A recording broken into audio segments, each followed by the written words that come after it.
रोडनी ग्राउंडनी गेलो नसतो का फार रोडनी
ते सेटिंग मध्ये कुठंतरी पण ते काय याच्यात दिसाना.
आता मी मला hello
Londe sir, good morning.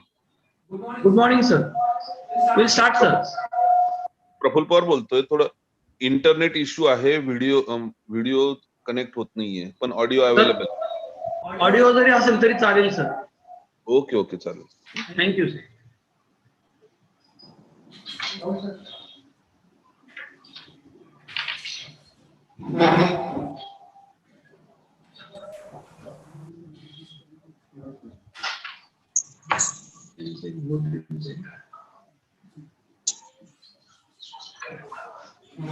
Good morning, sir. Yes. Are you joined?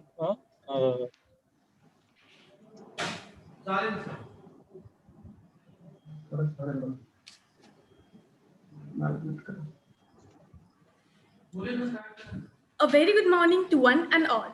I, Samiksha Raut, on behalf of our Amrutvahini Institute of Management and Business Administration, take this opportunity to extend an amiable welcome to all of you on the first day of International Conference on Emerging Issues, Opportunities and Challenges in Startups, sponsored by AICTE. We will start the session with seeking the blessings of Almighty.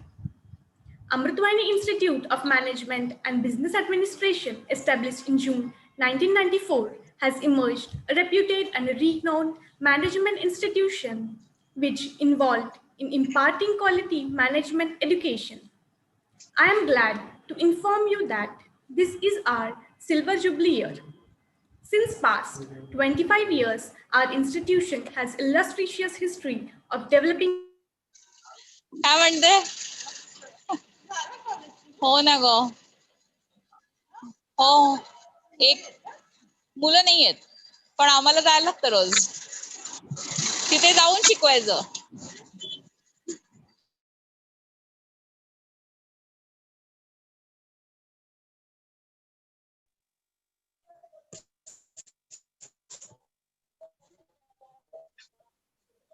Hello.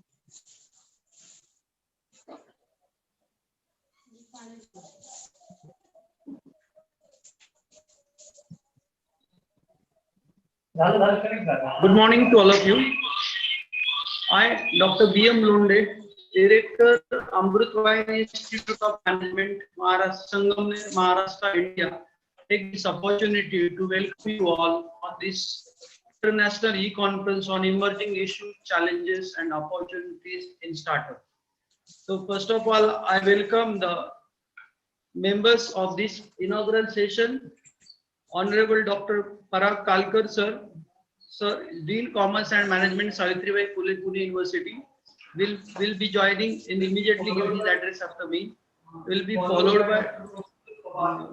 by Dr. Prafulla Pawar, Registrar, Savitribai Phule, Pune University. Welcome, sir. Followed by Dr. E.B. Kekar, Vice President, Patil University. Sir, welcome to you. Next session will be of Dr. Nitin Karmalkar, sir, Vice Chancellor, Savitribai Phule, Pune University. But instead of session will be at 11:30. After this, the next session will be at 10:22. The session will be of P.G. Tambe, Member of Legislative Council, Graduate Constituency, Government of Maharashtra, Lunde and sir. Trustee Amrutvahini Sheti and Shikshan Vikas. Londhe sir, हाँ, sir. Please mute the अँकर. अँकरचं जे mic आहे ना ते बंद करा. हाँ, sir. Yes. And और वेगवेगळे आवाज येत आहे. immediately सगळ्या- we will start. In the session will be delivered by Mr. Musharraf Hussain, Founder President, Federation of Bangladesh Human Resource Management, and his topic will be future innovation, opportunities and challenges in startup business. Our second session will be at 11:30, wherein, sir. Hello.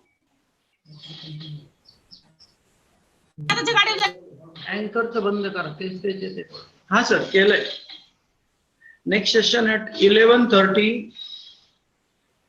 At 11:30 by Mr. Honorable Piyush Somani on digital startup, is founder, managing director and CEO, ESDS Software Solutions Private Limited. Our next session will be at 1:30. That will be the power of opportunity, 4 profitable lessons for entrepreneurs by Richard Rodman, Managing Director, Open Mind Opportunity Consultancy, Mumbai, Maharashtra. 2:30 to 3:30.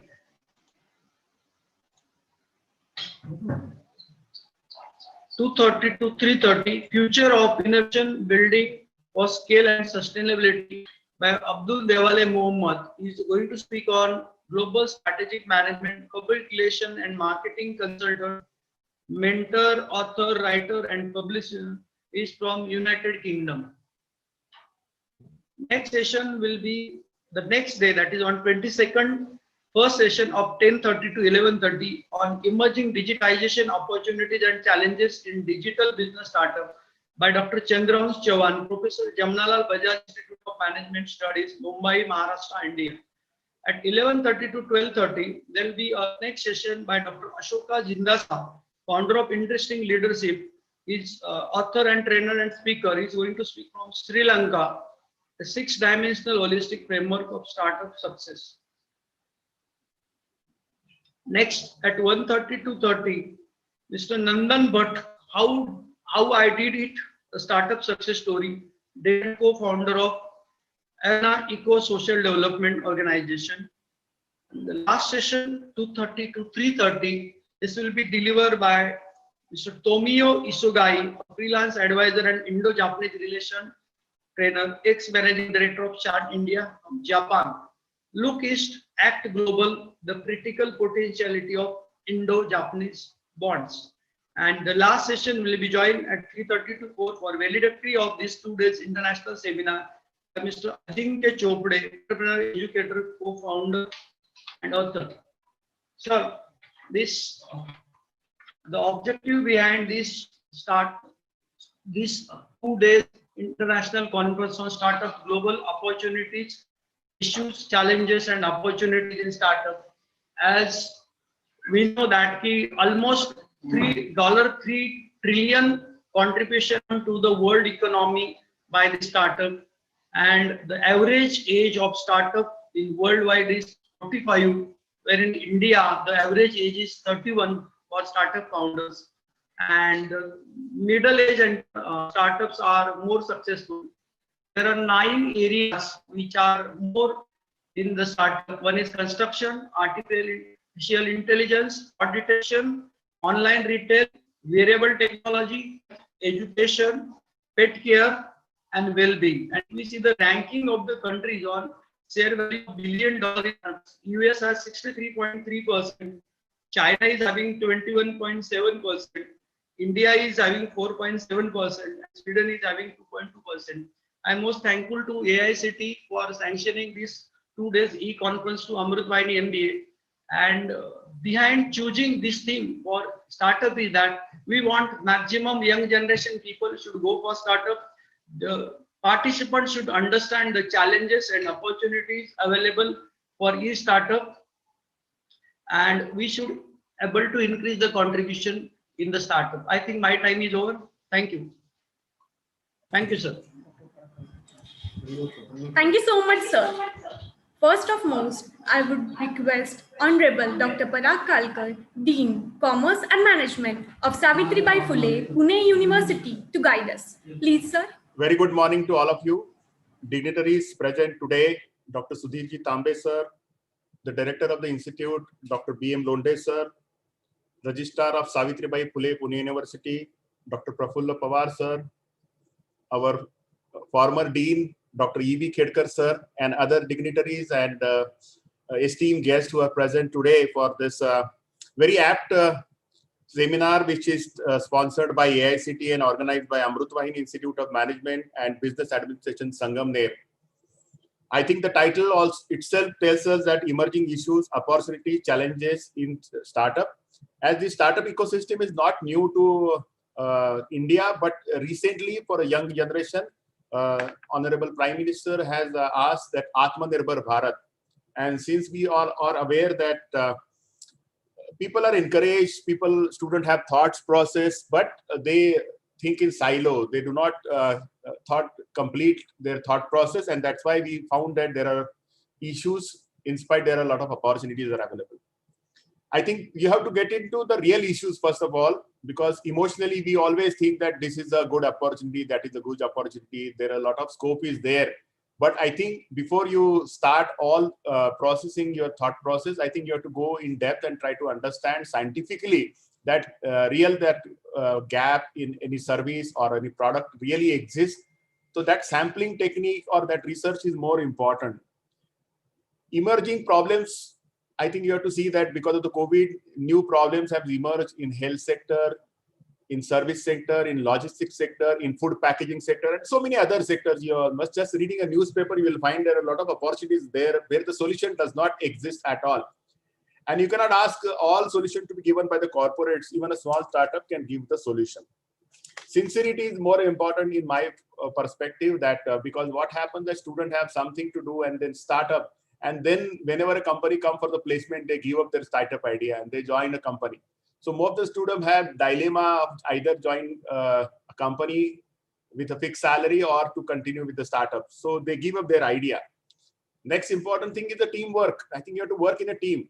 You have an idea, you have concept, you have somebody who is a technical background, somebody who is a selling or marketing person, somebody who is very good in logistics, I think. So it's not an individual work. Any startup is a group work. Don't take any emotional decision when you are starting a startup, because sometimes you are more emotionally attached and you lose the flexibility because you think that whatever you are thinking is only the right way. Because of the issue with China and India, I think, and the Atmanirbhar Bharat concept, I think we have to have various alternatives for the products which we are getting from the China. And there is none, list goes on and on. I think you can go and check that what alternative you can create within our country with Atmanirbhar Bharat. The next point I would like to highlight is the out-of-box thinking is required, because we always think in a very structured way, and that may create an issue for all of us. So you have to come out of box, increase your flexibility, think that startup way in a long-term way. It's not a short-term way, because today you will start a startup and the next year you will get I think creating that startup ecosystem, working, getting accustomed to the system process, learning from your failures, I think may take, 6 months to 3 years time. So have some patience. Don't be in a hurry that today we have started, something has gone wrong. Since you said that it's not possible, it is very difficult. So have a long-term encouragement. You need to encourage yourself, encourage your team, try to find out the loops, issues, problem, challenges. You can find out 10, go back and check that 10 startup, how they are successful and how they are failed. You will understand the real issue, because 90% startup, normally more than that, is failing. The failing is reason not to the because of the concept, but to execution of the concept, realistic execution of the concept. So I want to end up saying that end-to-end solution is required for any issue and challenges before you. It's not only a small part of that issue. Unless you frame all end-to-end issue, the solution will not take place. So this is not the only conference where you will attend and you will go away. I think the expert throughout the various sessions are going to guide you and make you understand, feel that how a startup can be run. What are the real issues in running a startup? What are the support system available in the government? I think finance is not an issue unless you have a perfect solution or perfect concept available with you. And challenges, how to overcome the challenges which is faced by everybody. It's not a one. I think a lot of startups have learned from their failures. You can learn from their failure. It is not necessary that every failure you have to go through. So whatever failure, analyze that and see that that failure doesn't come across in your process of startup. So I wish this conference all the best, and very thankful to the Amrutvahini Institute and Dr. Londe sir for allowing me to share my thought process. But this is not the end of 2 days conference, but after the conference is over, I think I wish everybody should encourage startup as a faculty, and students should come together and give a thought process, that student from science, student from commerce, student from management, student from engineering, architecture, if their brains can come together, I think we all have campus concept. So a lot of the variety of students are available. If you come as a student from various concept, various background, I think it is possible to make a startup successful. Thank you very much. All the best. Thank you so much, sir. It was our pleasure to hear you. Secondly, I would request Honorable Dr. Praful A. Pawar, sir, the Registrar of Savitribai Phule, Pune University, to address us. Please, sir. Thank you, ma'am. I hope I'm audible. Yes, sir. Yes, sir, you're audible. Honorable Dr. E.B. Khedkar, sir, the Vice Chancellor of Ajinkya D.Y. Patil University. Honorable Dr. Parag Kakar, our Dean of Commerce and Management. My close friend and a very dynamic personality, Dr. Baba Londe, sir, the Director of Amrutvahini Institute. All the international dignitaries, students and faculties. A very good morning to you all. Let me first congratulate Amrutvahini Institute of Management for organizing this international e-webinar on this contemporary topic, issues and challenges, opportunities in startups. I remember when 3-4 years back, we at Pune University initiated incubation centers and planned to design a network across institutions affiliated, so that an ecosystem of startups, a startup culture is nourished. Dr. Londe was at the forefront of the entire endeavor. He supported us like anything. And efforts in the direction of creating a culture of startups, entrepreneurship, was initiated at MBA Institute of Amrutvahini at that stage. As rightly pointed out by Dr. Kalkar, today this appears to be the best time for going towards entrepreneurship, for nurturing entrepreneurship in our students. We all know we heavily depend on certain specific countries for imports, especially in case of electronics and technology goods. And as the political environment starts to change, the business also gets affected. When most of the electronic imports, several small items which we were importing, it's likely that we won't be able to import them anymore and that creates a great opportunity for import substitution.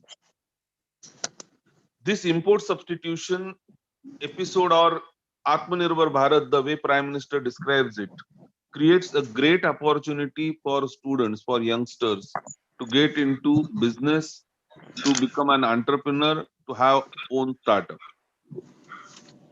This country last decade has seen many such innovative startups, and that too successful.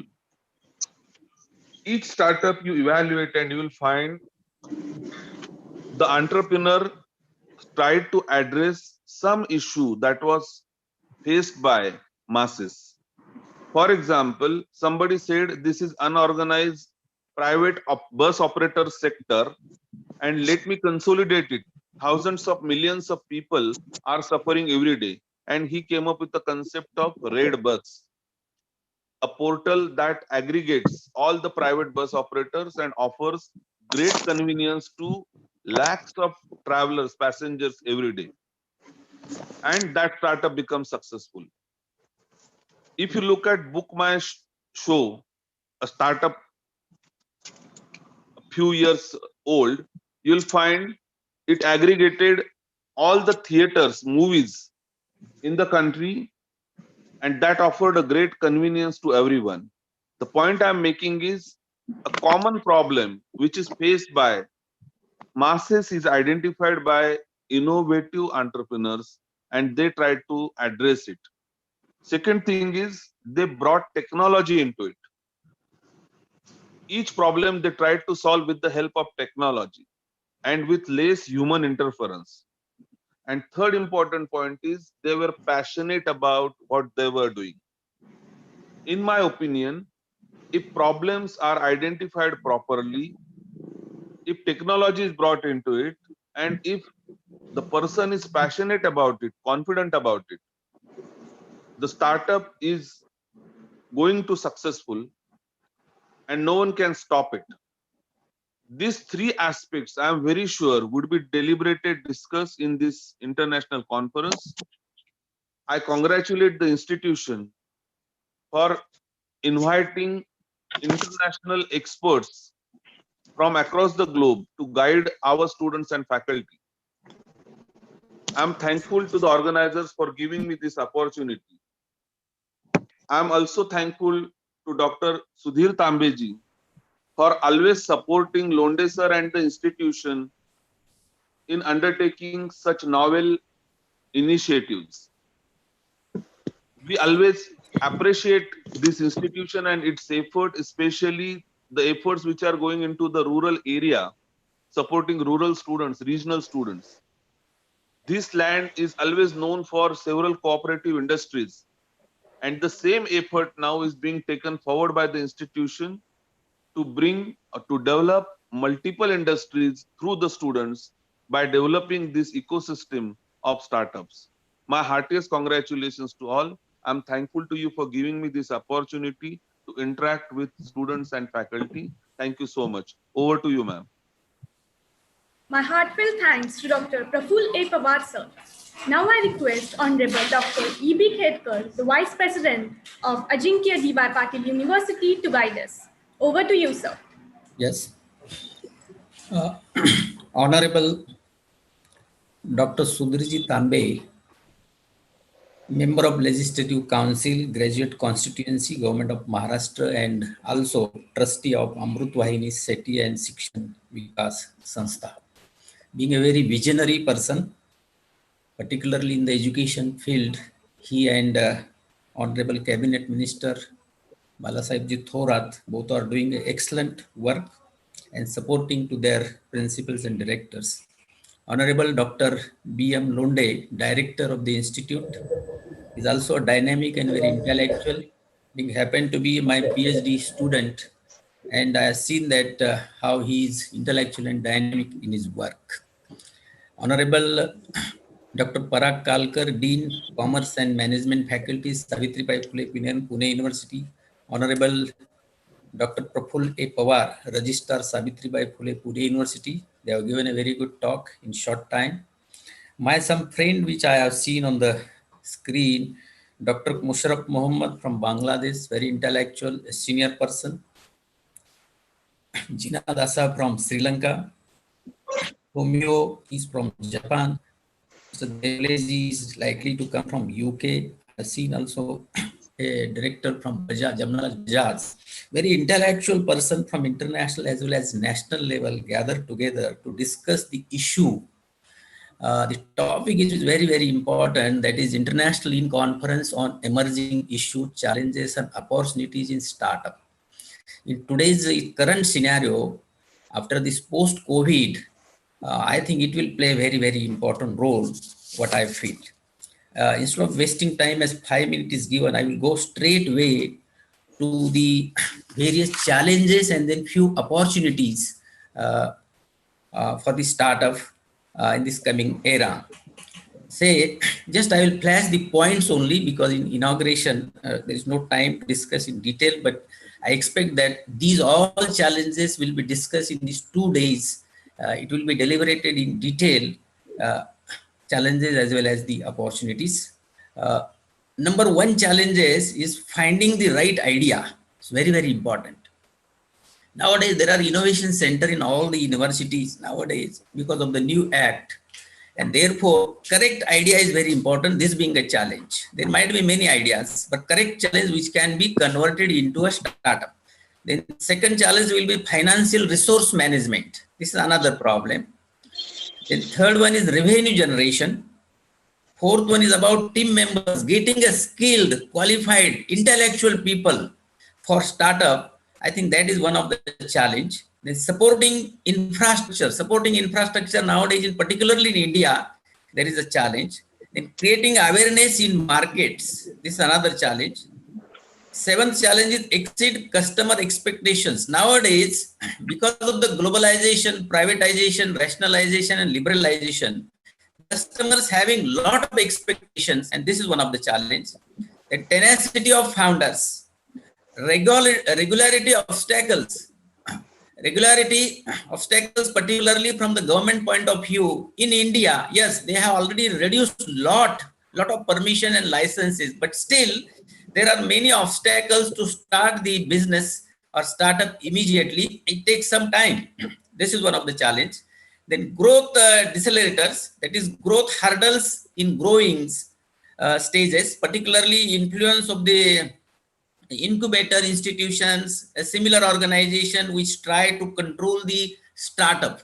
This is one of the big challenges nowadays. The lack of mentorship. There are no mentorship for these students or these new people for startup. Lack of a good branding strategy is also there.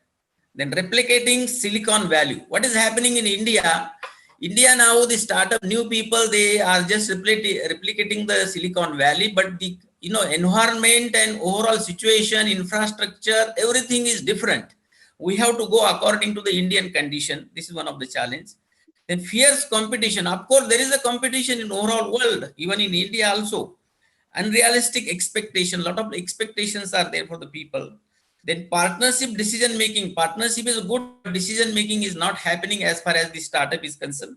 Then cyber security problem, because nowadays this technology is working everywhere because of the 4.0 industrial revolution. Now education revolution is coming 5.0, and therefore this cyber security, how to adjust and how the problem will be solved. This is one of the big problem in nowadays. The limited resources, of course, in India I'm talking about, and cultural problem at international level.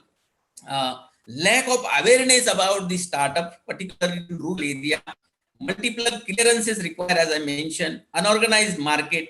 Poor infrastructure in tier 2 and tier 3 cities. Then stringent exit policies. Corruptions and red tape. These are the things still it is there in many countries, even including in India. The technological risk. And last 27 challenge, lack of reforms keeping pace with the fast evolving market challenges. These 27 challenges which I brought, out of that some are major. I feel that it will be discussed in these 2 days. Deliberation will take in detail. And I will just focus 5-6 opportunities. Number one opportunity after this post-COVID area, that India being a large population, about 55% population in young age group, and therefore there are a lot of chances of startup. Second one is huge investment in startup. Now the government and people also made a lot of investment. I give the statistics of 2015. It shows that $6.5 billion investment was made in India, particularly for the startup, and now it is increasing by double and triple size. Change of mindset of working class. Now working class, high people, high profile people, now even young generation, they are changing their mindset. They would like to go to do their own business. They would like to go to for starting their business and startup. This mindset has already changed. Now they don't want to work. They would like to, job creator. Fourth opportunities, government initiative. Government has taken a lot of initiative like Make in India, Startup India, Mudra Yojana, Self-Employment and Talent Utilization Fund, 1,000 crore rupees, which is flashed for technology-driven domains, because technology nowadays is very important for starting some startup. Then e-biz portal, regularity, permission and license particularly reduced for this. Only 14 regularity and licenses require this particular things now. And Atmanirbhar Bharat, both the speaker they talked about, the Prime Minister is talking about Atmanirbhar Bharat, and lot of apps and so many product, everything is top for China. There are chances in India to do all these startup in this particular area. Fifth opportunity is investment by big businesses, business houses like Tata. Ratan Tata has invested in say Ola, Bluestones, Azim Premji, Data Stacks, Mintra, etc. And the last opportunity, there are certain examples I would like to put up, a few examples, not all because of the time constraint, but tremendous scope in catering to a local market. Then success rate is high in small areas of operation and high product and services. Potential market for food, clothing, water and hygienic items. Now, still few point I would like to raise, like online food delivery nowadays, online fish, meat delivery, big data analytics for trade, online pharmacy, then platform to get local business online, logistic management software, lifestyle tracking platform, then payment solution for credit debit cards. Artificial intelligence nowadays is very, very important. Artificial intelligence driven solution for retailers and many people. Big business is there in future. Package ready to cook idli, dosa, etc. Peer-to-peer lending, then snacks and tiffin, waste management, washing and ironing, supplying of drinking water, diagnostic centers, health drinks, the medical support services, solar energy products, education and training, IT and ITES, franchising, food processing, retailing, health and pharmacy and food delivery. And there are so many. There are thousands of areas are there where the young generation in India particularly, they can go for making their startup. There are a lot of opportunities are there. Yes, I think in future we'll find in another 5 years there will be a lot of startups there in India. And I'll give an example from India. 45% of our industrial product GDP. It is coming out of the export from small and medium scale industry, and therefore in future it will go up. With this, I think I have given the only bullet point to discuss in these 2 days at the beginning level. I would like to thank Dr. Londe sir, Tambe sirs and other team of the management, which they have organized a very good conference on a very good area. My best wishes for this conference and for the institute. Thank you very much for giving me an opportunity. My sincere thanks to Dr. E.B. Khedkar sir. Now, I would like to request Honorable Dr. Sudhirji Tambe sir, the MLC Graduate Constituency, Government of Maharashtra and Trustee of Amrutvahini Sheti and Shikshan Vikas Samstha to guide us. Please, sir. Thank you very much. My heartiest welcome to all the dignitaries and viewers and participants and students for attending this virtual global conference held by Amrutvahini Sheti and Shikshan Vikas Samstha. I would like to say a few words about Amrutvahini Sheti and Shikshan Vikas Samstha. It was founded by Honorable late Sri Bhausaheb Thorat, a great visionary. He was a freedom fighter, and he has done basic work in cooperative movement. He was doyen of cooperative movement. And he has started all these institutes because he wanted to empower the farmers, the children of farmers, so that they can get good education. And now we see that due to his vision, Amrutvahini Sheti and Shikshan Vikas Samstha has become one of the very reputed institute in the rural India. So I thank and congratulate Mr. Anil Shinde, our CEO, and Mr. Dr. Londe for arranging this virtual global conference. I think this issue which we have taken up for this conference is very important, very crucial rather, because we see that growing unemployment has created great frustration among the youth. And so only answer is to grow industries. So this startup is nothing but an idea. I mean, this motivation can inspire a lot of young minds to explore the entrepreneurial world and transform their out-of-box ideas to flourishing business concepts. While establishing startup brands like Ola, Paytm, Flipkart, to name few, have cemented this market space and are new ventures coming up to prop up in the constant pace. So I know and we can understand all the my previous speakers, Dr. Kalkar, Dr. Khedkar, they have thrown light on these various challenges and issues and opportunities. I would also say that there are very successful stories like Zomato and Make Up My Trip, and proudly we can say that there are almost 24 unicorn startups, which any country highest number as compared to any other country. But there are definitely some issues that has been enlightened by other people.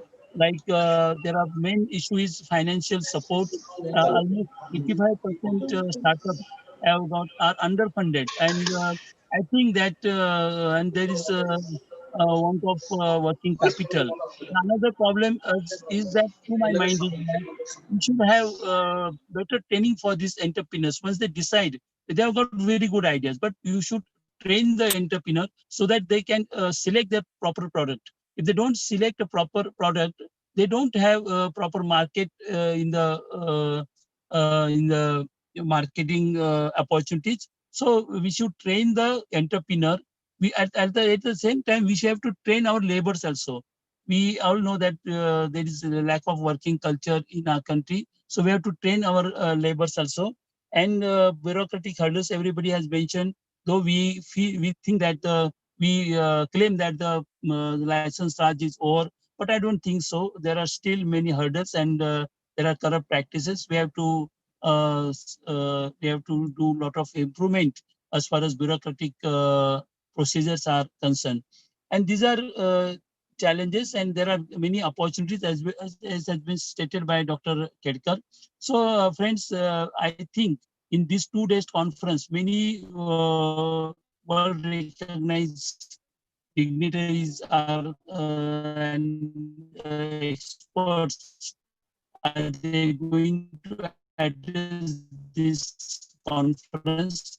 Their guidance would definitely help us, especially the young in India, because we all know that as far as the startup projects are concerned. So their guidance would definitely help us to change the scenario of this Startup India project. With these few words, I conclude my speech, and once again, my warm welcome to all the participants and the dignitaries for this conference. Thank you very much. Thank you very much, sir, for your valuable guidance. Now I request Dr. R.B. Gavi to propose vote of thanks. Over to you, sir. Great morning, everyone. The roots of all goodness lies in the soil of appreciation. Honorable dignitaries, our most valued invited guests, conference participants, faculties, dear students, ladies and gentlemen.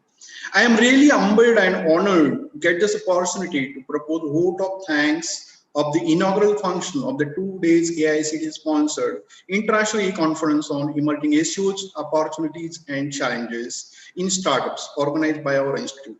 Let me permit to mention our words of appreciation towards Dr. Parag Kalkar, Dean, Commerce and Management, Savitribai Phule Pune University. Your emphasis on solution and execution based approach to sort out startup issues is well received by our audience. Thank you, sir. We express our gratefulness towards Dr. Prafulla Pawar, Registrar, Savitribai Phule Pune University, for sharing your thoughts and ideas in building and nurturing the startup culture in India. We also express our thankfulness toward Dr. E.B. Khedkar sir, Vice President, Ajinkya D.Y. Patil University, for discussing issues, opportunities, and challenges in startups. Thank you for your kind and inspiring words, sir. I keep on record our indebtedness to our source of inspiration and motivation to Honorable Dr. Sudhirji Tambe sir, MLC Graduate Constituency, and Trustee Amrutvahini Shetty and Shikshan Vikas Samstha for their continuous support and encouragement. Thank you for sharing your insights related to startups, sir. Thank you so much. I also express our deep sense of gratitude towards our visionary leader and man with mission, Honorable Balasaheb Thorat, Minister for Revenue, Government of Maharashtra and President of Amrutvahini Shetty and Shikshan Vikas Samstha. I take this opportunity to express our sincerest gratitude towards a very dynamic and enthusiastic trustee, Honorable Mrs. Sharyutai Deshmukh. I would like to thank our director, Dr. B.M. Lunde, for his enthusiastic support. Now it is time to convey my heartfelt thanks to all those who have extended their support in making the arrangements of resources for the International E-Conference. That is our organizing committee and technical committee. Our heartfelt thanks goes to all the national and international participants for their gracious presence and patience. Thank you all for being with us. With these warm words and kind message, we move to the end of today's inaugural session. Thank you so much.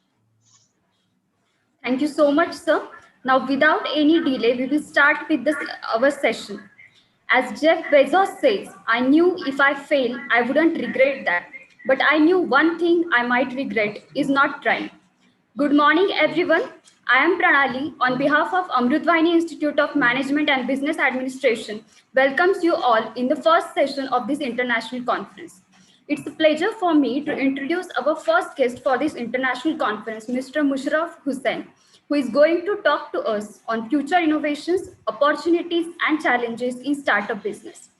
Mr. Hussain is the founder president of Federation of Bangladesh Human Resource Organization, and also he is the adjunct professor in MBA program of few leading universities in Bangladesh.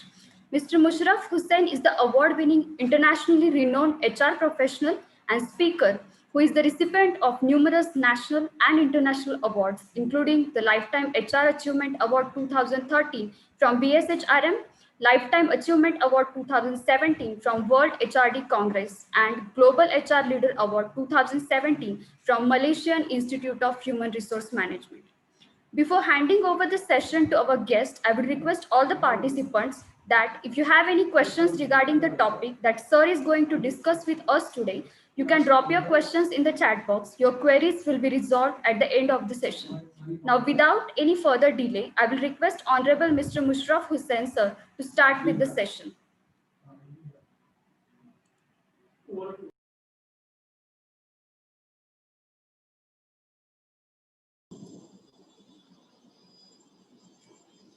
Thank you very much. Good morning from Bangladesh, Honorable Chief Guest of this international conference.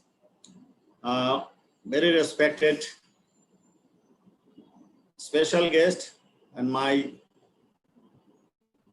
very respectable teacher, Professor E.B. Khedkar sir, Dr. Baba Lande for inviting me, other distinguished speakers, panelists, and the participants.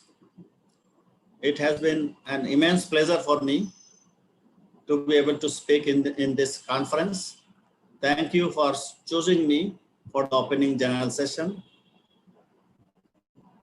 Although I had all the intention to come to Pune physically because I visited a number of times, but this time I had to present from my home. So this is a little bit a pity situation, but still I'm glad that the Pune did not forget me. So thank you for choosing me. And as you have mentioned that it will be a 60 minutes presentation, I will try to do the justice. And the anchor has already mentioned that if there is any question that can be addressed through the chat box, I'll try to do the justice. Please give me the permission so that I can upload my slides. Do you have my permission? Yes, sir. Yes, sir. Am I audible properly? Yes, sir.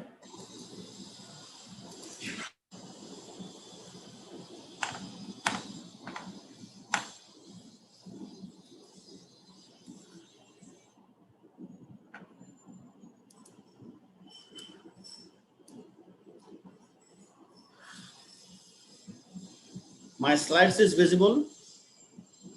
Yes, sir. Okay, thank you. Thank you very much. So this is the format of my presentation.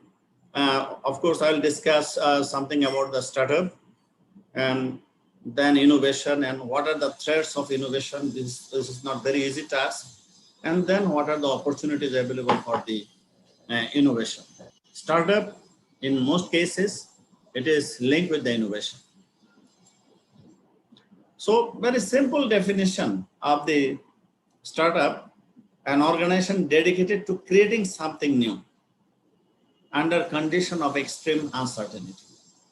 Means in extreme uncertainty, an organization created something new which were never existed. That is called a simple definition of the startup. And it can be from public and private organization, which is not more than 5 years in existence. And I have done some research of the Indian website, and I found that anything less than 25 crore is called a startup business. But you have to remember, startup does not mean that you have reconstruction of your existing business or splitting your business. Startup is something, a totally innovation and development, and that is a new product or services, and this is driven by the technology. Because of the COVID situation, I'm very sure that no business in the world nowadays is possible without integrating the technology into the business process. So any startup must have link with the technology as well. So if you see, startup means an innovation by anyone. It does not require any particular discipline. You see, there are some examples. Flipkart was innovated by an engineer. Alibaba was innovated by a teacher. Voyo by a college dropout student. Book My Show, that is the MBA student. And Going Human is an actor, and finally Patron is by the engineer. So you see, we need an idea, we need an innovation, we need a passion, but that does not require any discipline. A startup and innovation come from any discipline. So before we start any startup, there are something we have to consider. First is who is your target audience? And then what will be the size of the user? How many size? What will be the business size? And whether this business is business to business or business to customer. We have to be very sure.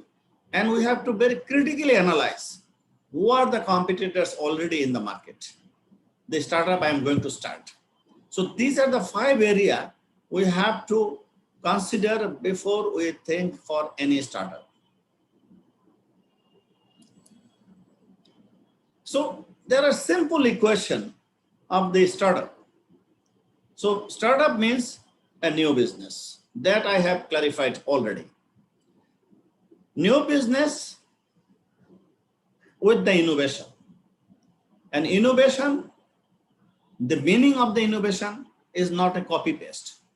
Meaning of the innovation is something you have done which was never existed in the world. That is called innovation. And that innovation should link with the technology. technology becomes so powerful integration of that startup. Without technology, no startup business is possible. And then we have to have a passion. The problem in India and Bangladesh that we have a lot of, interest, lot of enthusiasm, but we cannot keep this passion. So we have to keep this passion, and then finally it will be a startup. So a new business, innovation, highly integration of IT, and continuous, gradual upward passion, and finally there will be startup. So let's see why I said innovation. This is a symbolic picture. There is a lot of traffic jam on road. Nowadays, there are traffic jam also in the airspace. You have no idea what will be future look like in terms of the airspace. There will be many roads will be created.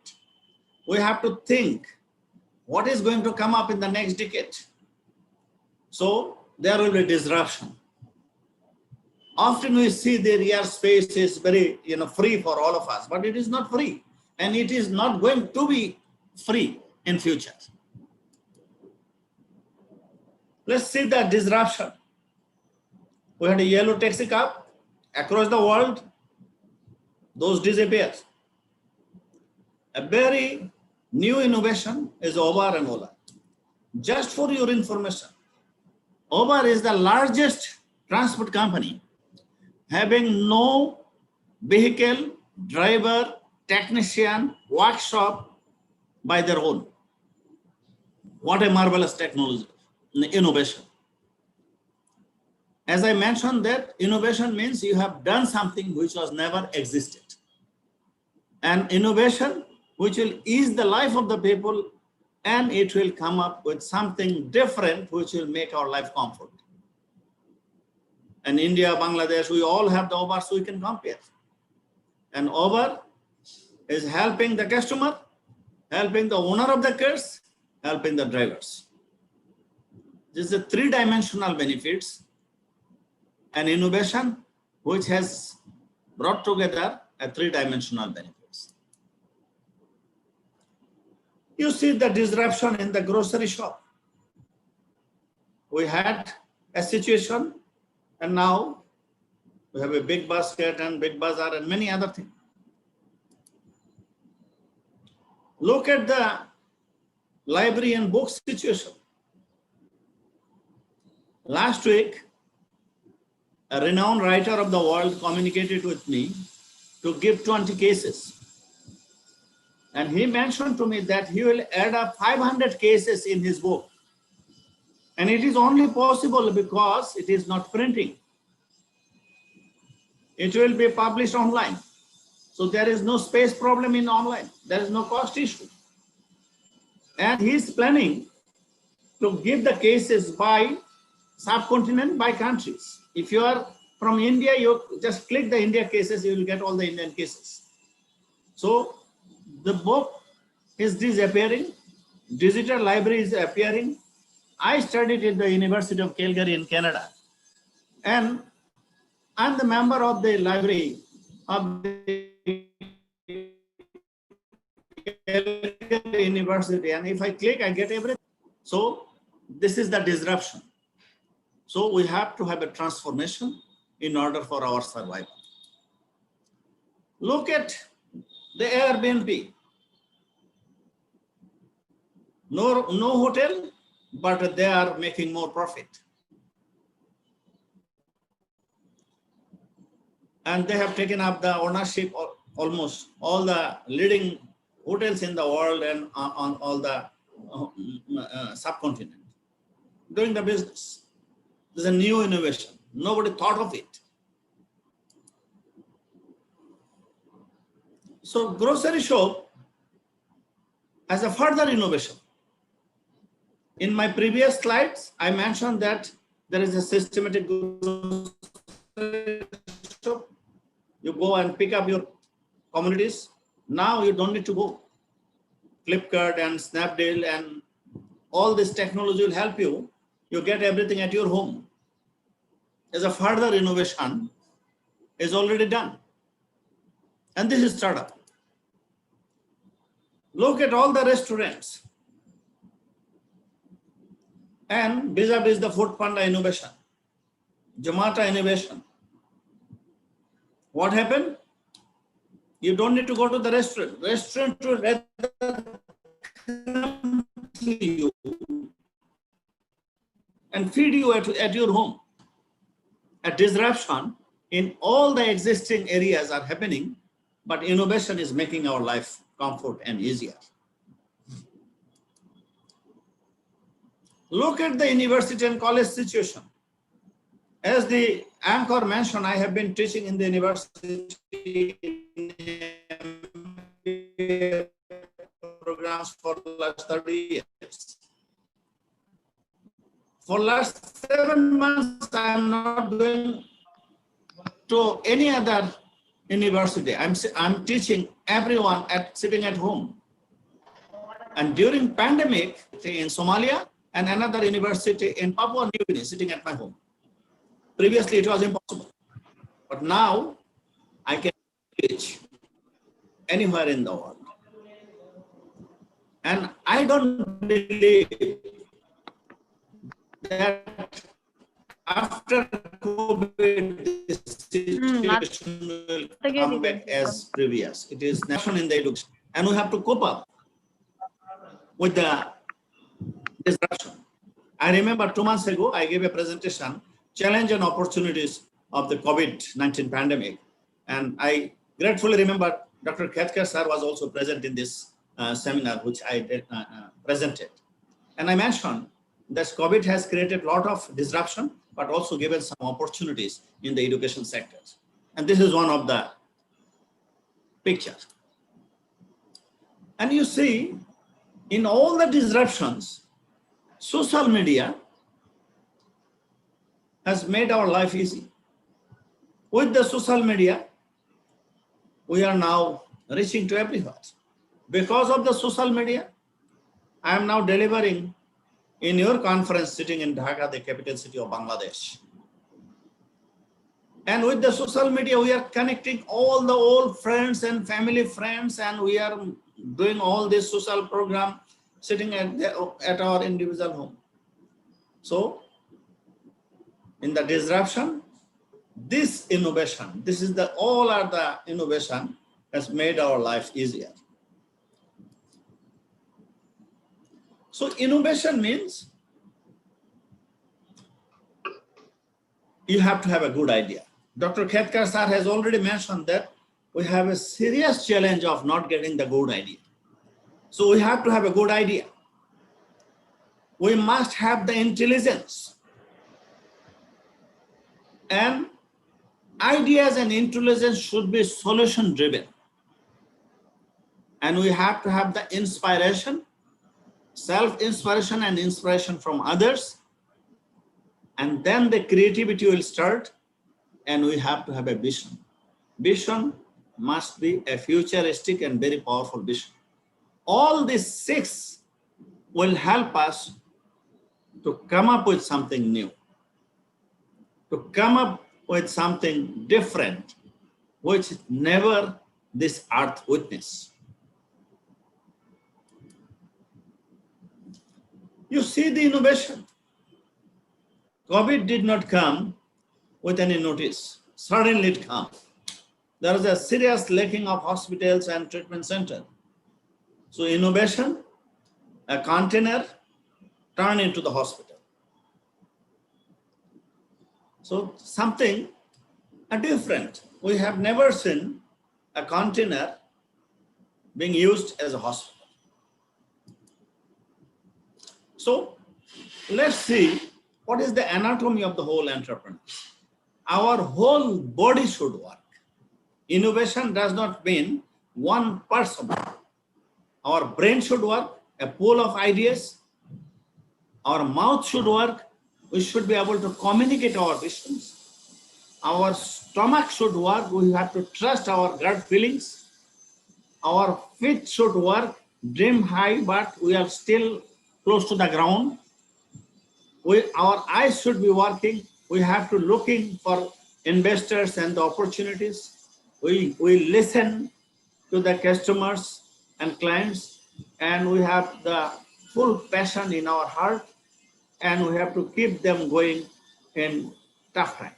So these are the four whole anatomy of the entrepreneur. So we have to be able to function each and every anatomy of our human bodies.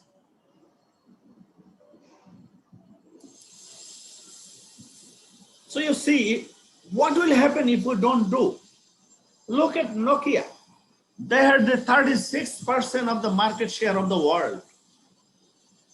Now, 2%, struggling seriously.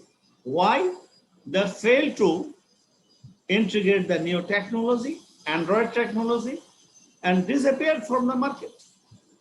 On the other hand, iPhone has come up with a lot of innovation. Still, iPhone is free from all the virus. You see, there is an innovation, something. So, if we do not integrate the innovation into our business, will disappear. And good case is the Nokia is the good example. So we have to create a niche that only we can do. We are today, we have a near future and we have a far future.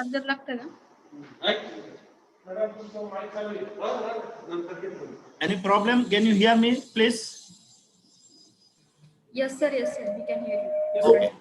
Yes, you please continue. So today's situation, so we have to be creative by taking into the consideration of the future scenario.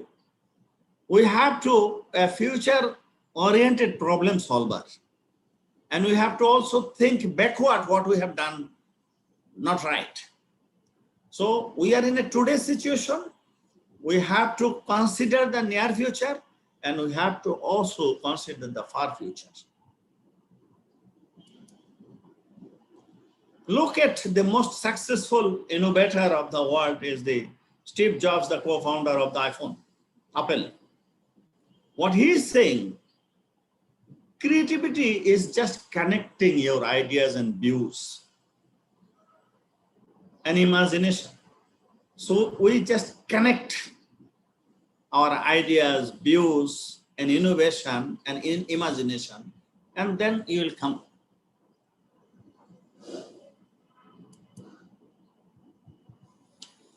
So let's see, there is a lot of traffic jam. I have not seen any country where there is no traffic jam.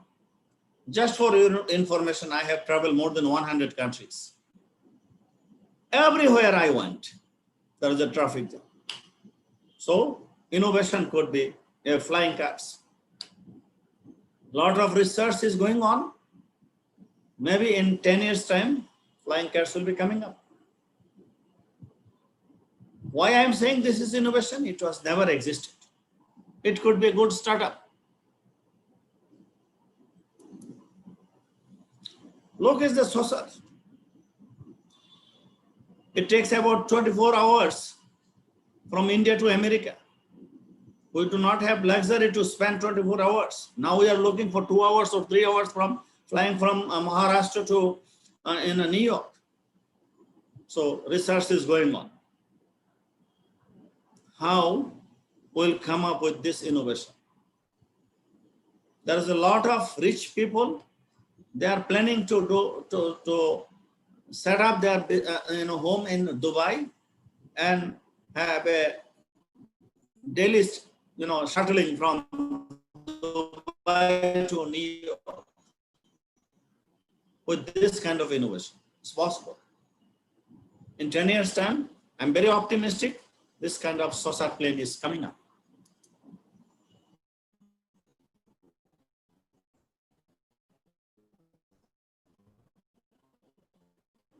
So the traditional concept and traditional mindset is not going to work.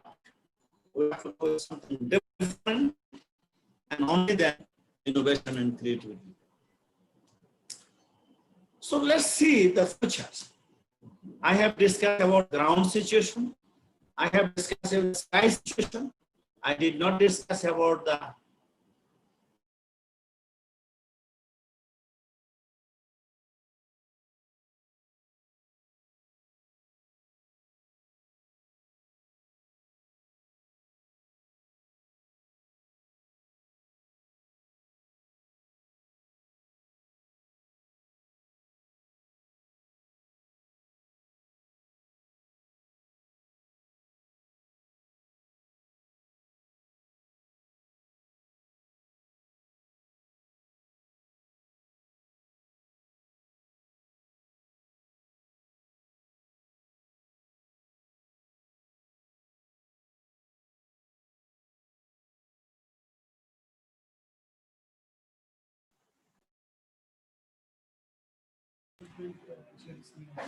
Sir, please unmute yourself and share your.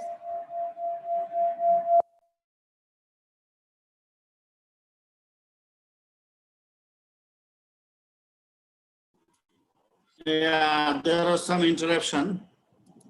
Let me.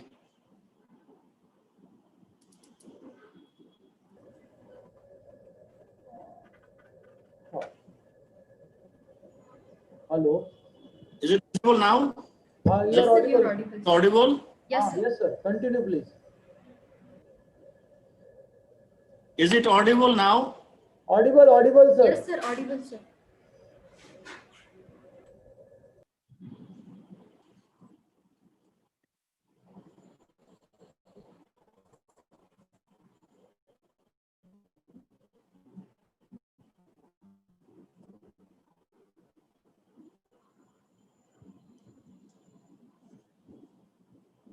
Okay, can you hear me now? Please respond.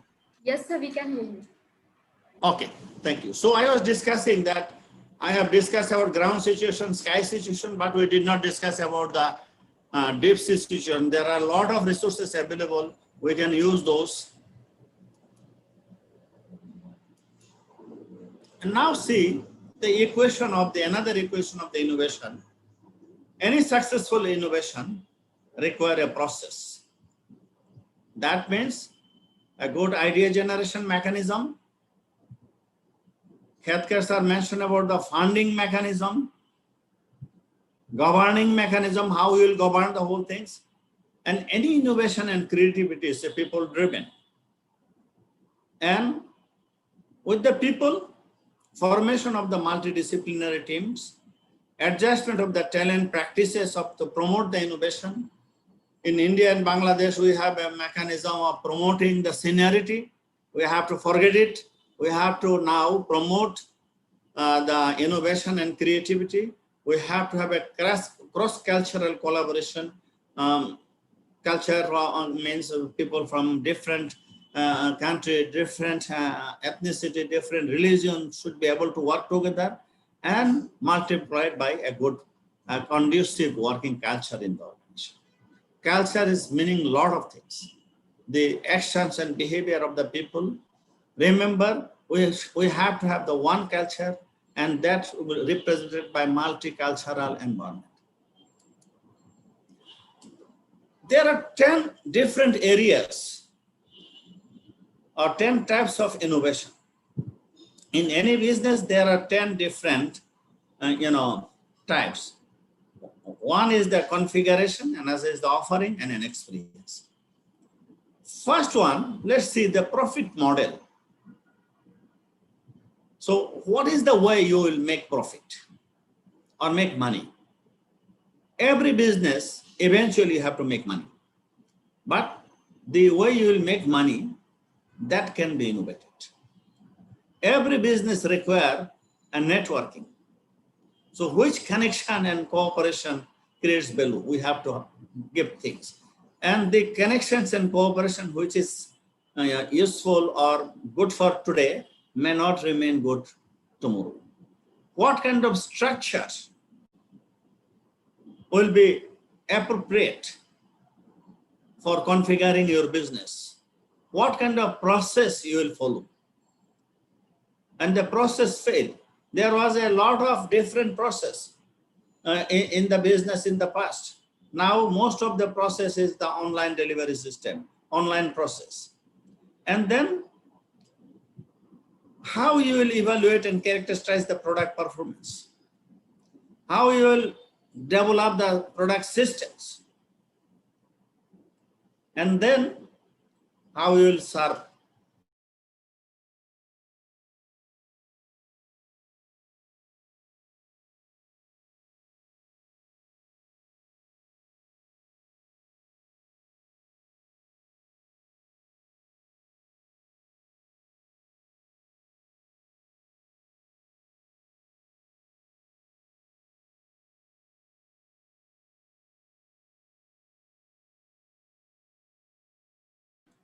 So your voice is not audible, sir.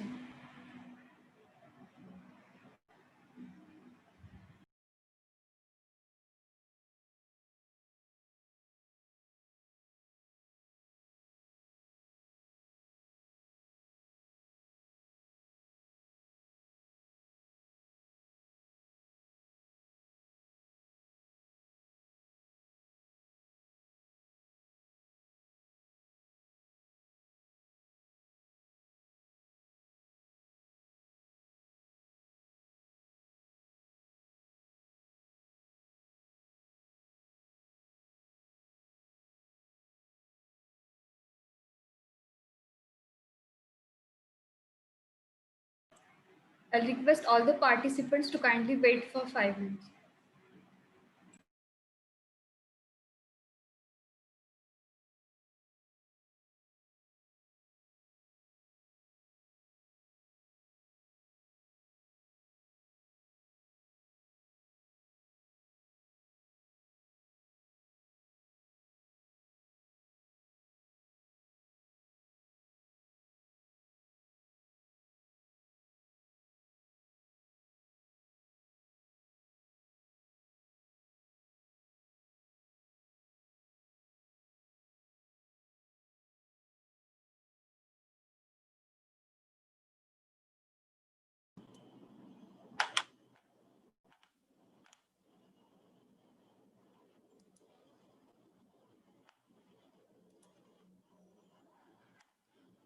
I'm sorry, the electricity went off. I'm just connecting. Just give me 1 minute. Okay, sir.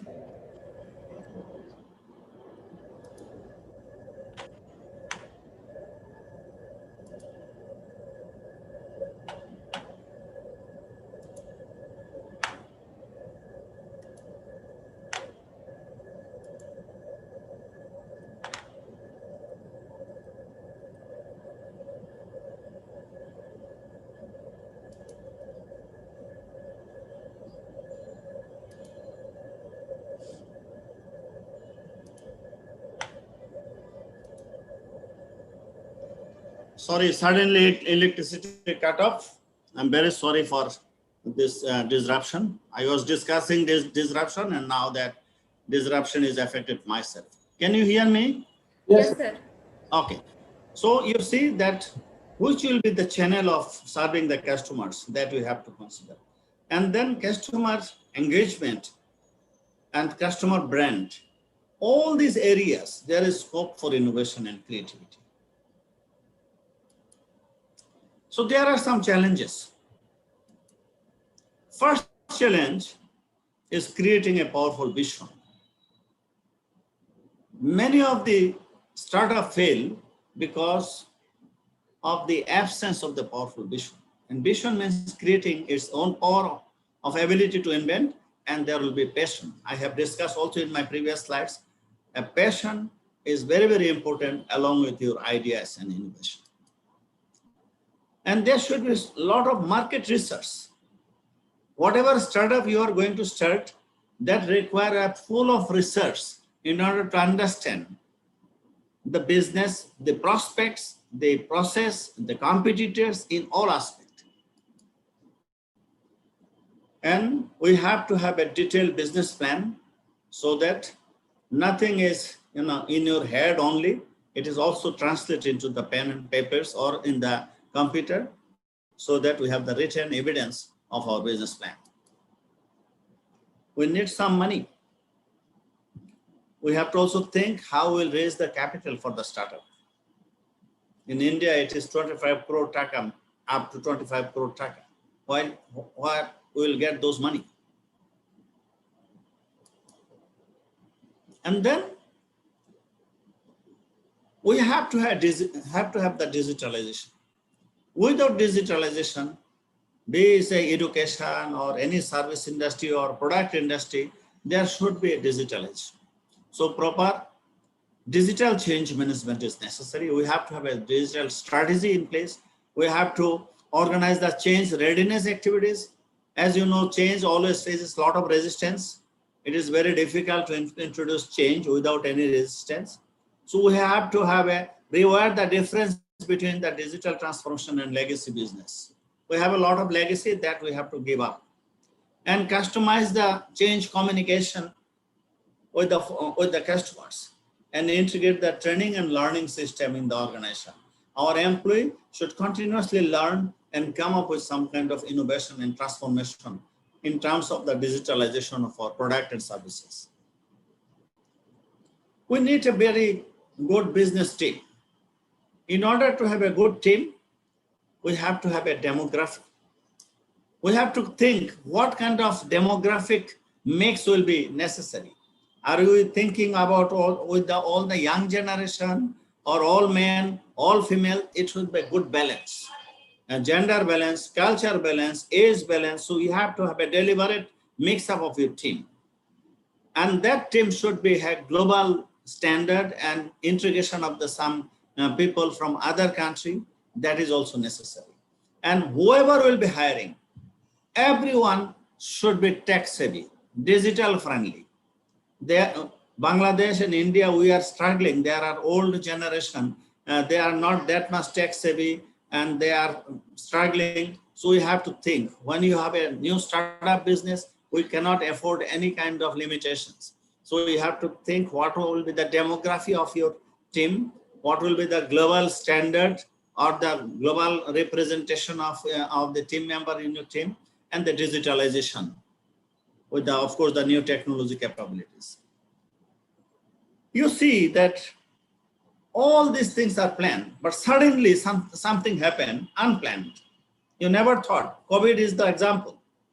COVID-19 pandemic, nobody predicted, but it affected 213 countries in the world. And we cannot avoid it. We cannot stop our business. So remember, whatever we plan, there will be some unforeseen change will come up, and that will affect us. For that, we have to think how we are going to deal with these changes. Because of this pandemic, we had to make a lot of change. And now, as a team, we have to consider how we'll deal all this change. There was a study by Harvard Business School that 82% employees in the organization, when they heard about any change, they resist, and gradually it reduces. So a lot of people within the organization will be resisting for any change. We have example in organization in our country that with the pandemic, we have changed our work style, working from home or flexible work, but not all people are very much supportive. So we have to together decide what will be the mechanism of dealing all the changes. Remember, we have to be in the competition. And we cannot survive competition in this manner. We have to come up with something different. You can give a try with wheel and candle, but it is not going to work. We have to come up with something different if we really want to survive in the competition. But there are opportunities also. First opportunities for the Indians and Bangladesh. We are enjoying the demographic dividend till 2040. We have already passed 10 years of the demographic dividends. Many countries, those who got this kind of opportunity, they become rich. Japan is the example. India, Bangladesh, we have the golden time. We have 35% young generation. We are enjoying the demographic dividend time, but we have to capitalize it. If we cannot capitalize it, we can miss this opportunity. But look at Japan. They got this opportunity and they become rich country. Now that more than 70% of the Japanese population are older, and they have to, rear those older generation. There are a lot of innovative people in India. These are some of the examples. World powerful innovation. Some of the powerful innovation is done by the Indians, so the young generation. You know all of them. Why not the student of this institute can do like this? Possible. As I mentioned, innovation does not require any profession or professional qualification. A college dropout can also do some innovation. And India should feel proud of this young generation who has done a landmark innovation. We have also some innovation from Bangladesh. Unfortunately, and the Patao, say the founder has been killed in America. But you see, these people are young people. They have done the innovation across the world.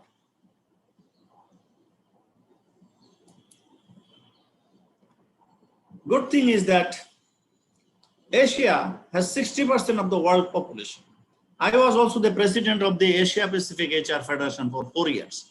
So I have seen the opportunities of the Asia, but unfortunately, we cannot tap all these opportunities.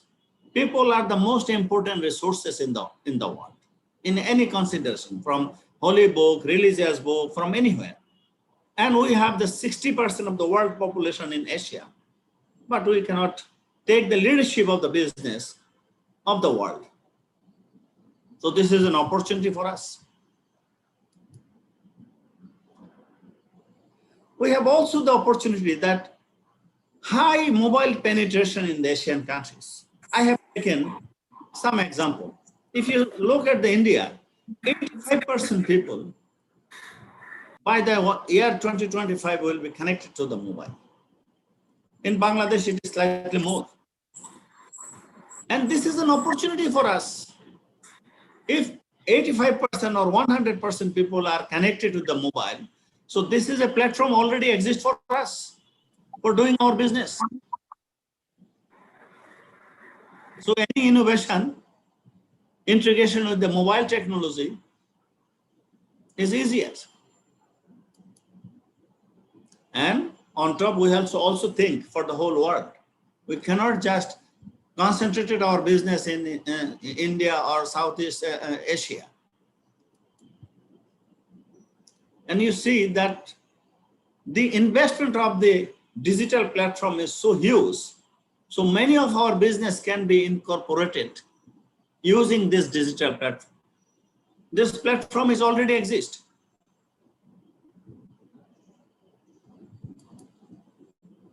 So we have to trigger by the digitalization. We have to change the nature of our customer demand. More personalization, customization, co-creation, changing nature of the products.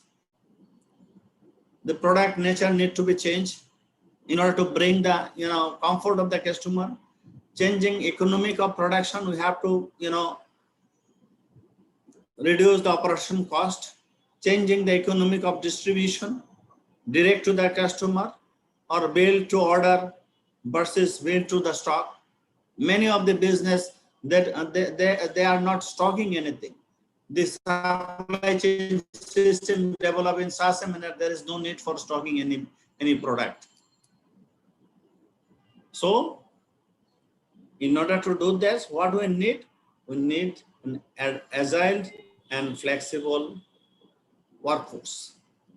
And that workforce should be able to learn continuously.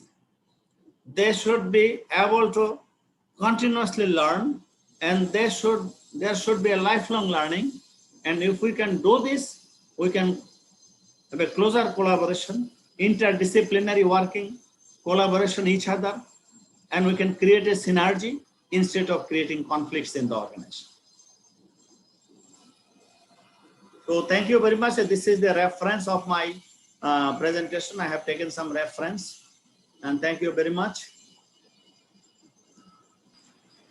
Thank you so much, sir. If there is any question, sir, thank you very much for allowing me some interruption, which was beyond my control.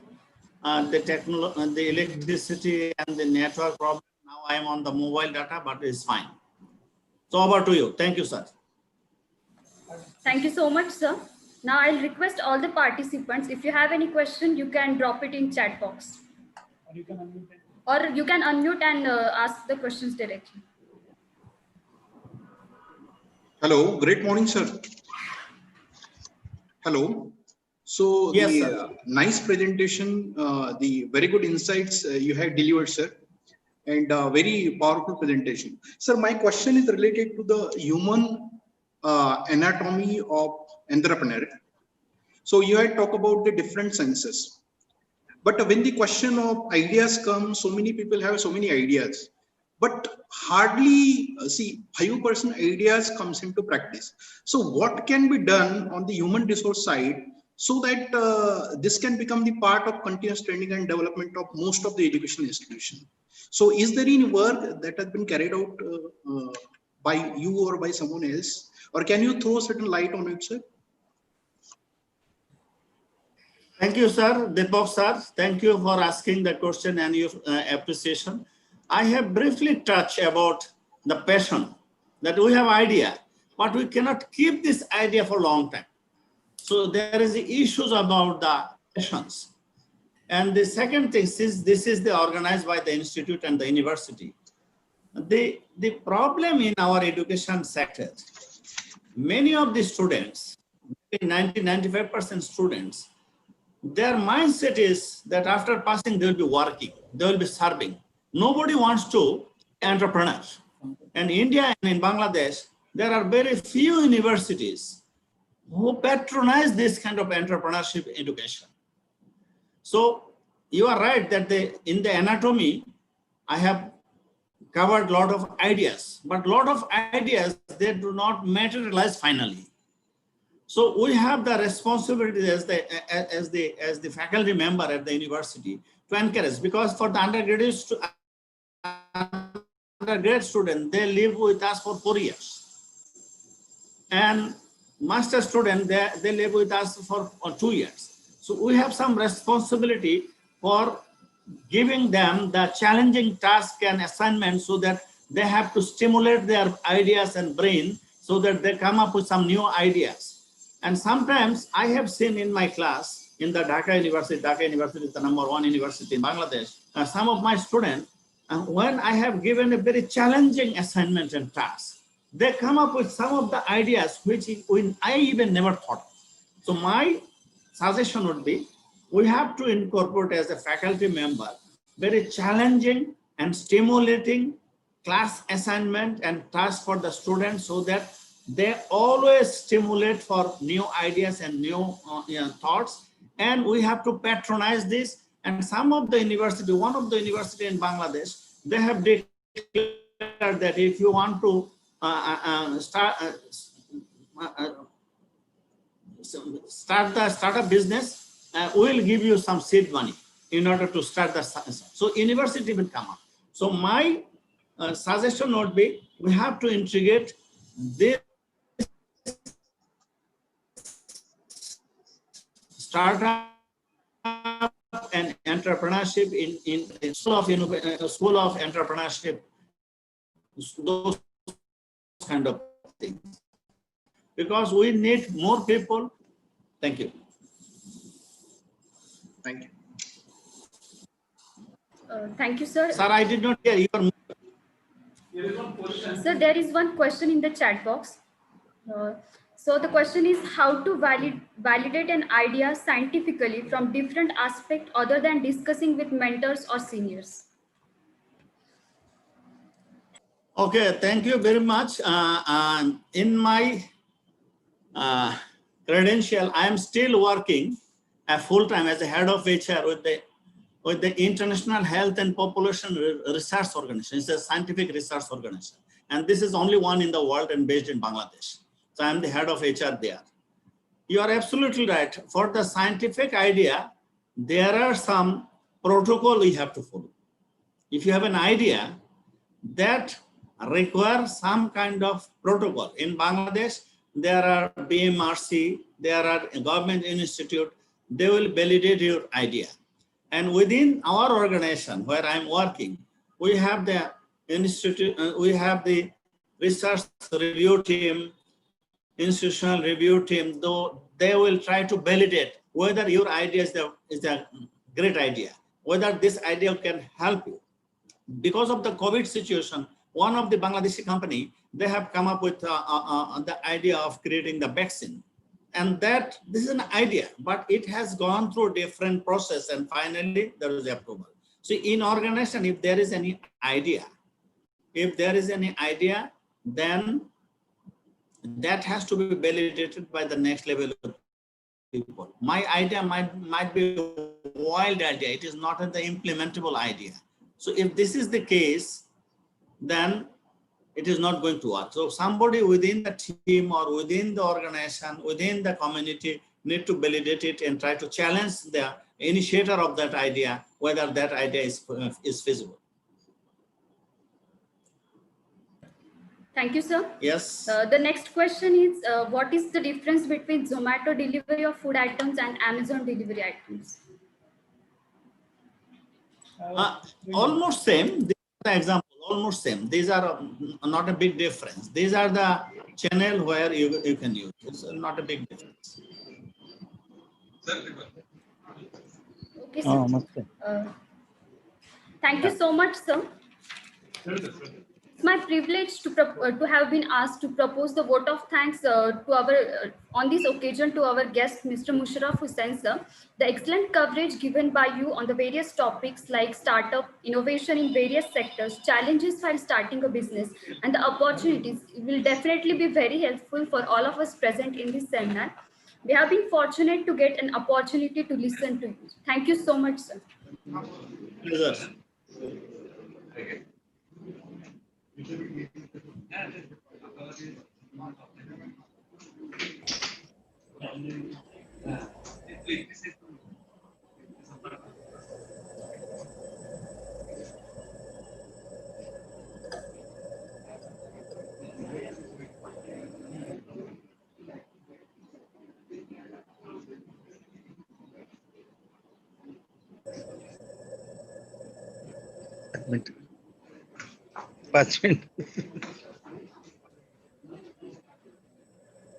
Once again, a very good morning to one and all. Now, I would like to request Honorable Dr. Nitil Karmalkar sir, the Vice Chancellor of Savitribai Phule Pune University, to guide us. Please, sir. Good morning. It's a pleasure to be part of this opening ceremony. I was to join at 10 o'clock, but you all know that presently the online exams are on and there's always a pressure in the morning part. So I'm very sorry for it that I'm joining a little late after the first session.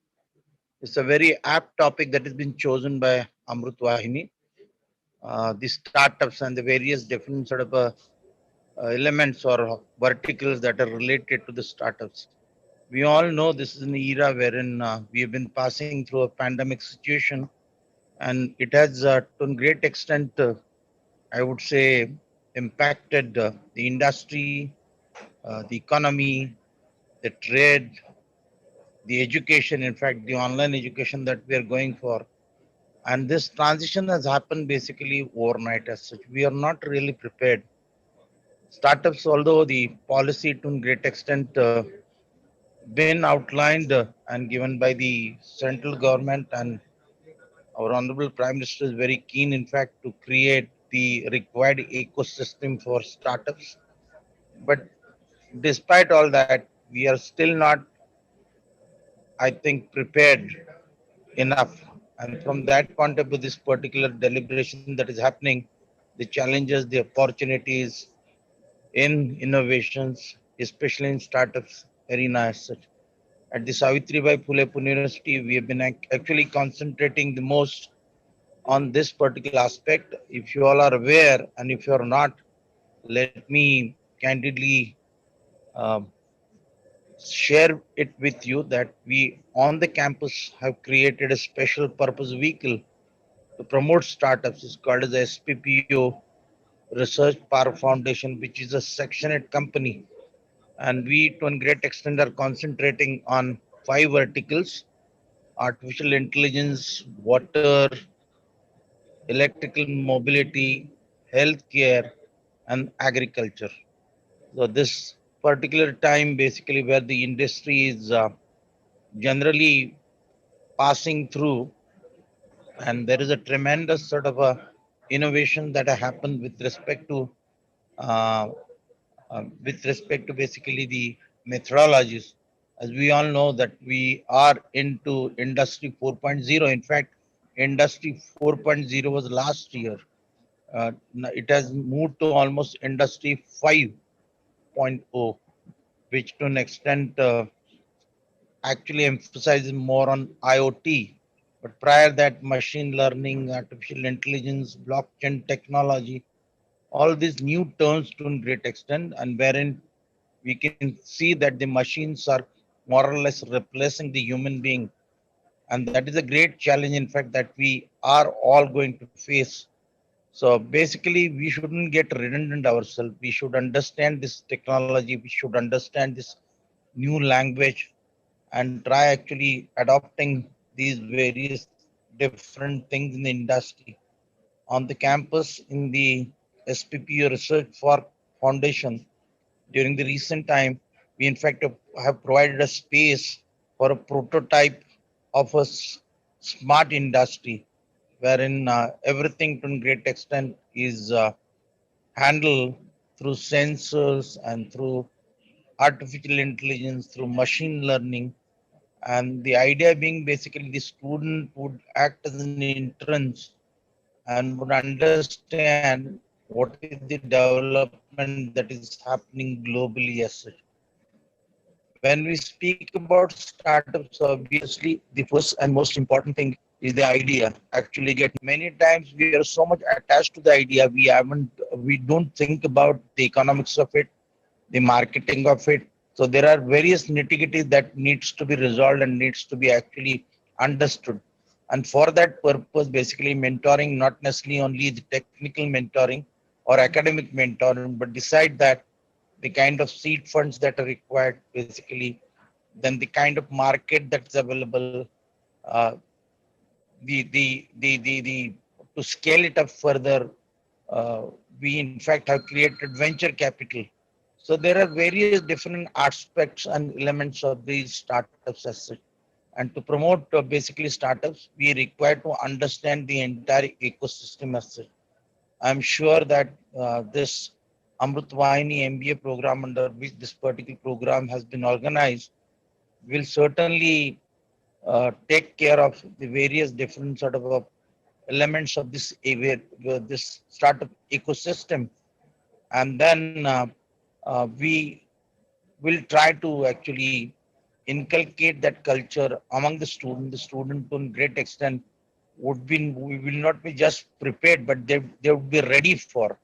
And from that point of view, perhaps the discussion, deliberation that will happen during the day-long sort of this webinar, wherein I have learned that different people from the industry and other areas and from various different sectors, wearing different subject area, they would be addressing, and to a great extent uh, will be talking about what different problems and challenges this particular area faces as such. So you'll get to understand the first-hand knowledge from these subject experts.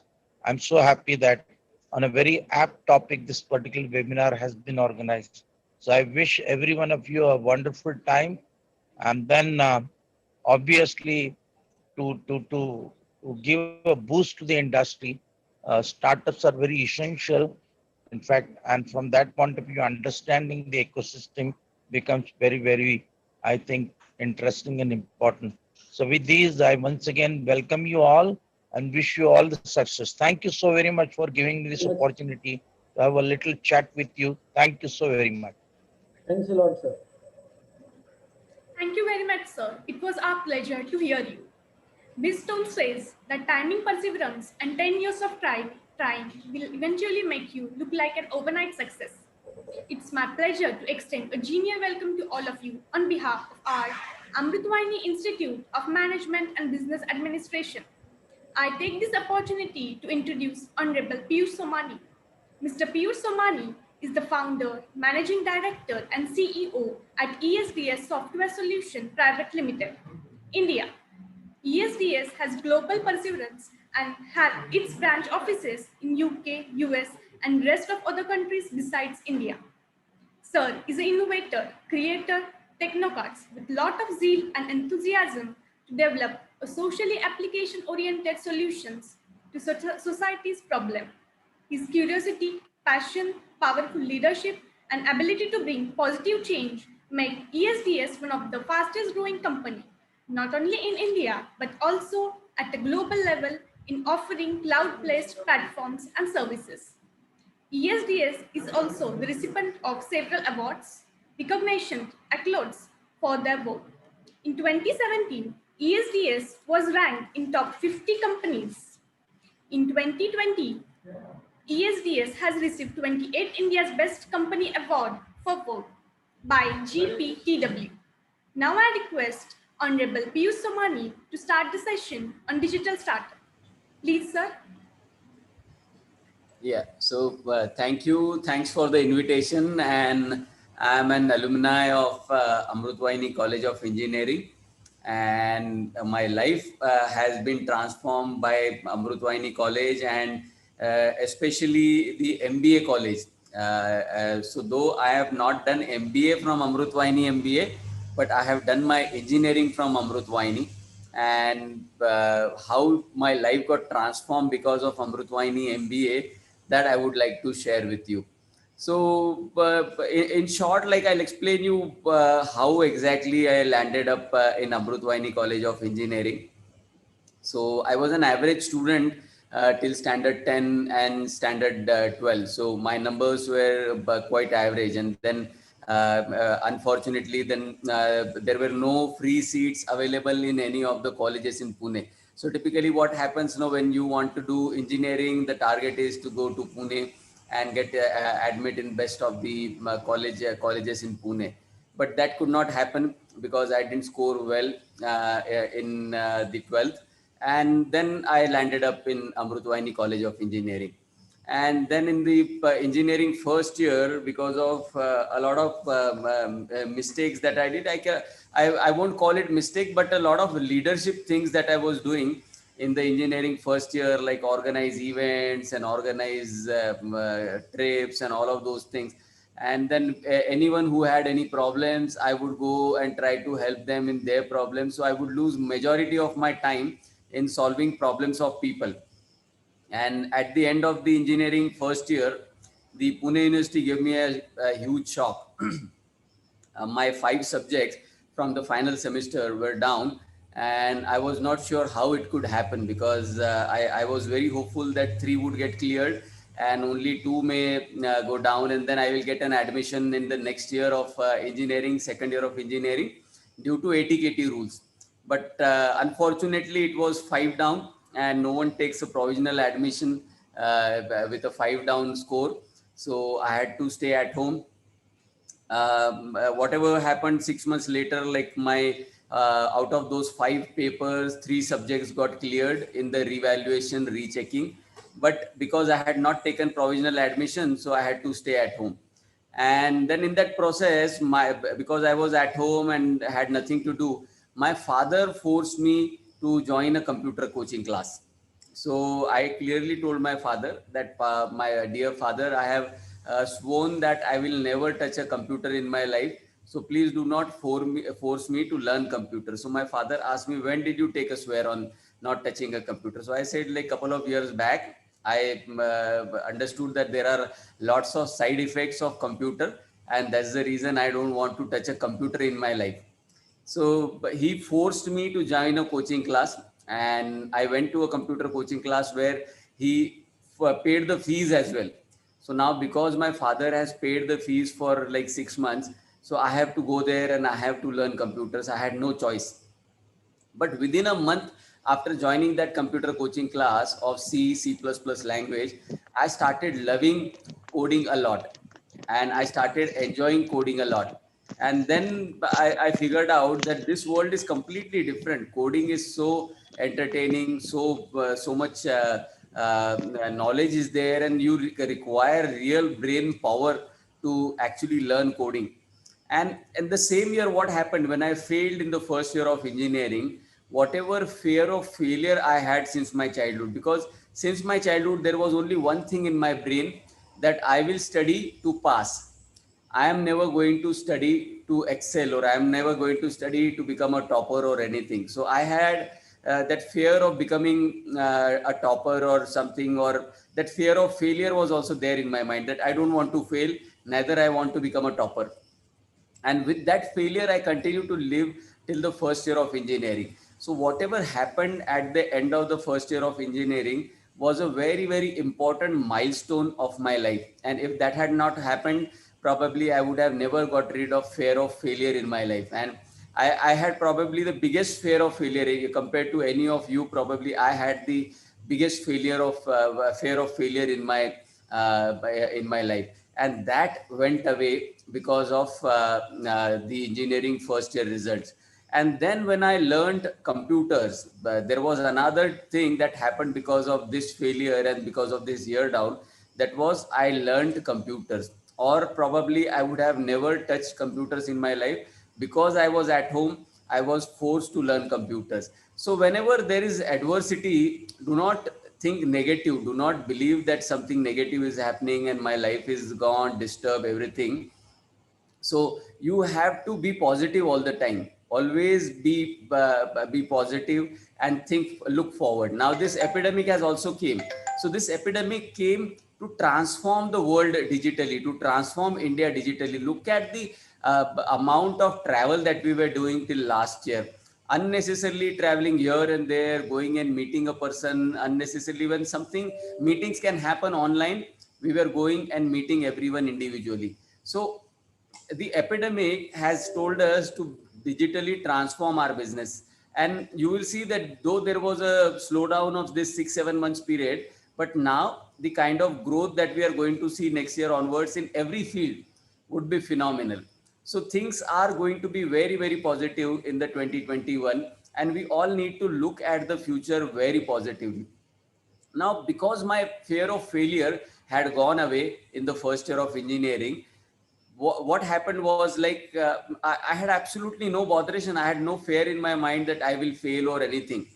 I was studying, and suddenly I was able to top, like in the third year of engineering, I was a topper in many theory subjects, and class topper in theory subjects. So then my teachers and everyone were like amazed that how come this guy has topped so many subjects? There is something wrong. And I realized that the fear of failure was gone behind me, and there was a new person inside me who came out, and who came out very strongly and was doing exceptionally well in his career. And then I got a very, very good coach in the form of Dr. Jain Chopde. I got a very, very good mentor, very, very good coach, and he decided to coach me from there. Now, but later on, it was not at that point of time that he shared with me that why did he personally select me to mentor, or why did he select me to coach. Later on, when he came to our office a couple of years back here in Nasik, that time he told me that what made him look at me and what made him to become my mentor. What happened was, like in the second year of engineering, I went to the HOD and I told him that okay, I am going to organize a trip of all my friends, everyone. We are planning to go to Mahabaleshwar. And then similar, at the same time, there were students from third year of engineering. They were also planning to go somewhere else, but all their plans failed. So Chopde sir called me and told me that, Piyush, these third year students also want to go. Can you arrange their trip also along with you. So I told sir that we are going there in just 2 days. I have booked all the hotels and restaurants, and everything has been booked now. Buses have been booked. How can I suddenly double the number? So he said, now somehow you have to manage. The number is getting doubled, and you have to make sure that you take the third year also along with second year. And I took that challenge. We had lots of challenges in taking doing that, like the buses that we organized from Nasik, one of the bus failed on the way. So whatever was time of departure, we were running 6 hours late. Then then the vehicle which we were taking for catering services, there were issues with that vehicle also. When we reached Mahabaleshwar, we reached at like 2 a.m. at Mahabaleshwar, and it was raining in Mahabaleshwar. So all the food items and everything that we took on top of bus, we had no labor or anything to actually get that down. So me and one of my friend from the class, because all the teachers and all the other students, they went to the room and slept, and we both were actually left behind to actually pull down everything from the bus. So it was a tragic experience, and also a very, very good experience, because I got to learn a lot of things from that trip. But after that trip, there was one person who was continuously monitoring me in that trip, and that was Dr. Jayan Chopde. He was continuously looking at me and figuring out that what is he made up of. And then he decided to coach me and mentor me. And then because I was very notorious person, there was a lot of negative energy inside me. Whatever I would do, and the end result would be negative. So there was a lot of energy. It was like a nuclear energy, but it was a destructive nuclear energy at that time. And then he started coaching me, mentoring me. He started guiding me. And whenever he used to come in the class, he would make me stand throughout the lecture. So I didn't have the guts to go and ask him that, sir, why is it only me who stands in the class all the time? So later on, 10 years later, he came, like when he came to me, meet me at my office, then he told me that because Piyush, whenever you would sit down, you would sleep on the bench. And that's the reason I would always keep you standing. And whenever you would stand, you would learn faster than anyone else who would sit down. And that was probably, I wasn't aware this loophole of myself, this drawback of myself, that I was able to focus far more better while standing. And but yeah, that kind of transformation with Dr. Jayan Chopde brought in my life, phenomenal. I started looking in positive direction because of him. But the major transformation that happened in my life was because of Amrutvahini MBA college. So one day I saw a lot of senior guys, like adult guys, who were moving in the campus, and they were like looking like 30-32 years of age. So I went to them where they were having their breakfast. So on the backside of our hostel, there are some small restaurants, and we go there for breakfast. So I went there and I met them, and I asked them that you look quite senior, and have you come in MBA college MBA first year? So they said like, yes, we have like my experience of 7-8 years working in the industry, but now we've decided to come and do MBA here. So I was shocked that after 7-8 years of experience, and someone who was earning like 35,000-40,000 rupees per month, and this was in the year 2001-2002. So why would someone come and do MBA when they were earning so well? So I thought like earning 35,000-40,000 rupees was very, very good at that point of time. And even now getting a start of 35,000-40,000 rupees is really, really good for everyone. But they decided to resign from those jobs and come and spend 2 years in Amrutvahini MBA college. So I started spending more time, because I had a lot of interest in understanding such people, what mindset they had, why they came there. And in my mind, it was very clear that once I complete engineering, I am never going to go and join any academia. I am going to directly start job, and whatever I earn doesn't matter to me, but I am not going to learn anything after engineering. That was in my mind at that time. But these people, they started changing my mind. They started changing my perceptions. So one fine day, they gave me a book, and the name of the book was You Can Win. And they had told me to read that book. So I clearly told them that in my life, I have never read any book beyond my academia. So do not insist on me reading this book. And next day also, they asked me whether you read the book. So I refused. 10 days they were continuously asking me, have you started the book? Have you read the book? So 10 days I kept on refusing, and they kept on insisting that Piyush, you have to read this book. It's a good starter. And for someone who has never read anything beyond the academia, this book is a good starter.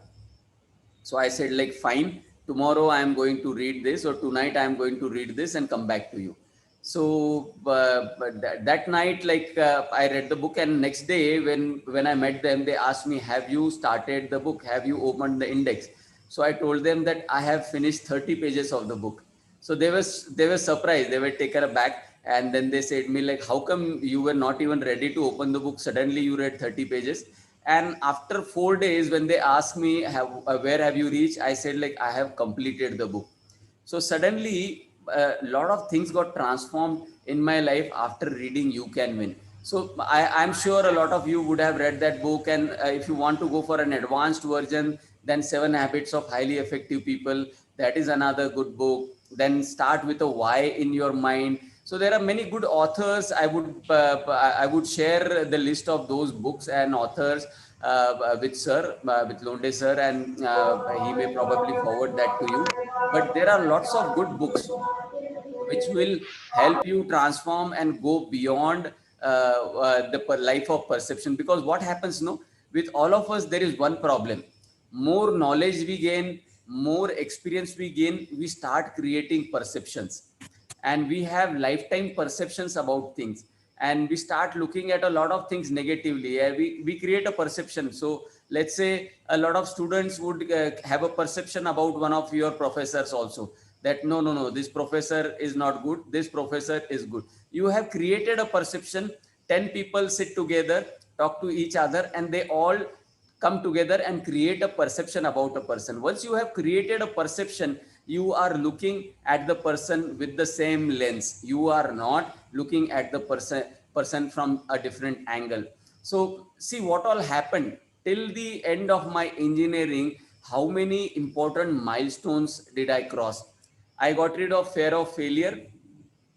I started believing in myself. I started believing that if I keep on doing right things, I think positive, I can be the best in the world. I can do something exceptional in the world. That belief came in me. I had decided, I had a perception in my mind, I am not going to touch a computer in my life. I became an expert at operating computers. And the love I started having for computers, because of that, in my third year of engineering and final year of engineering, most of the elective subjects which I took were computer related, IT, advanced IT. So I took all those subjects.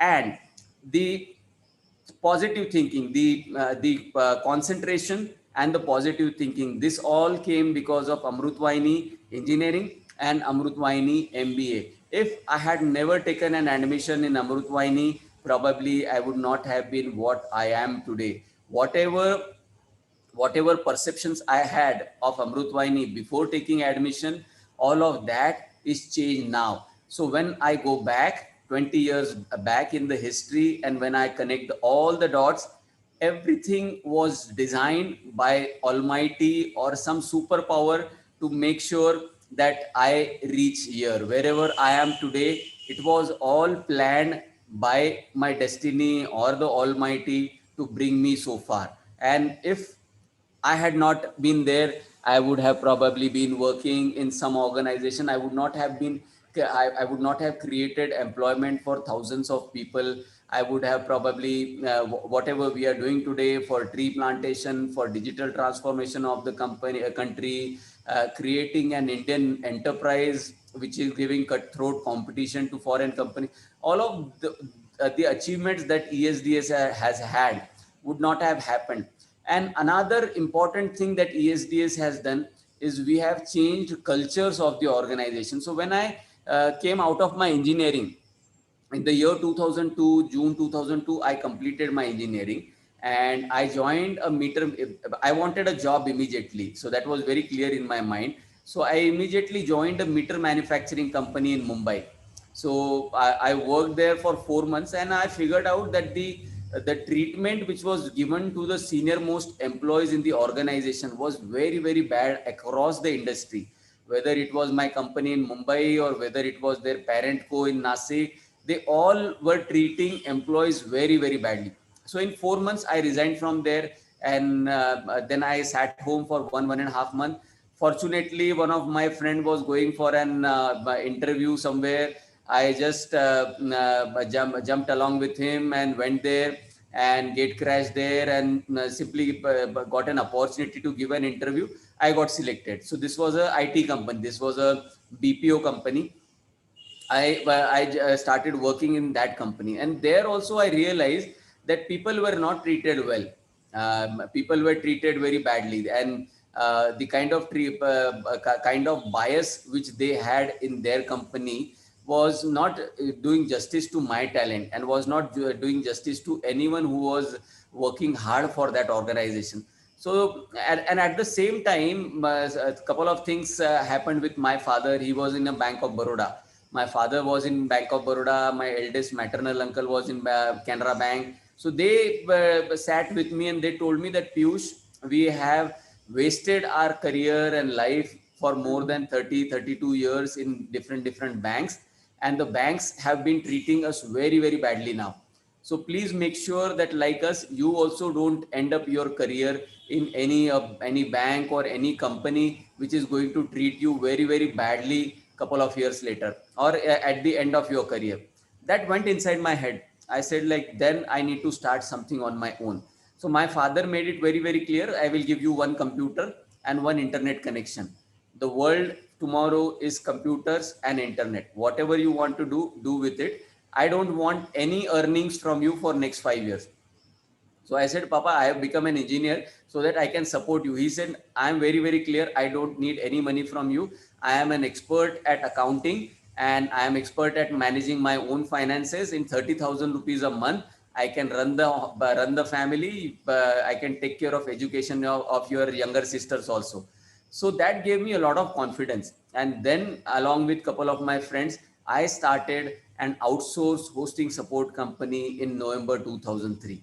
And then there was no looking back. The kind of hard work that I was doing till my engineering, the life was that almost out of 24 hours, 18 to 19 hours a day, we were just having fun, and we were just studying only during the PL preparation leaves that you get at the end of the semester. And then suddenly, in just less than 2 years time, 1.5 years time, less than 1.5 years time, my life changed to a person who was sitting in front of computer for 18 to 19 hours a day. I was sleeping for just 4 to 5 hours and working on the computer, solving client problems all the time. And what was I doing 18 months back? I was just having fun all the time, and we would sleep in the hostel. We would sleep at 3 a.m.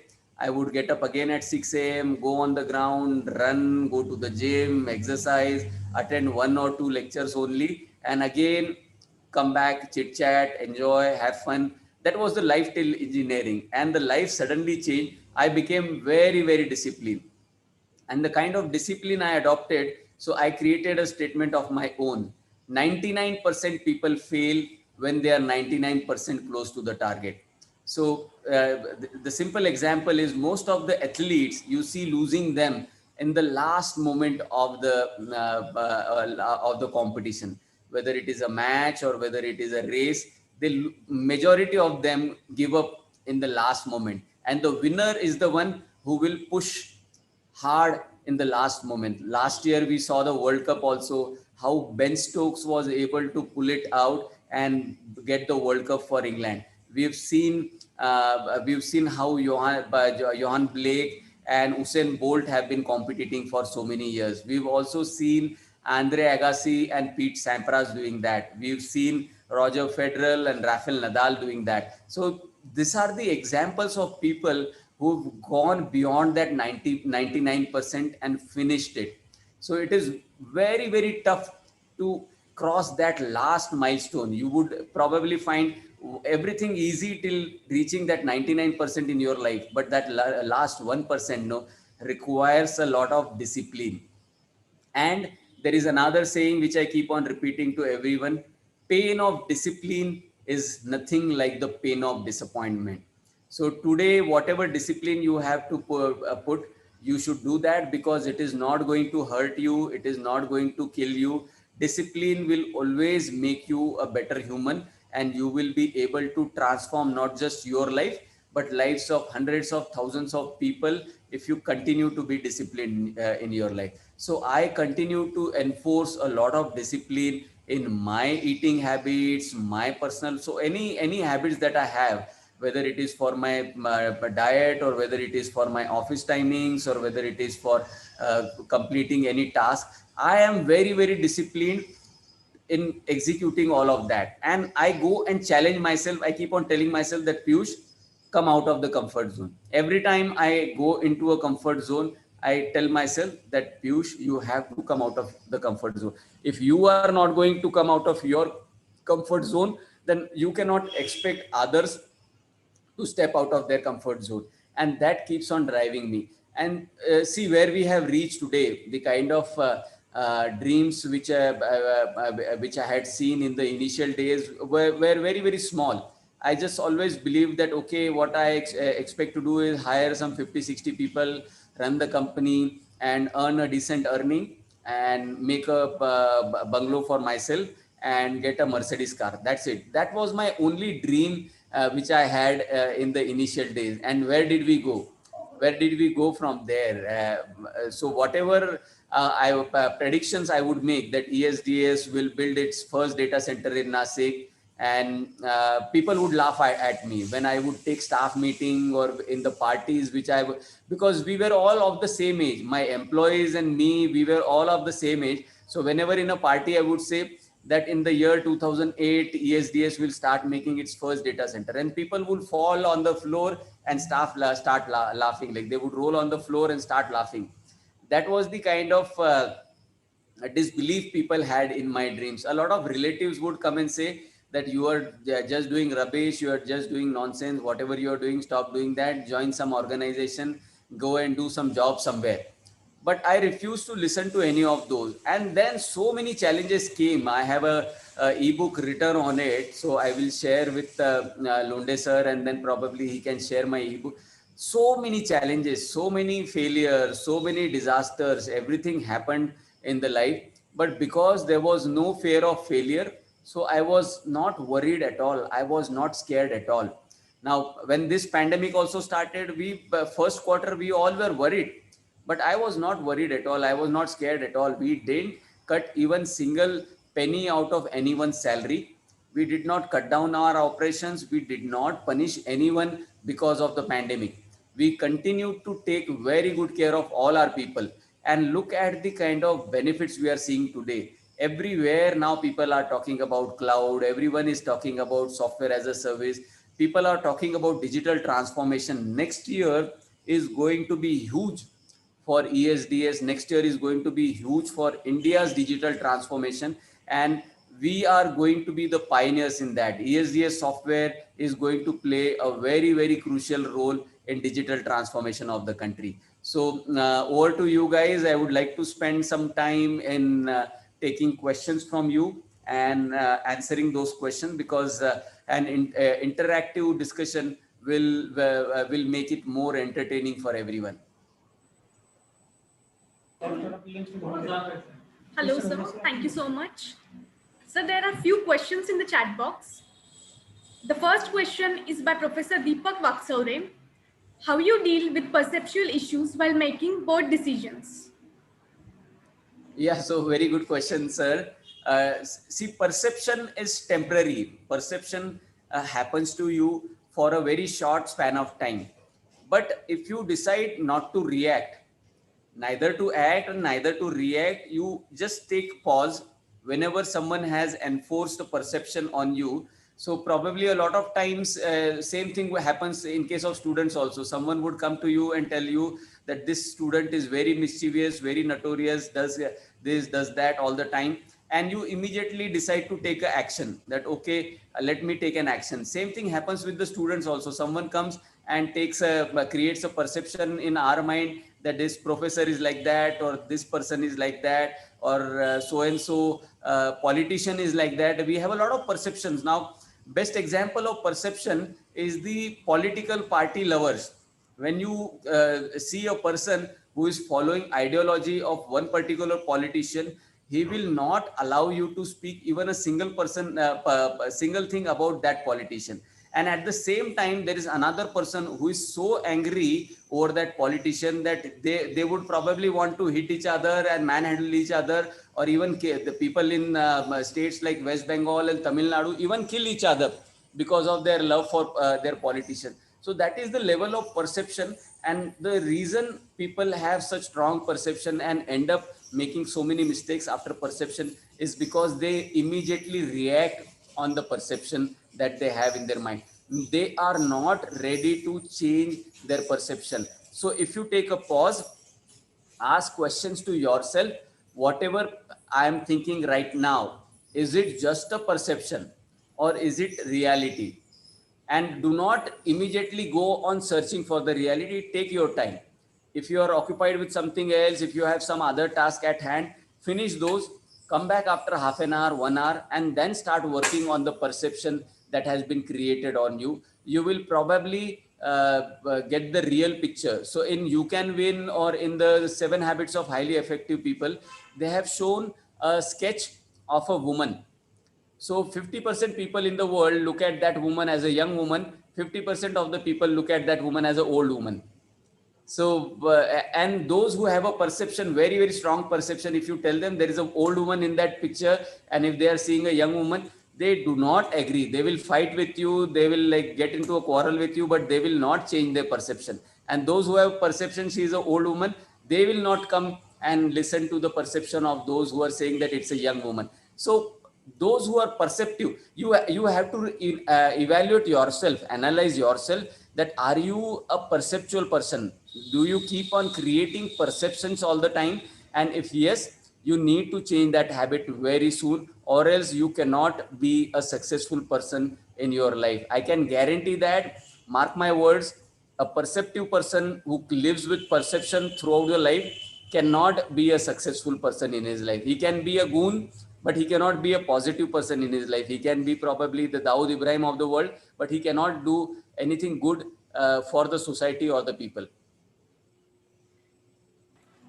Piyush sir. Thank you so much, sir. Hello. Yes, please, sir. Yeah, Piyush sir, see, very enlightening session, a very insightful session. Sir, you have shared your startup story, and you have also talked about many ups and downs which you have seen. So in most of the times when the entrepreneur undertook any, say, entrepreneurship activity, within one failure, most of the students, okay, don't go for it. So whenever any disaster comes, or whenever any worse situations comes, what are the 3 steps that you take so that you bounce back out of that situation? Can you share some insights related to this? Yes, sir. I have a very, very good example which I missed out in my address. So what happened in the year 2006, I had a lot of BPO customers, and these American customers, British customers, Australian customers that I had. So we were 24/7. And if anything went wrong, I would get call from Australia in their daytime. Anything goes wrong, I would get a call from America in their daytime, from UK in their daytime. So everyone was calling me 24/7. This issue happened, Piyush, you have to be there. That issue happened, Piyush, you have to be there. So then I said, like, if this is the kind of pressure that is going to be there on me all the time, I would rather exit some customers, tell them to go away, and I would purely focus on my web hosting business. I was just building 2 web hosting companies in UK and 1 web hosting company in the US. So I said, like, all these 15 PPO customers I have, outsource hosting support customers I have, let them go. And I started telling bye-bye to all those customers who were giving majority of my revenue at that time. 90% of my revenue was coming from, actually 95% of my revenue was coming from outsource hosting support. And as those customers started going away, my cash flow started depleting. So I had no money to even pay the salaries, and I had 60 people at that point of time. So the decision backfired, and whatever I was anticipating that my UK companies will quickly grow and the US company will quickly grow, that was not happening. So whatever cash reserves I had, whatever balance I had accumulated in my mother's bank account, father's bank account, both the sisters' bank account, my bank account, everything gone in paying the salaries. And at the same time, people were also resigning. So from 60 people, we came down to 25 people because people started saying that this company is not having customers now. They are losing customers. They are losing employees. So let us go away. So that started happening. But I didn't give up hopes. What I did at the same time, I hired freshers from different colleges, some MBA pass out, some BSc, BCom pass out, and I took them in a marketing team. So I figured out that Google was new at that time in the year 2006. People were not aware much about what was Google. And I took this team along with me and told them that we have to do search engine optimization. So because they were fresh, they did not refuse to do anything. Whatever I was teaching them, they were doing along with me. And this team of around 8 people, which I hired in SEO, we all transformed the world at that time. So then in the month of September, October, you go and search in anything in Google. If you did that in Google, everywhere you would see only our companies on top. UK hosting, UK web hosting, UK data center. So anything that you did in Google, our 3 companies were on top in Google for everything. And suddenly so much traffic started coming on our website from October 2006 onward that we had 150 times growth for those 3 companies in next 36 months. That was the kind of transformation which happened. So I didn't give up till the last penny which was left with me to pay the salaries, till the last penny which was there with me to run the operations. I did not give up hopes.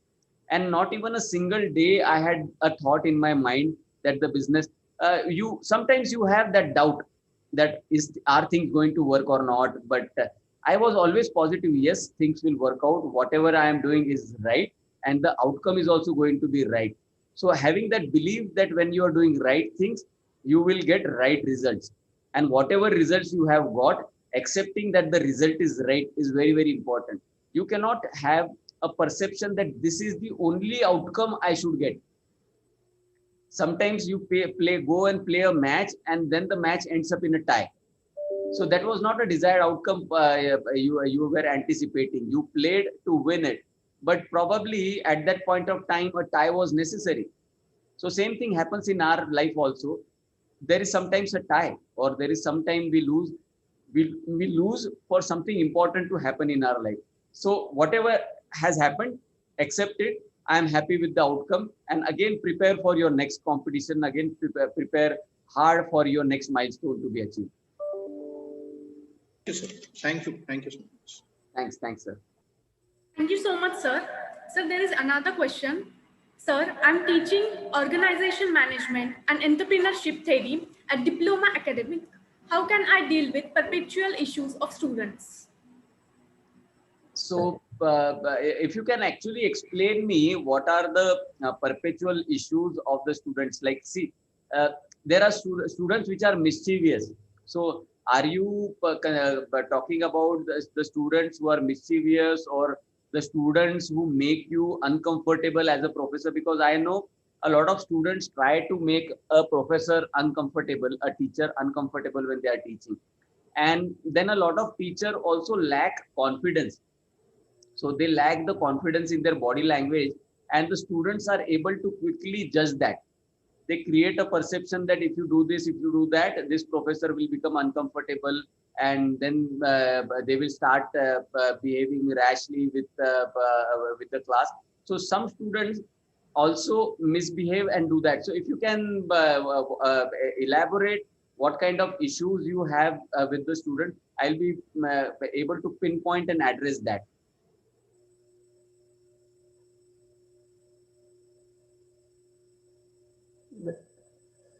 Next question. Sir, actually the question is asked by Mr. Santosh Saraf. In chat box, he asked question. No? Yes, sir. If he join, you can appeal him to ask the question. Okay, so if you, Santosh sir, if you can actually elaborate your question, meanwhile I will take another question. Okay, sir. The next question is, what is the title of book which you have written? So the title of the book is My Journey Back Home. So actually the title has to be finalized. We are talking on 4 titles at this point of time. So I'll be able to share this finalized version with you after a week's time. So the author, the co-author who actually took my interview and made the book, she tested positive. So she is yet to complete that book. But as soon Good morning, as, sir. yeah, yes. Excuse me, sir. Yes, sir. Can I get a specific copy of your book, sir? Please, sir. Specific? Copy. Specific copy. Can I get, sir? Yes, sir. Yes, sir. So after a week's time, I am going to share with Professor Londe. So if you can talk to him and take it, give me time. Give me time till end of this month. I will forward it to sir. We will make it available to the. Thank you. Thank you so much, sir. The next question is, sir, what are the challenges, trends, and opportunities in startup in present scenario? See, most important, yeah. So most important thing before starting a startup is to analyze whether you have a unique idea or not. 2 things are very, very important. Do you have a unique idea which can be your IP, which can be your intellectual property? You can file a patent for that concept or not. And do you have money to execute that concept or not? Will it be sold in the market? Will people buy it? So there has to be an intellectual property, and there has to be a buyer for it. So you create something, but there is no buyer, and you say that, okay, I have this idea, I'm going to execute it, but if there are no buyers, it will not work. And you need to also figure out that whether you have money enough to survive for a year or not. So if you say that, no, I have only 10,000 rupees in my pocket and I will not be able to run this for more time, so then do not start with a startup. If you are able to do some job somewhere, earn something, get some friend or a father or someone to invest something for you. Like in my case, my father gave me a computer and the installment which was required for down payment of the bandwidth. If he had not given that 25,000 rupees computer to me and 25,000 rupees bandwidth payment to me, I would not have been able to start the startup. So it is very, very important to plan your finances. And then once you have started a startup, all the billing issues, selling issues, and accounting issues, and finance, raising finance is very, very important. So I have seen a lot of people who say that, no, I am MBA HR, so I will only do hiring. I will not look into finance. Then someone would say that, no, I only like technology. I am an expert at technology. I will not do finance. If you refuse to look into finance, if you refuse to interview and hire your own people, you are going to create a disaster. It is not going to be a startup. It is going to be a disaster. So having a perception that I am expert at doing only one thing and I will continue to do that one thing and I am not going to do anything else, then you are not going to start a startup. You are going to create your own disaster. And after that disaster, you will lose all your confidence and you will again go back to the corporate world, join some ITS company, become a programmer over there or a floor manager, and that's it. Your entire career would be ending up like a floor manager so if you come out of these perceptions that no, I am a champion at this subject only, I will be doing only this in my life, you cannot become an entrepreneur. You cannot start a startup. So first thing and most important thing is come out of the perception that I can only do this and I am made to do this only. You need to be an all-rounder to be an entrepreneur. Piyush sir, see how you encourage entrepreneurship culture in your organization, that is ESDS? See, the opportunities that we give to people, the way this is a very the entire structure of the organization is very flat. This is a horizontal organization that we have. So we've not created too many verticals here. We give opportunity, and what we do is when we see a young talent in the company, someone who's got a lot of potential, we create a green corridor for them in our company. They will be allowed to bypass each and everyone above them and reach to the top management, reach till me, and come and share their ideas with me. So that is the kind of culture that we have created. So it is very important to create a culture of acceptability. In our organization, we do not call anyone by sir or madam. It is strictly disallowed. People are imposed penalty of 100 rupees if anyone calls anyone by sir or madam. So that's the kind of structure that we have created in our organization. And till now, there are 48 startups which have sprung out from ESDS. So the people who left ESDS and started something on their own, 48 such companies have been incorporated by people. And even the others who have left and joined some other company, they are at a much senior level position. In fact, even the people who were terminated from ESDS, they are at a much senior level position in other companies. So, and it's not just one or two people, but we've seen dozens of people getting very good positions in their life. So we are very happy. Like, I personally feel very proud that I have not just given job to 1,000+ people, but I have also created 48 companies. I believe that those are my companies only because the kind of culture I created in ESDS motivated them to go and start. Definitely 99% credit I will give to them only, because anyone who goes and starts a startup, it is eventually their effort. But 1% contribution was from my side, which was to give them opportunity to scale within ESDS. Thank you. Thank you so much, sir. There is another question. What are the most important attributes of successful leaders are business today? Over to you, sir. Yeah, so I'll repeat once again, thinking positive, that's the most important thing. Whatever situation comes to you, and if you do not know what is positive thinking, probably reading the books I mentioned, you can win 7 habits and bringing perfection in your 7 habits and the 8th habit. So all of those books and other books which have been written by Stephen Covey, and I'm missing the name of the author who has written the book Why. Begin with the why in your mind. So that is another good book that I have read, and exceptional books, and those help you to imbibe all the good habits of entrepreneurs inside you. And then also watch one of that speech from Steve Jobs, which is connecting the dots. So probably it was his last speech at the Harvard, and he mentioned that how the dots get connected. When an entrepreneur looks behind, he sees that how the dots got connected.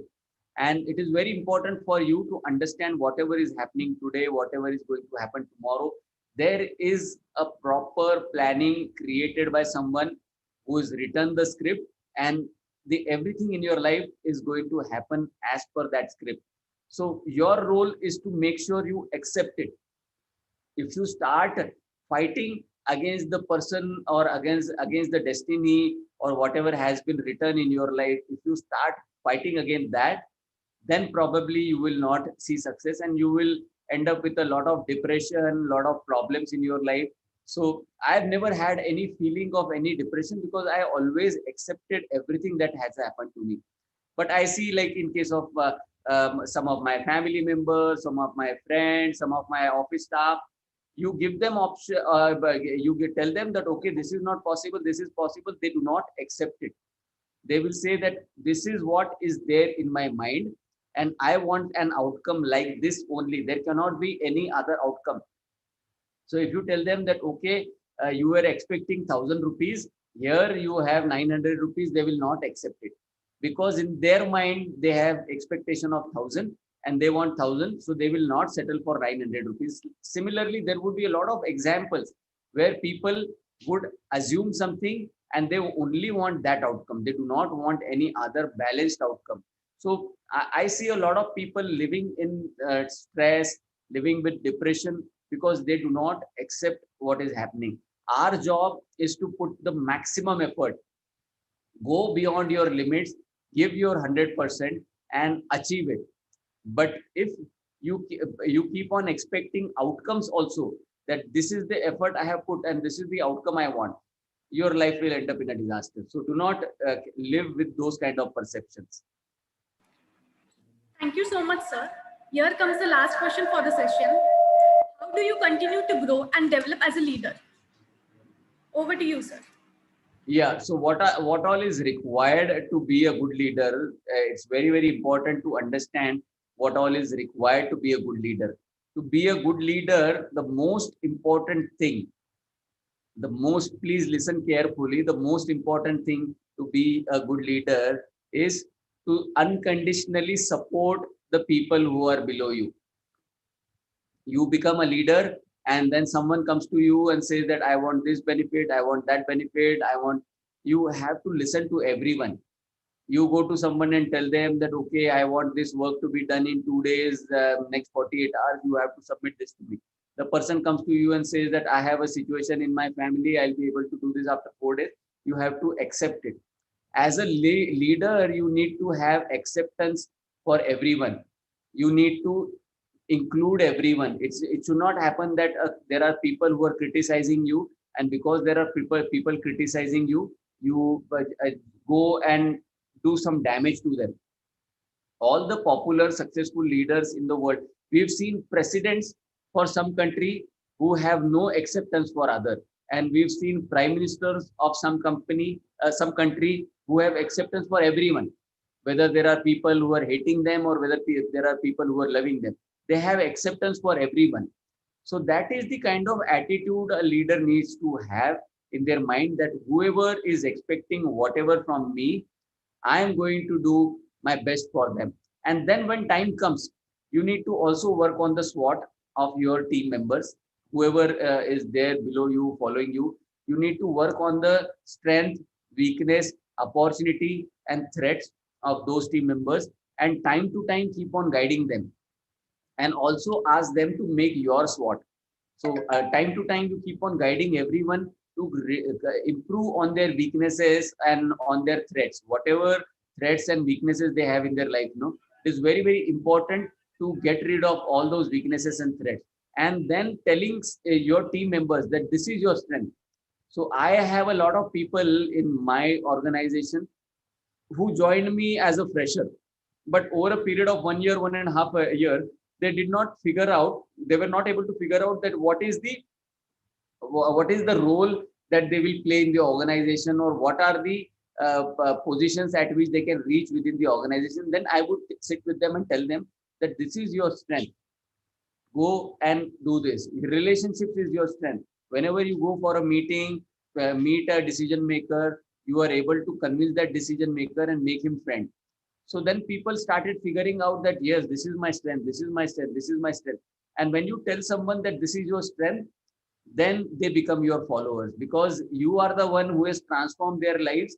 So they keep on thinking all the time that I would have a lot of other things inside me, which this person is going to tell me, and which this person is going to bring out of me, and that will help me to excel in my life. So probably you can do such an activity in your department also, department or class, or the entire first year and second year of MBA. You can do such an activity. Your professors can do a SWOT analysis for students. Students can do a SWOT analysis among themselves, and students can do a SWOT for teachers also. Absolutely no harm. It should be a open feedback for teachers, for professors, for students, everyone sharing a SWOT analysis created for each other. And that is what is going to help you, because your competition or your critics are not inside your organization, those are there outside. So in your MBA college, your critics or your followers are not there. The world outside is waiting for you, and how the world is going to treat you, you don't know as of yet. So it is better to be criticized by our own people today rather than being ashamed, ashamed by the world.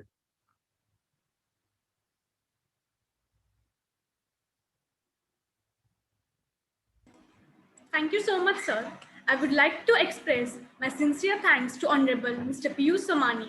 Definitely, the information given by you will be fruitful for all of us. Thank you so much, sir, for sharing your personal experiences with us. Now, there is an announcement. Dear attendees and participants, there will be a lunch break for 45 minutes. All the attendees and participants are requested to join at 1:15 sharp. The session will be continued. Thank you. See you soon. Thank you everyone. Take care. Thanks a lot. They could see you, sir. My video was on, no? Achha. Sir, in the basic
यहाँ कहीं coffee मिलती है क्या?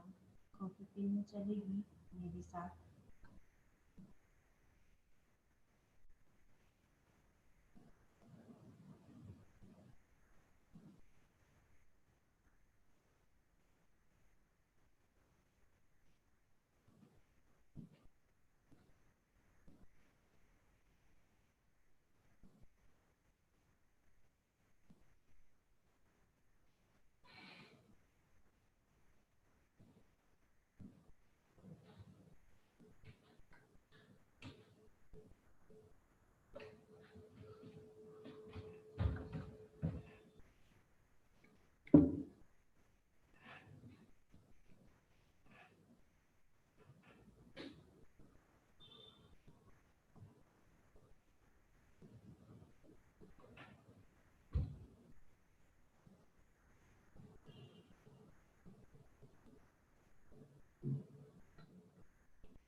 केळं घेऊन गेला केळं नाही घेत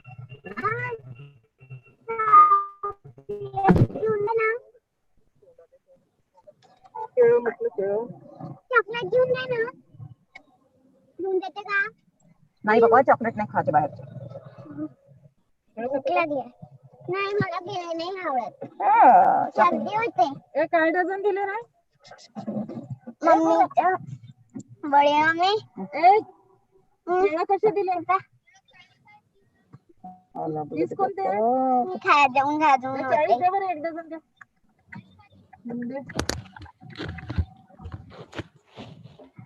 तिला ते खारक एक बदाम एक हे नाही कसं आणणार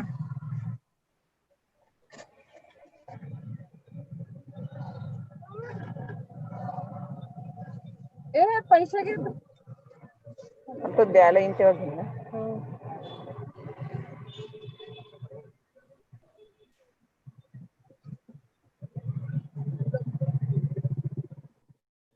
ते मधली देशील खाली ही इथून दिसते ना काळपट त्याच्या मागची देशील खाली हे इकडे मध्यभागी नाही इकडे इकडे मध्यभागी त्याच्या मागे मागे इकडे त्याच्या बाजूची त्याच्या बाजूची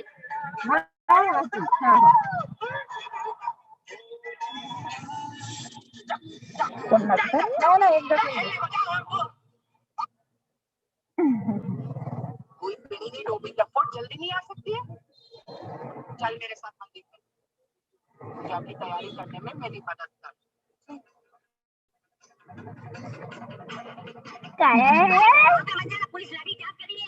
मारुति सेंटर कॉपी वॉक के साथ ही क्या सेंटर और शुरू सब संभाल अविनाश राव सेंटर बद्दल काय आहे बापा बापा इकडला इकडं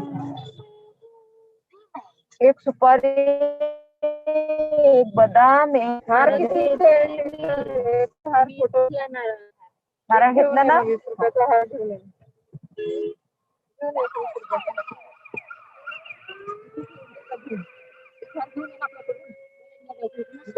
मला कसं बरोबर मी घेतला नारळ घेतला आणि हार घेऊन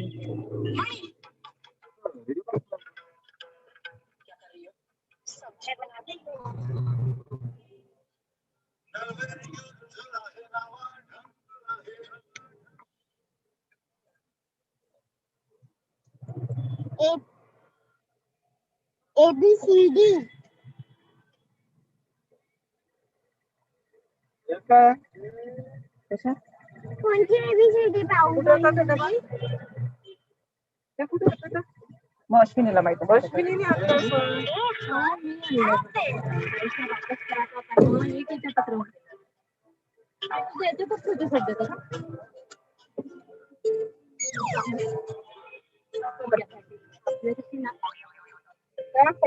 आपल्यासाठी नारळ घेतलं ते पण नारळ गाडीतच ठेवलं तुम्ही त्या गावाल्या गाडीमध्ये बरं ठीक आहे घेऊन टाका आता जातो तुम्ही माफ कर त्यांना जाऊ दे अश्विनी का आहे अश्विनी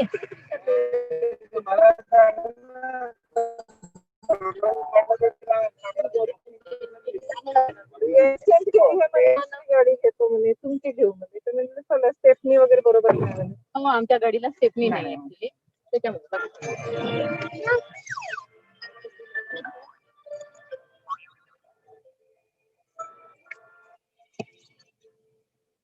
आईने काही खाल्लं का तुम्ही आज मी तिला दिलं ना खाल्लं का पण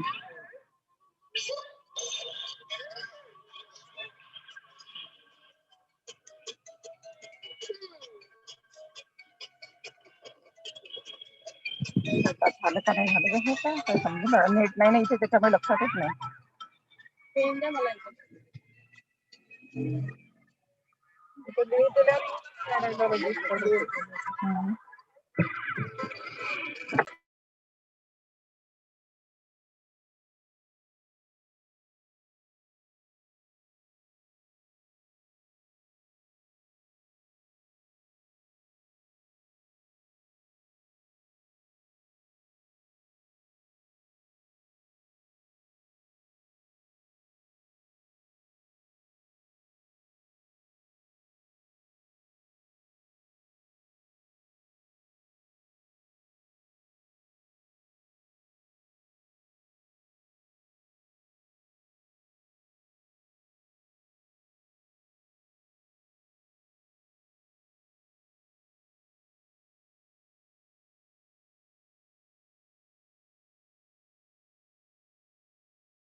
तिकडून येणार आवाज हो?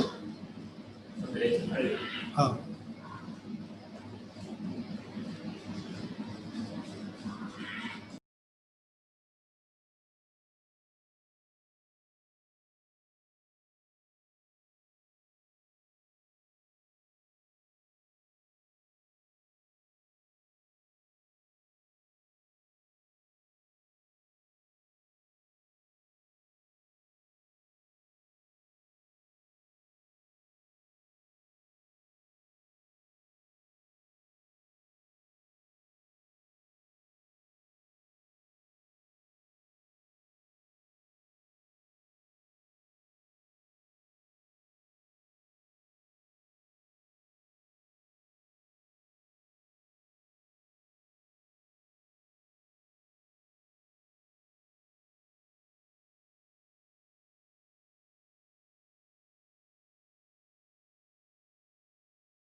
don't know.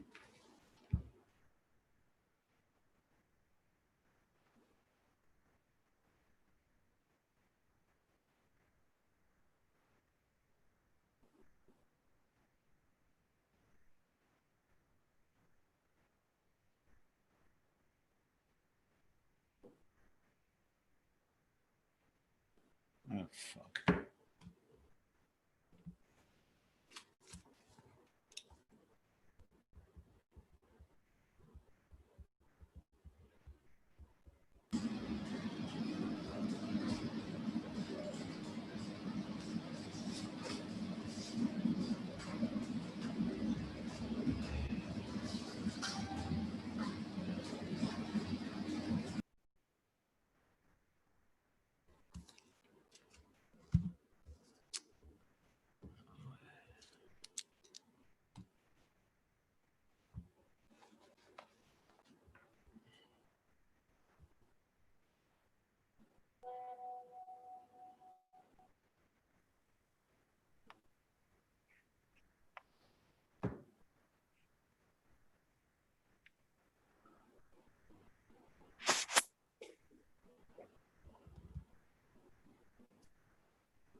As Winston Churchill says, a pessimist sees the difficulty in every opportunity, but the optimist sees opportunity in every difficulty. Good afternoon, everyone. I am Pranali on behalf of Amrutvahini Institute of Management and Business Administration. Welcomes the guest for our next session, Honorable Mr. Richard Rothman.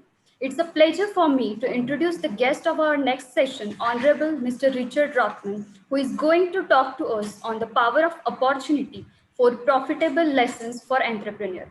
Mr. Rothman is the founder and managing director of Open Mind Opportunity Consultancy, the world's first and only opportunity consultancy.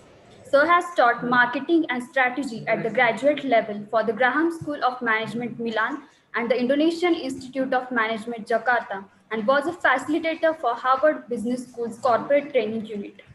Prior to starting the opportunity consultancy, Mr. Rothman served as Trade Commissioner of the United States in India, Italy, and Indonesia.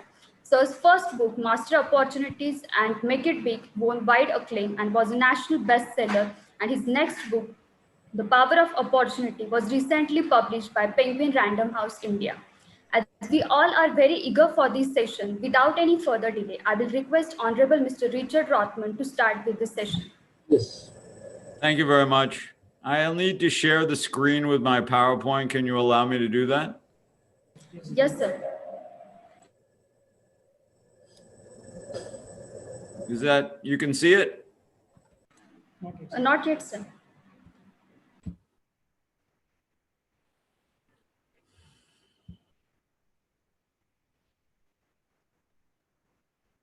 Can you see it now? Not yet, sir.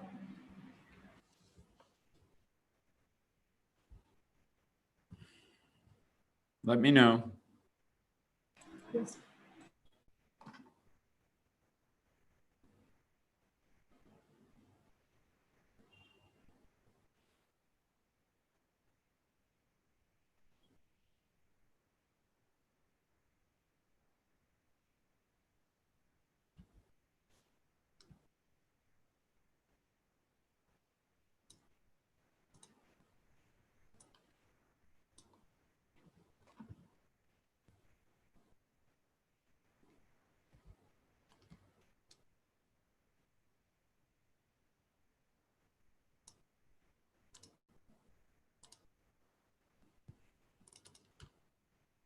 Yes, sir. Now we can see the screen. Okay, excellent. So today I'd like to talk about the power of opportunity, four profitable lessons for entrepreneurs. Lesson 1, there is no connection between hard work and success. I'm hoping all of you in the audience work hard, but simply working hard doesn't guarantee success.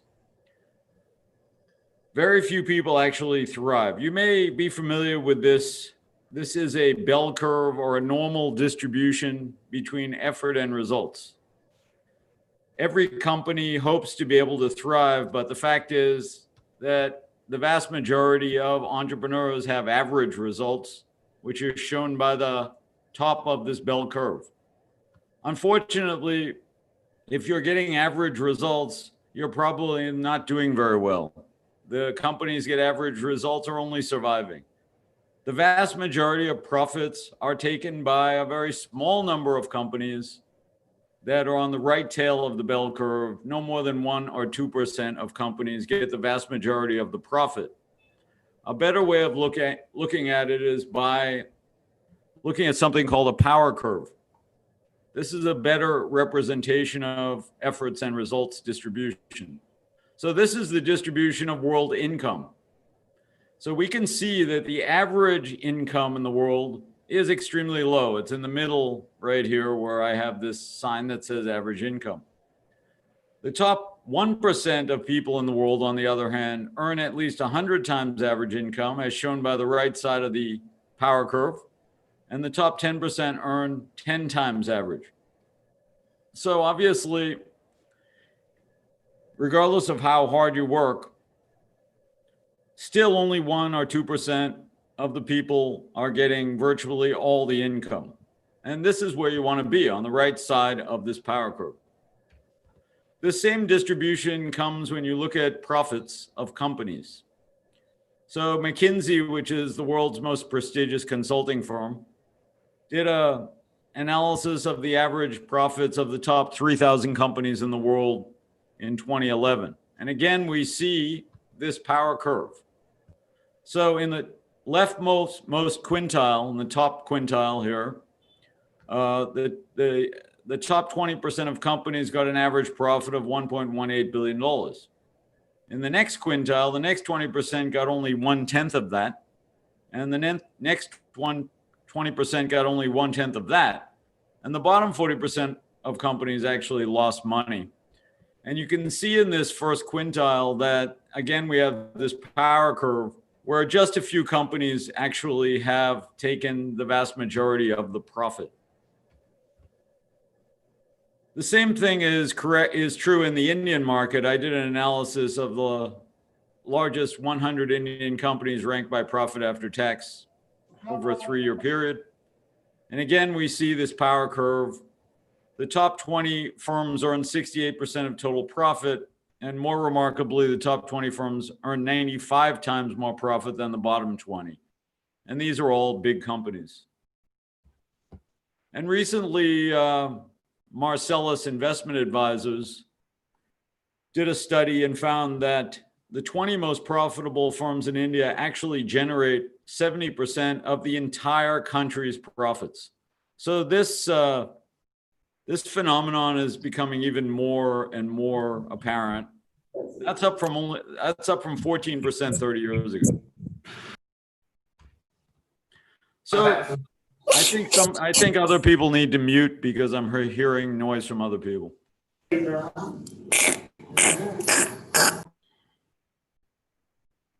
Okay, so that moves us to lesson 2. Obviously, you want to be in the 1%. So how do you get there?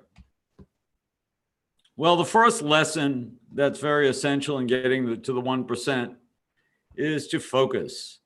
Many of you may know this guy is Steve Jobs, the founder of Apple. In 1996, Apple was a week away or so from bankruptcy, wasn't doing well at all, and the board of directors brought Steve Jobs back to run the company. And the first thing he did was he cut the product line from 350 computers, in those days it was only computers, down to only 10. And people said, why are you doing that? That's crazy. We'll have nothing to sell. And he said, well, none of those computers I'm cutting were opportunities. They were all draining resources from the company. So I'm going to preserve resources to focus on the next big opportunity, which is exactly what he did. And Apple is still focused only on golden opportunities. As Tim Cook, the current CEO of Apple, has said, we are the most focused company that I know of. We say no to great opportunities in order to keep the amount of things we focus on very small in number, so that we can put enormous energy behind the small number of opportunities that we do choose. And this sort of focus has resulted in very high profits. So this article in the Wall Street Journal basically says that in the year 2018, there were 1,000 companies in the world making smartphones. Yet only one company, Apple, made 92% of the industry's profit. That basically means that the other 999 companies making smartphones only got 8% of the industry's profit. And we can see Apple's revenue by product was 70% from only one product, the iPhone. So why is it that big opportunities are available to anyone? Well, if you can see, I don't know how many of you would recognize who these four guys are. These are four Indian billionaires. They all went from rags to riches and started with nothing, and now they're all billionaires. We see Dhirubhai Ambani, Uday Kotak, we see Mittal, we see Subhash Chandra, and there are many more. I profiled them in my book, Master Opportunity and Make It Big. Now, how is it that guys like these who started with nothing are able to go from rags to riches? Well, they did it by taking advantage of big opportunities. Big opportunities can take anyone from zero to hero. And why is that? Because opportunities are free. These guys didn't have to pay for the opportunities. Subhash Chandra, when he started Z, which was India's first satellite TV channel, he didn't have to pay for that opportunity. The opportunity was free. And why is that? Well, all opportunities are free. You cannot buy an opportunity. You can't go to the opportunity shop to get one because it doesn't exist. So opportunities are available to anyone. Better yet, big opportunities are like powerful magnets that attract all the resources you need to scale. That's why it's very important to choose big opportunities, because small opportunities do not attract anything. They don't attract any resources, and you're almost guaranteed to fail when you are using a small opportunity. I meet a lot of managing directors of Indian companies, and most of them complain to me that they can't attract adequate capital, they can't attract a good team. But what they're really missing is a big opportunity. You know, a few years ago, I met a 20-year-old kid, dropout of IIT, who had just raised $20 million from the US VC firm Tiger Global. Now, how is it that Tiger was willing to give this kid money, so much money? He had no track record at all. It's because of the size of the opportunity he was pursuing. The fact is that money and resources and even team, they're attracted to opportunity more than anything else. As the famous Indian investor Prem Watsa has said, if you have opportunity, money comes. Unfortunately, most entrepreneurs are not focused on finding big opportunities. They are instead focused on solving small day-to-day problems. Every day, people who are running companies are firefighting and problem solving and handling operations and email and a million other things. And it's unfortunate that the focus on big opportunities gets pushed to the bottom of the priority list. And that's too bad, because if the promoter, entrepreneur, managing director, whatever the title is not focused on opportunities, then the chances are that nobody else in the company is either. Which brings us to lesson 3. How do you find big opportunities? Well, let's back up a bit and talk about what creates opportunities. I've thought a lot about this. I've written 2 books about it. And in a nutshell, opportunities are created by change in your environment. If you lived in a completely static environment in which nothing changed, then there really wouldn't be a lot of opportunities for you to pursue. We're very fortunate to live in the modern world where things change very quickly, and that creates abundant opportunities. A lot of people resent change or they resist change, but actually change is great because it is the mother of all opportunity, if you can see them. So how does change create opportunities? I'll give an example using a product we all use every day, the mobile phone. Now, for those of you who are old enough, you might have had a phone like this Nokia in the top left. It was a feature phone. And then one day, perhaps 10, 15 years ago, you gave up the Nokia and you got a BlackBerry, the phone on the top right. And then perhaps 5 to 10 years ago, you gave up the BlackBerry and you got a smartphone like that phone on the bottom. Now, what was it in the environment of this industry, of the environment of the mobile phone industry, that drove this evolution from the Nokia feature phone to the BlackBerry to the smartphone? There was one major factor in the environment of this industry that drove this evolution. It's unfortunate that Nokia missed this, didn't see it and they got wiped out. BlackBerry didn't see it and they got wiped out. And Apple, of course, and others took advantage of it. And this one factor that drove this evolution, this key driver of change in this environment, is something most people cannot guess because it comes from outside the industry. The key driver of change came from the telecom industry, and that key driver of change was bandwidth. With a 1G phone like this Nokia, all you could really do was make phone calls and send SMSs. But once bandwidth expanded to 2G, then you could have a BlackBerry, which added email to the phone. However, once bandwidth expanded to 3G, you could add a fully networked computer to the phone and massively expand utility by 1,000 times. And that was the key driver. Now, of course, Nokia and BlackBerry didn't take advantage of it and got wiped out. A company that did take advantage of this key driver of change, of bandwidth, was Netflix. Netflix started out in the US as a very much offline company. Their business model was to deliver DVDs to people by mail at a time when you had to watch movies on DVD. But once 3G became available, they very abruptly changed their business model overnight and went to a streaming model. Now, at the time, people thought they were crazy. Their customers were angry. But they've, of course, been the pioneer of streaming. They have the largest market share in the world, and they've been very successful. And you can imagine if they had not adjusted their model to this key driver of change and embraced streaming, they would have also been wiped out.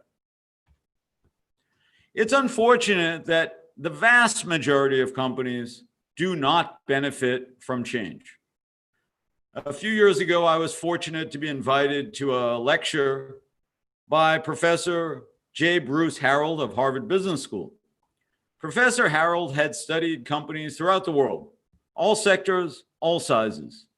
And he had found that only 1.7% of companies last more than 40 years.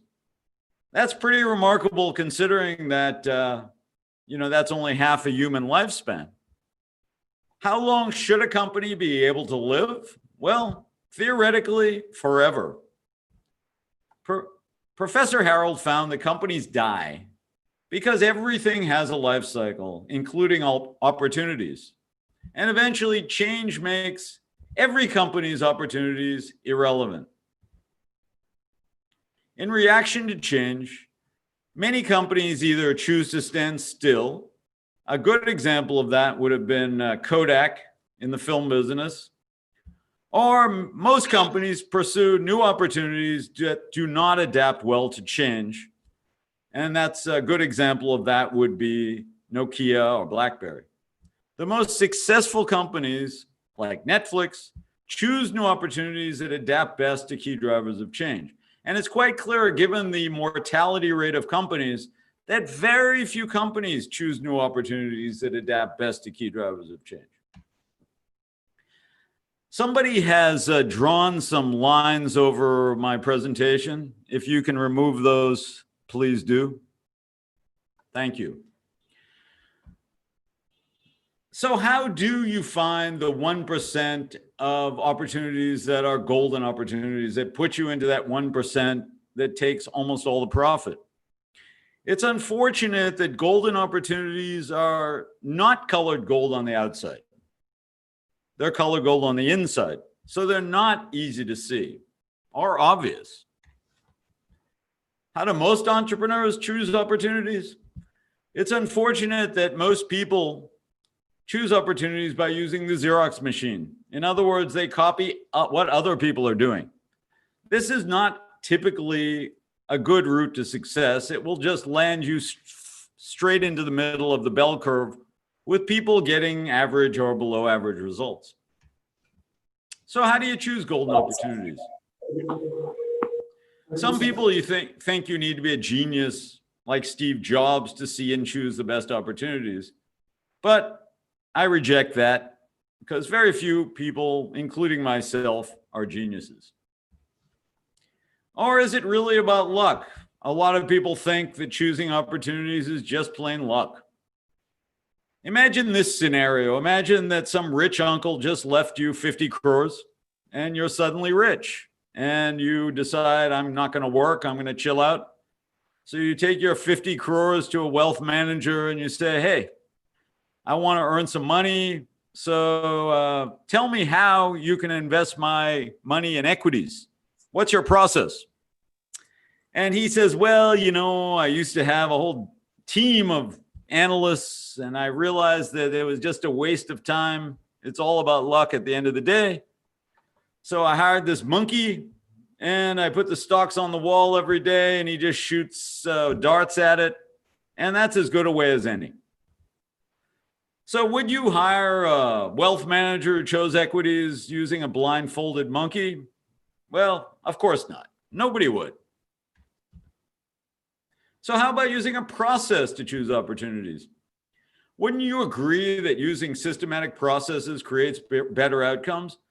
I've asked that question to hundreds of people and they all agree that it certainly does. In fact, you could say that systematic processes are the foundation of our modern world. You wouldn't go to a surgeon Non-profit bylaws who didn't use a process. Your CA uses processes, engineers use them, factories use them. Everyone uses systematic processes, including your university, to teach. Basically, you're mainly teaching processes. So ask yourself these questions. Do you currently use a systematic process to find, evaluate, and choose the best opportunities? I've personally asked this question to over 500 managing directors of Indian companies. And remarkably enough, not a single one uses a systematic process to find, evaluate, and choose the best opportunities, even though they all acknowledge that the opportunities they choose to pursue are crucial to their success or failure. So is there any reason you don't need a systematic process to find, evaluate, and choose the best opportunities? Well, obviously not, which leads us to lesson 4, how to use a systematic opportunity process. In my own consulting business, Open Mind, I have created a 6-step process for uncovering, recovering, and discovering opportunities for sustained profitable growth. And step 1 of this process is called an opportunity audit. Now, what is an audit? I'm sure you're all familiar with the word audit, but very few people know what it means. The definition of audit is a picture of reality, a thorough picture of reality. So if you have a company and you have your CA do an audit of your financial statement every year, of your financial situation every year, excuse me, they do not only count half your money. They account all your money. So an audit is a thorough picture of reality. What is the purpose of an opportunity audit? Well, the purpose of the audit is to discover value. In a business, nobody pays you for being needy or greedy, unfortunately. People pay you for delivering value. You get value if you provide value. So opportunities are the things that create value for you. And the opposite of opportunities are non-opportunities. These are the things you do that destroy value. So the objective of the process is to identify opportunities that can create value and identify opportunities, things you're doing now that destroy value that you need to stop doing so that you can focus better on things that do create value. As we mentioned earlier, opportunities are created by changes in your environment. So it just makes sense that to see opportunities, you must be aware of your environment. It's unfortunate that people miss opportunities because they have a very, very limited view of their environment and therefore do not see opportunities. Let's use an analogy. Auditing your opportunity environment requires full awareness. So what do we mean? Let's say that you, just imagine for a moment that you are an ant and your entire world looks like this. As far as you're concerned, this is the entire world because you have never experienced or seen anything else. And one day out of the sky, a little helicopter comes and lands right in the middle of this, and out steps a very rich looking ant dressed in a $10,000 suit, wearing a gold chain around his neck and a diamond ring. And he says, "Hey, buddy, you are missing opportunity." And you say, "Wow, where did you come from? How have you done this?" And he says, "Well, your view of the world is all wrong. Get into my helicopter and you will see what I mean." So you step into his helicopter and take off, and you realize that the whole time you were just sitting on the elephant's ear and thought it was the whole world. You need to have a very wide view of your environment to see opportunities. Your opportunity environment has 4 segments. The interior is your mission. Most people and most companies have no clue what their mission is. Most companies have, and most people for that matter, only have a mission of money. I want to make a lot of money. Unfortunately, as I said earlier, nobody will give you money because you're needy or greedy. You get money from other people because you provide useful service to them. So the mission, again, has to be designed around useful service. The next part of your environment is your model. That is how you deliver this service to others. Market is where you deliver the service. And of course, domain is everything outside of the mission, model, and market that influence your opportunities. For example, for the mobile phone companies, the telecom industry was in their domain and greatly influenced their opportunities. Domain tends to be the source of the biggest opportunities. And you must, in order to do this, a typical company must talk to many people in their environment: the promoters, the team, customers, consumers, channels, competitors, investors, suppliers, and so on. They can all provide details about the opportunity environment. After you have done a very thorough audit of your environment, it will give you perhaps, when I do an audit of a company, I might come up with 200 opportunities. And these are of different types. They're in all 4 segments of the environment, including the mission, model, market, and domain. They can include old opportunities that you might have considered before but forgot about or pursued and failed at. It could be current opportunities you're thinking about doing or actually doing, and it could be new opportunities you never thought of before. And you will also identify lots of opportunities, which are things you're doing now, which are a complete waste of time and resources that you should stop doing. Next, you would have to evaluate these opportunities. So first, we filter opportunities through key drivers of change. And then we filter them through 9 value filters. You can see that profitability is the lowest and least important of them. More important are other things like utility and scale and relevance.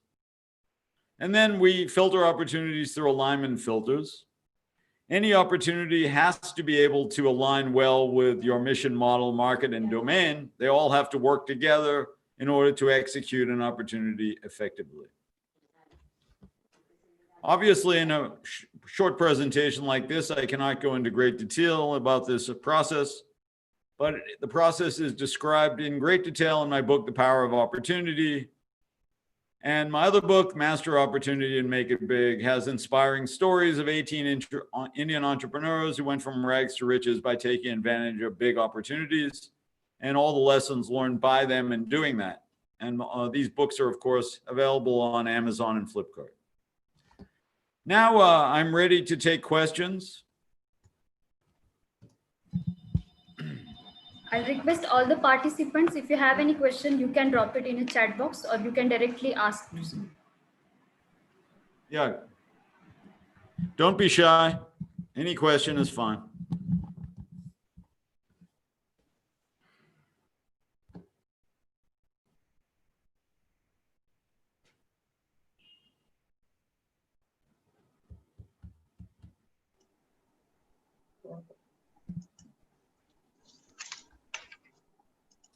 Hello. Yes. Sir, a very insightful PowerPoint presentation. Sir, this is the question which is linked to your academic. There say this as you are associated with different institute as the faculty also. So as you have mentioned that very wide view of environment study is important if we want to search for a golden opportunity. So will you please clarify the context of this environment, because the term wide is so big? Well, I can only give you examples from my work. I have found that most people who are running companies, most entrepreneurs, take a very narrow view of their environment because they are, as you're familiar with the term, inside the box. When you're running a company, it is very easy to have a myopic view of what's going on because you are stuck in day-to-day activities. As a result, you typically put more focus and importance on minor things that are operational instead of important things that are not operational, that are happening to you from the outside. For example, I gave the example of Nokia phone. I'm sure you had a Nokia phone, did you not at one time? Yeah. How is it possible that a company that had 80% market share in mobile phones got completely wiped out within 5 years? And in fact, they were wiped out very quickly. Okay. How is it possible that they could not see that the most important factors influencing their industry were not whether they were competing with another company making feature phones, but the change in technology that was allowing them to provide more service on their phone to their customers? This is why you have to have a wide view of your environment, because very often the things that are influencing opportunity in your industry are not even coming from within your industry. They're coming from outside your industry. But people are very myopic. They're very concerned in the day-to-day competitive battle with the same companies that they're doing business with. Now, I'm sure most of the companies competing with Nokia at that time were also wiped out because they had the same myopic view. You can see that the smartphone was invented by a company, Apple, that was not even in the mobile phone industry. It was because the phone, because of technology, the phone was able to migrate from being a phone to being a computer. Basically, a smartphone is a handheld computer, correct? The phone part of it is a very small percentage of its utility. The real problem is that companies focus too much on profit. But profit as a goal is incorrect because profit is a consequence. It is purely a consequence. It is not a proper goal. When you focus on profit as a goal, your first priority is to maximize the return on the resources you have already invested. And when you do that, you fall into the trap of missing opportunities. Because if things have changed to a large extent, it might be that all of your prior investments are not going to produce profit in the future because a new technology will emerge that is have more utility for people. Okay. If you're completely inward focused, you will not see what's going on. I meet companies all the time, and I'm constantly astounded that most people running companies never talk to their customers. Okay. They don't see what's going on along the edges of their business. They're too focused on the center. And if you talk to their customers, if you're in a B2B business, you should also talk to the customers of your customers because they're the ones who your customers are trying to please. But most people running companies do not do that. That's where the change will be noticed. I hope I've tried to answer your question. Yeah, thank you. Thank you, sir. Yeah. Thank you, sir. We have the next question in the chat box. That how to identify the opportunities. Okay. It's very essential, in my view, to do it in a structured, systematic way. Remember, there's a difference between an idea and an opportunity. If you typically listen to interviews with entrepreneurs, they'll talk about the idea we had, and we had this idea, and we had that idea. And people use a process called brainstorming to produce ideas. Brainstorming is fun, but it doesn't really help you to evaluate ideas. And it also isn't a thorough process that looks at your environment. It just simply brings a few people into a room to throw ideas around. There's a massive difference between an idea and an opportunity.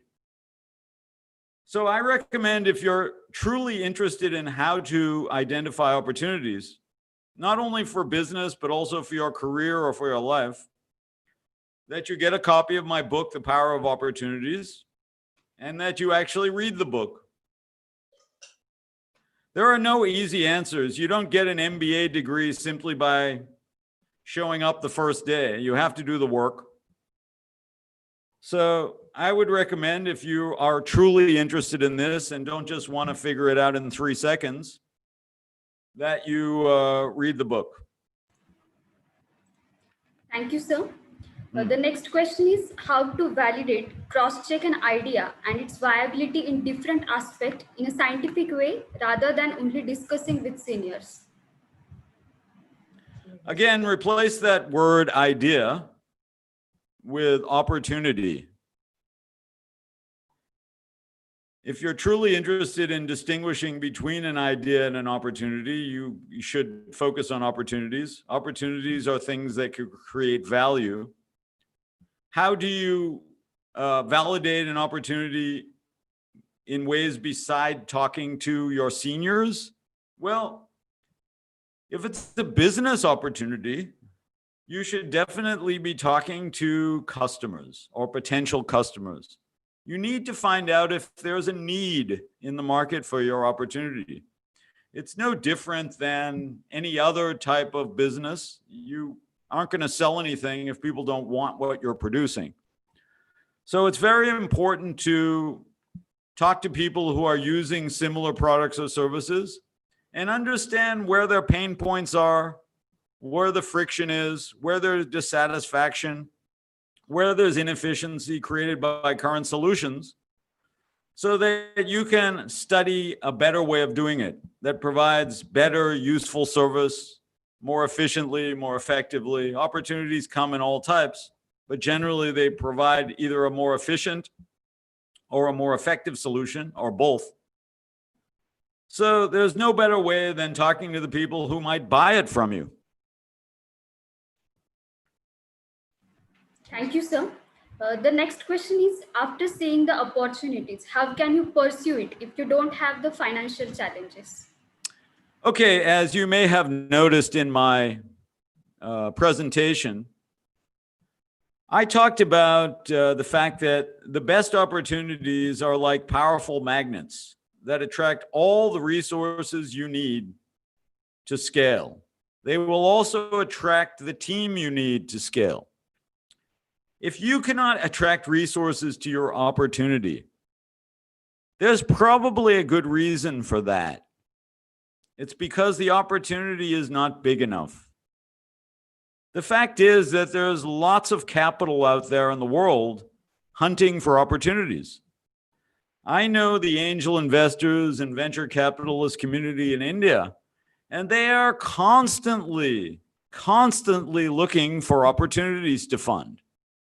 The problem they face is that the people who are pitching opportunities use the Xerox machine to choose their opportunities rather than coming up with opportunities that are large and relevant. Most people simply copy somebody else, and that's not a good opportunity. So if your opportunity isn't attracting money, it's probably because it's not good enough. Thank you, sir. The next question is, you mentioned about 20-year-old boy who was supported by $20 million. How was he able to attract such huge amount from that particular company? Okay, as I mentioned in my presentation, opportunities attract resources if they have 9 important factors to them. I talked about how to evaluate an opportunity at the end of my presentation. Opportunities can have 9 types of value. The most important one is what I call utility or useful service. How do I explain that? Well, why don't you get a BlackBerry? If for those of you who had a BlackBerry or a Nokia feature phone, compare the amount of utility you get from that phone to the smartphone that you're using now. Imagine the number of things that smartphone can do for you. That is utility. Your opportunity needs to have a lot of relevant utility that is not available now. Secondly, it should have a lot of scale potential. In other words, a lot of people should want that utility. It should be relevant now. It shouldn't be relevant perhaps in 5 years or 5 years ago, and so on. There are 9 evaluators which are described in my presentation, which are described in much more detail in my book. An opportunity should have all of those things. If it does, if an opportunity has all of those evaluators, or most of them at least, it should be able to attract the attention of angel investors and venture capitalists. Based on my experience meeting a lot of startups, the vast majority of opportunities that they're pitching are just way too small to attract funding. They may be relevant, but the chances are that another 100 or 200 people are doing the exact same thing, and so on. An opportunity also has to be unique. If another 500 people are pursuing the same opportunity in the same way, you're probably not going to attract funding either. So all of these factors have to be thought through. Remember, it's not enough to be greedy and want money. That's not the right reason to start a business. You have to really have a useful service that you're providing, and ideally to a lot of people and in a unique way. Next.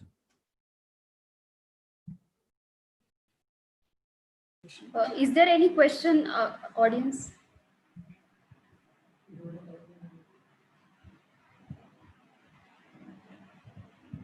Thank you so much, sir.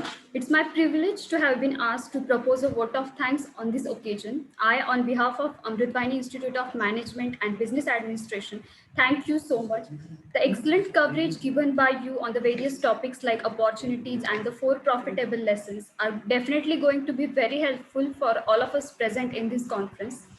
And we have been fortunate to get an opportunity to listen to you. Thank you so much, sir. You're welcome. It's been a pleasure to do this with you today. Thank you, sir. Okay.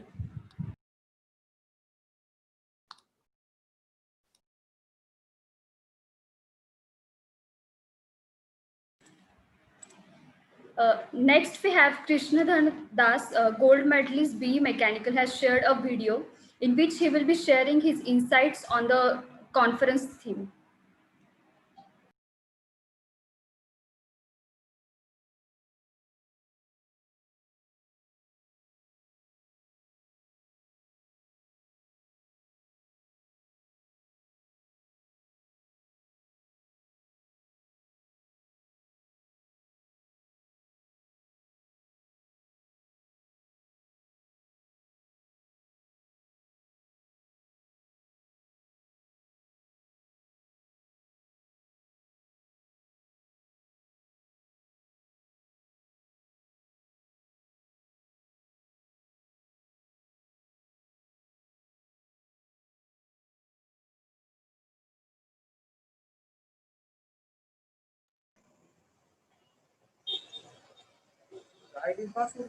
Hare Krishna.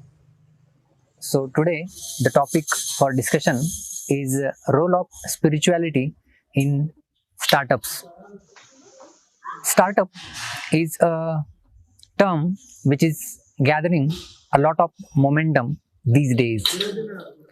Startup means to apply your mind, think in a creative way, and work for the betterment of your own self as well as for the betterment of society, and grow together.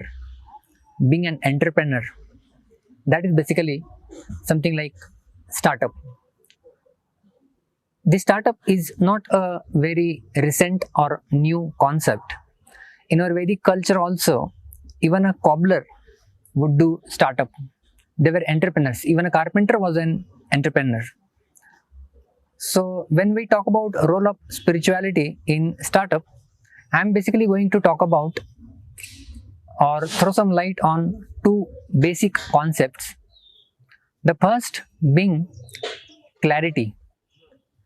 Whenever we think of startup, then we need first of all ability to see things in proper perspective, and for that we need a purified or uplifted consciousness. Like Albert Einstein once has aptly said that the problems which are created at one level cannot be solved at the same level at which they are created.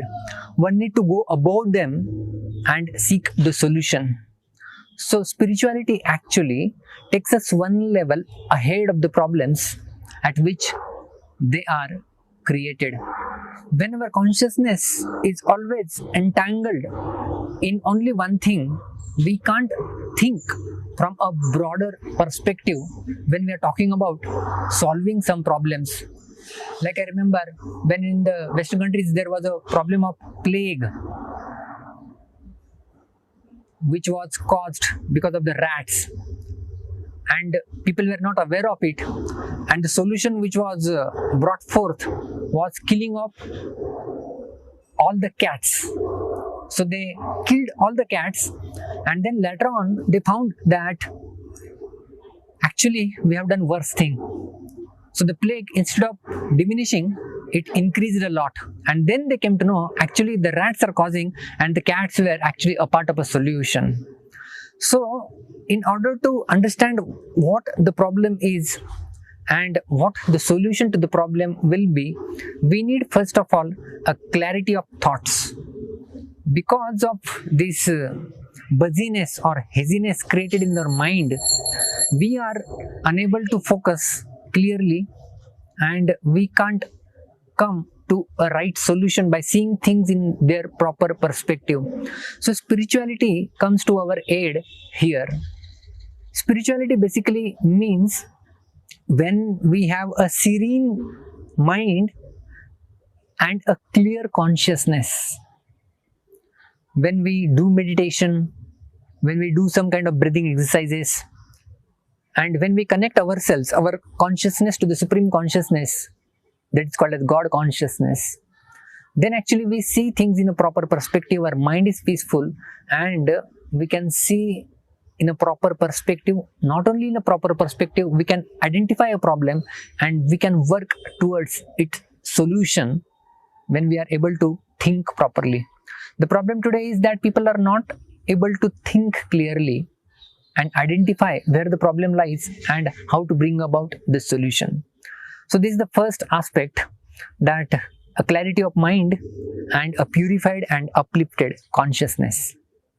The second aspect, or the second role which spirituality can play when we talk about startup, is that modern man thinks only in terms of compartmentalization. This is a particular compartment, this is a particular compartment, but the world doesn't act in a compartmentalized fashion. And just to give an example, our whole body, I have a headache, so obviously I might apply some ointment and get a temporary relief, but I'll have to take a tablet which I'll inject, or I'll take a tablet, it will go into the stomach, and then the whole harmonious system is there. Our whole body works in harmony. Our hands are in harmony with our stomach, the legs are in harmony. We can't say only this part is a very important part of our body and the other is least important. We can't say that. All the parts of our body are equally important and we need to take care of them properly, and that can happen when the whole system work in harmony. So the same idea of compartmentalization can come in our startup also, and we start thinking or acting in a compartmentalized fashion, and that may lead to some problem in the other aspect of life. So to not do that, we need to think not in a compartmentalized fashion, but in an integrated way. Integrated means all the aspects of our life are integrated together. We depend on others. We depend on rivers. We depend on mountains. We depend on the environment per se. So the startup should be in such a fashion that it should be integrated part of a society, and it will not cause harm to any of its elements, neither to human beings, nor to animals, nor to Mother Earth, not to the rivers, not to the mountains, not to the air. So it means when we think the entire Srishti, the entire creation in an integrated way, then my startup will, I will say that when I will do startup, I will see that that doesn't create air pollution, or that doesn't contribute for the carbon emission, that doesn't pollute the earth, that doesn't pollute water, rivers much. That aspect needs to be considered when we talk about the integrated aspect of a spirituality. So basically, these two aspects, one, the clarity of mind, the clarity of thoughts, and the purity of consciousness at an individual level, and the second is the integrated thing at the societal level. So when we implement these two aspects,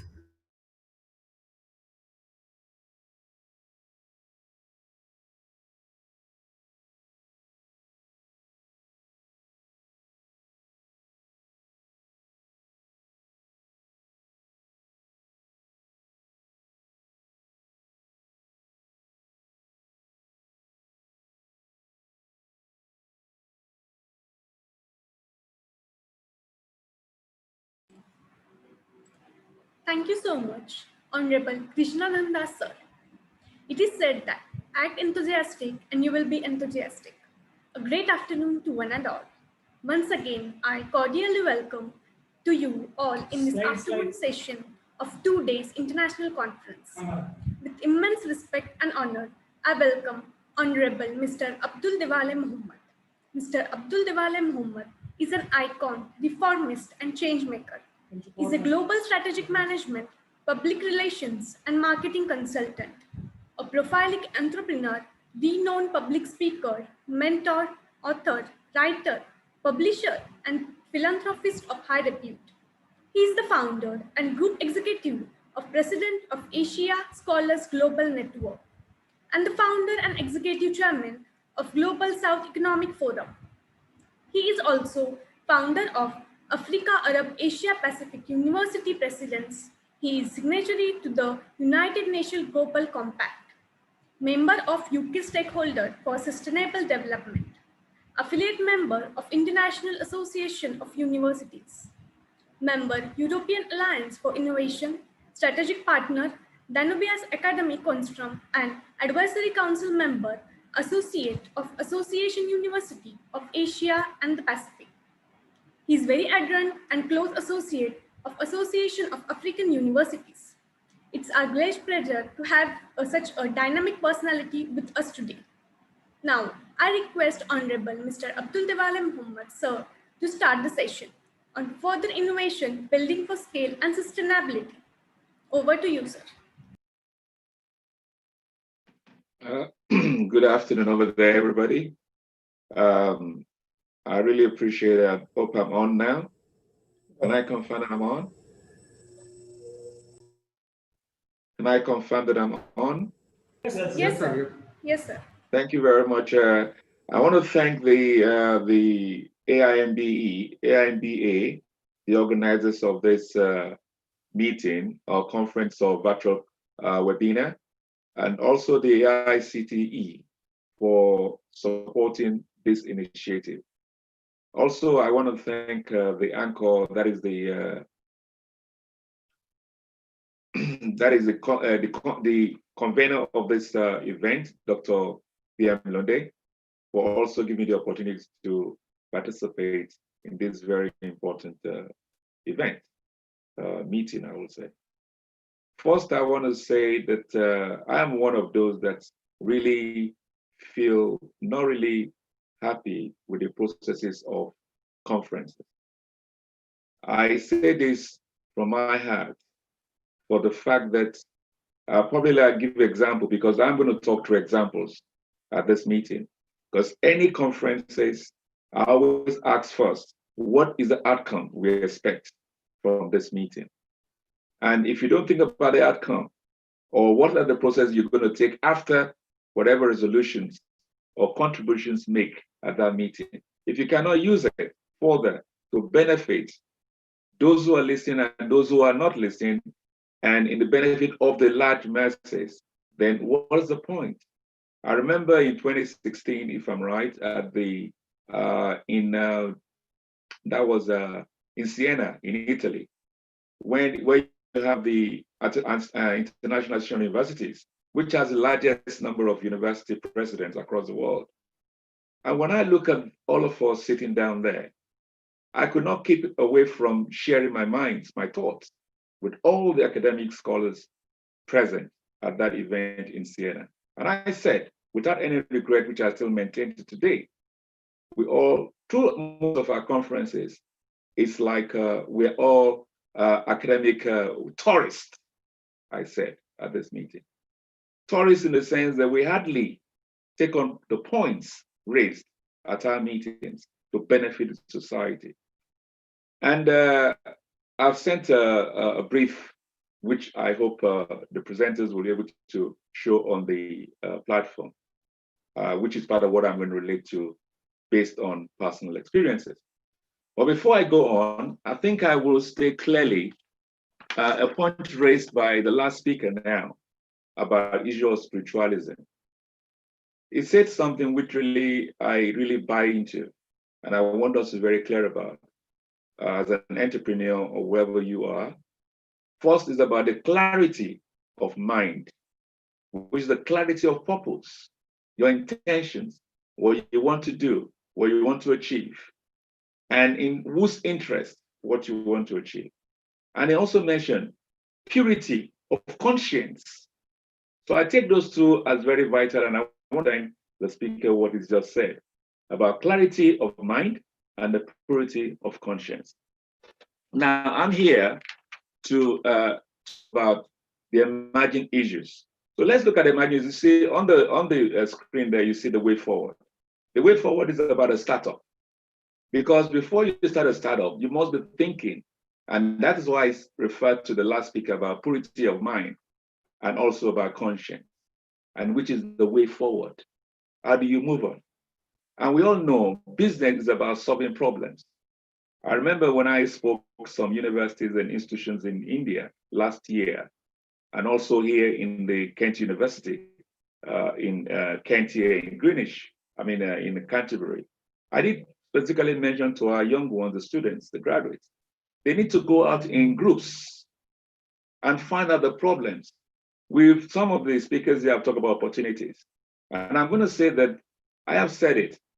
What we have now as COVID is just a wake-up call. And it's only when you have challenges that greater opportunities are open. So, and I believe that we can turn this lockdown all over the world into great redemption. But however, the point is if we are conscious of what we are doing. So if I go on the second slide, maybe I should use that as a guide of what I'm talking about.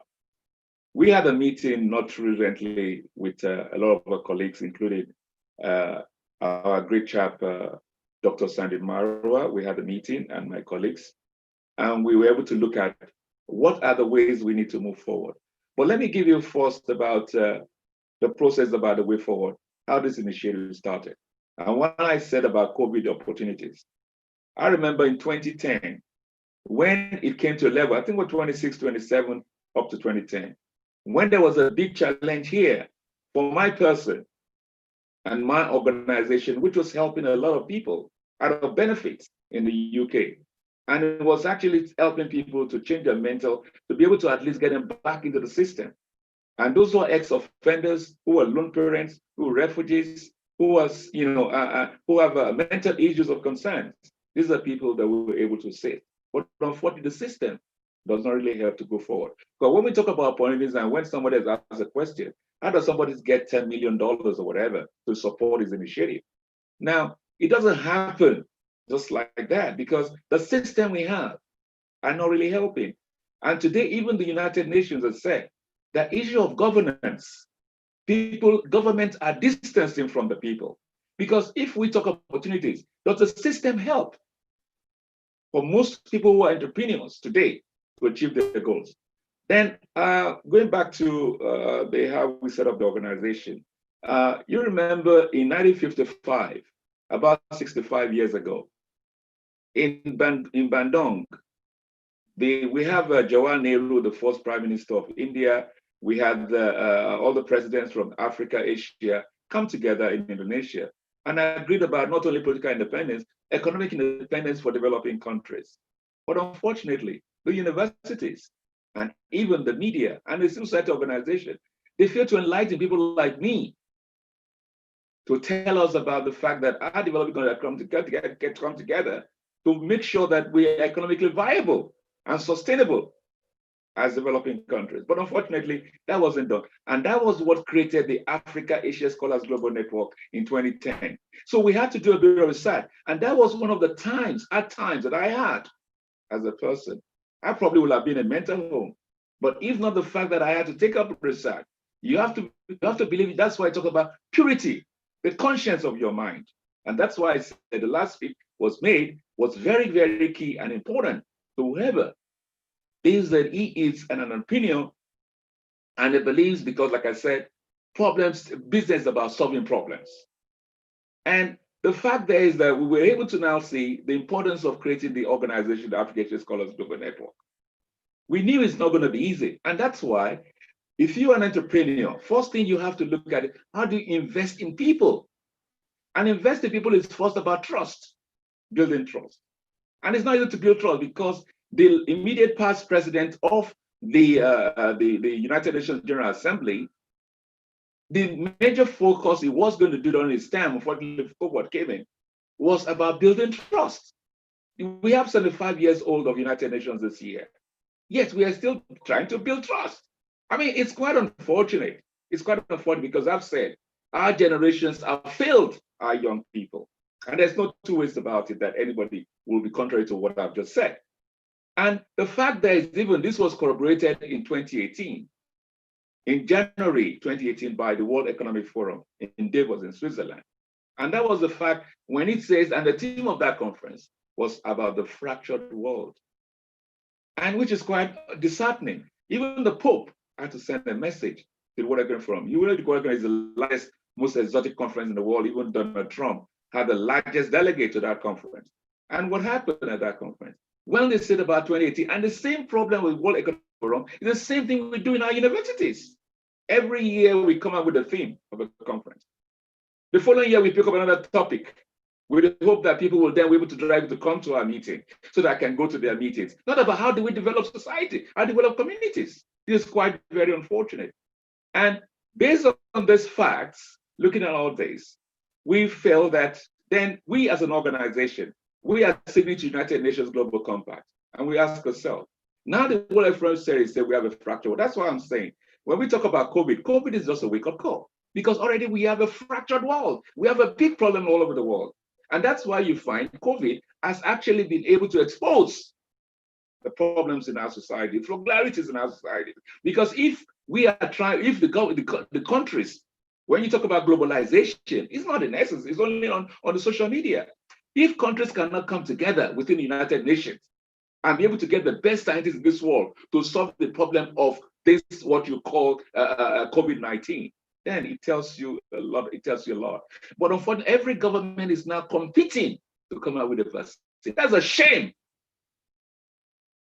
on those that call themselves the leaders of this 24th century, which is quite unfortunate. And I believe, and with the UN has said it, particularly the UN Secretary General, who I actually embrace a lot because he's a very honest person. As the Secretary of the United Nations, he has said it. There is racism even within the UN. He said it recently. And he believes that the only answer to that problem is giving the opportunity to the youths of today, because we have failed the youths. So, however, what we looked at when we talk about what do you call it, the fractured world, what we did as an organization, we found an answer to the problem.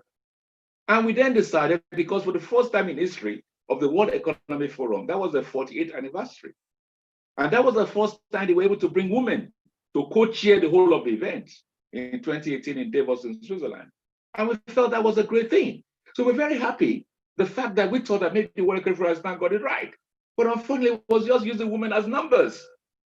But what we did was to call for a meeting at the UN Women, and that was in New York. We called for a meeting, and on the 19th of July, 2018, we sat down with the UN Women and presented a proposal on how we can save the world, how we can start to rebuild the bricks of our fractured world. 2 years later now, we have COVID after that. But the answers are still there. But unfortunately, we found that there is a problem with the UN. And the COVID has shown us now, because even the United Nations will have gone to support the United Nations. The American government will have supported the United Nations, call all the governments together and find a solution to this particular COVID-19 that we have. But unfortunately, it's not happening. Rather, we're degrading even the United Nations. And that's why we as an organization is not even calling for a new United Nations. Because we need a civil society organization like the UN to try to ensure that at least we can make sure that there is good governance in society. And most of us, unfortunately, because in 2013, we know we have the global, Millennium Development Goals, MDGs, which was 2000 to 2015. And within the 8 was about the global partnership. And in 2013, the United Nations bring together what you call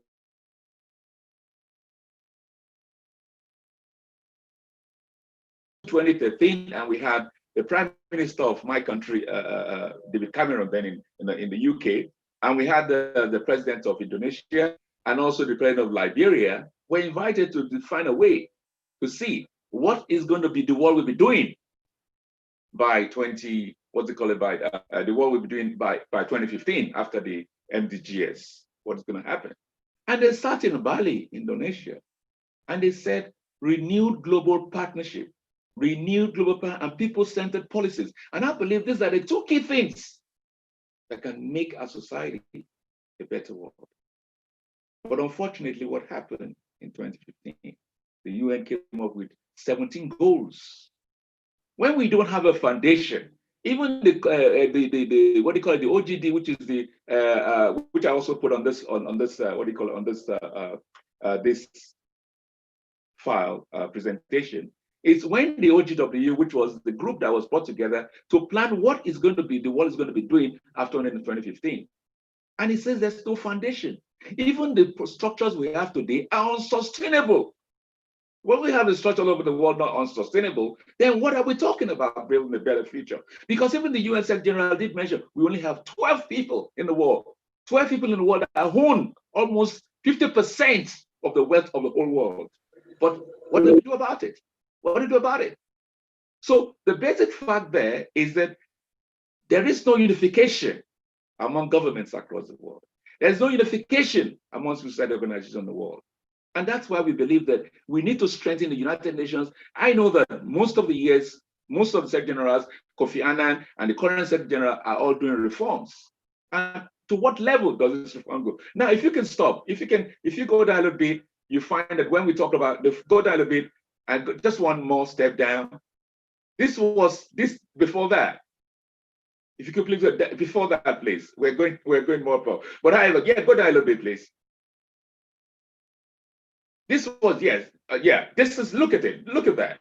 This was in 2012, when the then president of the United Nations, what do you call it, General Assembly, he said, we are not doing enough to meet the fundamental challenges of our time, to end extreme poverty. And if you go to the next one, then we had the advisor to the UN Secretary General. The next one, please. The UN Secretary, advisor to the UN Secretary General. And he said there, since the Rio itself, which is about over 20 years ago, that he said there that in 20 years of Rio summit, the world has largely failed to address some of these. We're not talking about it. This is within the UN. It's been said. 20 years after Rio, we have not been able to achieve. If you could go to the next one, please. Even the structures within the UN where you find the aspects of, that is the challenge of governance. Current models represent of our structures are not working. Even the system of information between the UN and the rest are not really getting back to the larger populace of the world. So there are a lot of deficiencies. And this that coming after this, that it's a meeting in Bali, which the leaders came together and said, renew global partnership. If only we can take this as a key way, renew global partnership. Let me even go to Jack Ma, the richest man in China. Jack Ma is not even a technologist.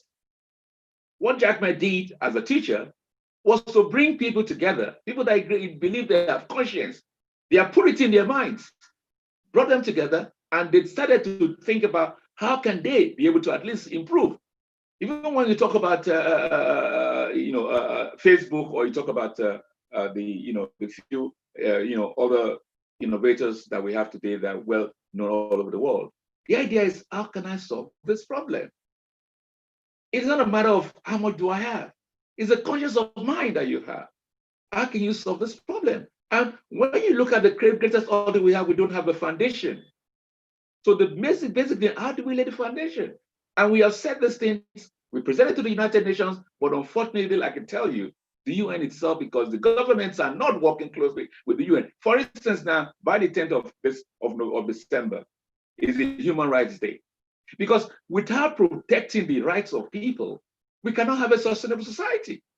And until we start protecting the rights of human beings, and even with the UN says, with that particular day itself, it should be a public holiday. The Human Rights Day has been done almost every year, but have any country ever had a public holiday on a Human Rights Day? So people are not complying with the UN. Governments are not complying with the UN. And that's why we're calling, we need a new United Nations. Because only when if we don't get background, because what we do at the moment is that we try to patch broken walls. And that's why we can't achieve much. Why can't we just remove the whole walls and create a better foundation? Even within the UN, we have the 16 peace, justice, and strong institutions. How strong are our institutions? And so the basic thing when we talk about social development, 17 goals, how do we then had what was said in Bali in 2013 about issue of partnership and people-centered policies. What did we do with the UN in 2015? The UN now makes 17 goals and put partnership as the last 17 goals. I mean, this is not right, because the partnership should be the foundation which we all build on. And based on the foundation, and this we have to build trust. And today we have not even had trust among ourselves. When scientists cannot come together and trust themselves, rather competing across to come up with a vaccine. And that's why we have a problem with COVID.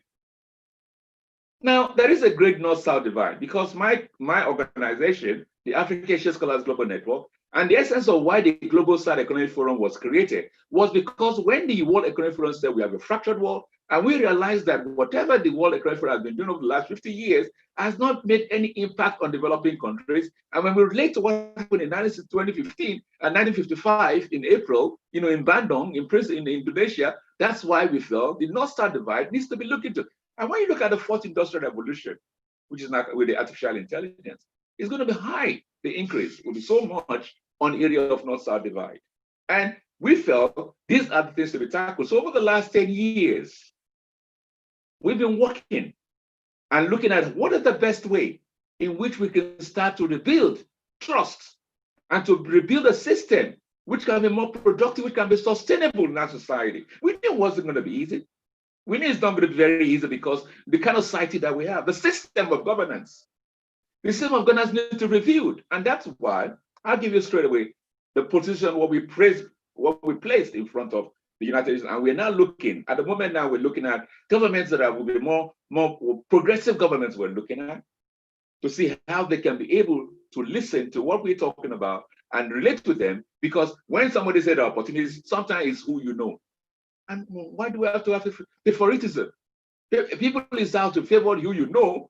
And one of the basic facts we also know, if I come down to issue of human capacity development, one of the essence why we set up our organization, African Asia Scholars Global Network, we realize is that in universities, I mean, when you come with an idea to universities, the first thing everybody thinks about, even in governance, they say, we don't have the money. Or the first thing they look at is that, where's the funds? Rather than looking deeply into the importance of that idea, and that idea can be transformed into making the life of people better.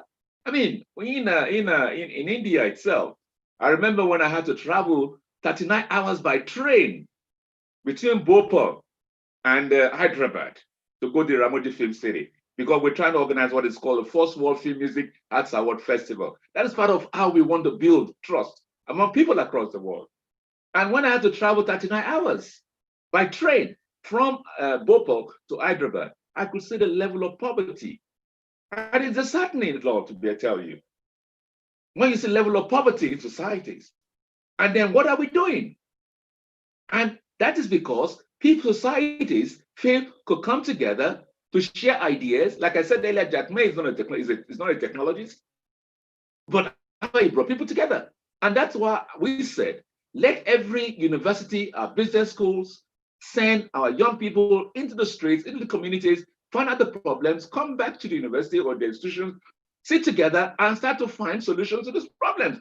And in that process, I can tell you that most of the, what we call it, the private sector will come forward. And even before we talk about that, because sometimes we don't look at the foundation, the structure, the problem of us, the structures we've created. If we don't look at the structures we've created, then definitely we're going to have a lot of problems. And if we don't really try to start to rebuild these problems, then we will continue to have problems. And that's why we said, and I want to use this to even express an example of what we are trying to promote. The University of Dubai is being established by the Dubai Chamber of Commerce. Now, if you look at essence of why our chambers of commerce, our business chambers of commerce are not working closely with universities, it's very clear. It's about the structure of the universities. When you're in the universities, you have a fact where you have the president of university, the vice chancellor, wants to be an advisor to the government. He wants to be a minister, or he wants to keep that office because he knows the benefit he's getting from that university. Then it becomes a poodle. If he continues to support whatever idea the government brings, so whatever knowledge or ideas being brought forward to transform the university, he's not going to be able to fight it around with it because he's looking for favor from government. And when that happens in all our institutions, what do you expect? And then secondly, you now find that lecturers, well, I've said it, at least 1/3, at least 50% of our lecturers are very highly creative. They've got great initiatives, but what happens is that most of them are exploiting the universities because what they become consultants to governments, they become consultants to the private sector and United Nations. And so they only use the office and exploit the university by just sitting there. And then there is another 15% of our lecturers who envy those people that have connections outside the university. And then you now have that in our universities across the world, not less than 50% of our lecturers are waiting for retirement. So what do you expect? What sort of young people are they going to bring out that can be even more creative and help society to be a better place? So we are saying we need to restructure the way our universities are. And we're not saying that people that 50% or 50% should be retired. No, the point is that those 50% who are highly, and those 50% who are highly creative there must be, what will I call it? There must not I won't say declaration, but must be opportunity where they are being given all the necessary support they require and the incentives they need, but it should be with a clause. They should not work outside the university. Because what happened in the businesses today is that they unpick these creative lecturers to be the consultants with the various businesses, rather than working holistically with the universities. So they pick and pick. But if we have this system where those who are highly creative can now devote their time to make our young people be able to achieve, because when people have ideas, and you find that in a class of 50 people, only about maybe 2% of 50 are thinking of creating a project, creating a business. And if two are thinking of creating a business, and the rest are saying, when I graduate, I finish, I'm going to look for a job, who's going to create the job? And that's why I have so much unemployment across the world. So we need to look at COVID as a wake-up call for us to start saying how we can do things better. Because it's only when we have great challenges like what we have today that we can make outside better. And nobody can ever say it can do it alone.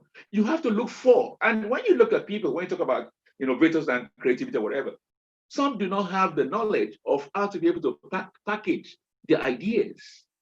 And when you cannot write a bankable proposal, what's the deal then? Then it's not possible for you to get funding. So you must have to be able to see, if you lack in some area, into people who have other ideas, bring them together. And in that process, you can be able to at least ensure that your potentials are realized.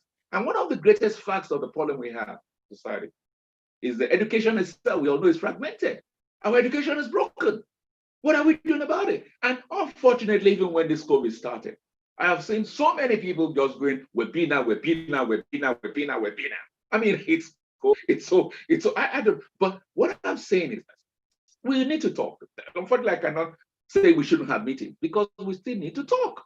But the essence of what we're talking about, how do we be able to carry the outcome and ensure that whatever resolutions that come from such meetings, we're able to use it for the benefit of a larger number of people? And I've said it, anyone that comes to the idea to better the lives of people, it's not about issue of money. Money is not a problem because when people buy into your idea, eventually, you know me, you're not going to be lacking anything. But the point is, how committed are you? What is the purity of conscience that you have?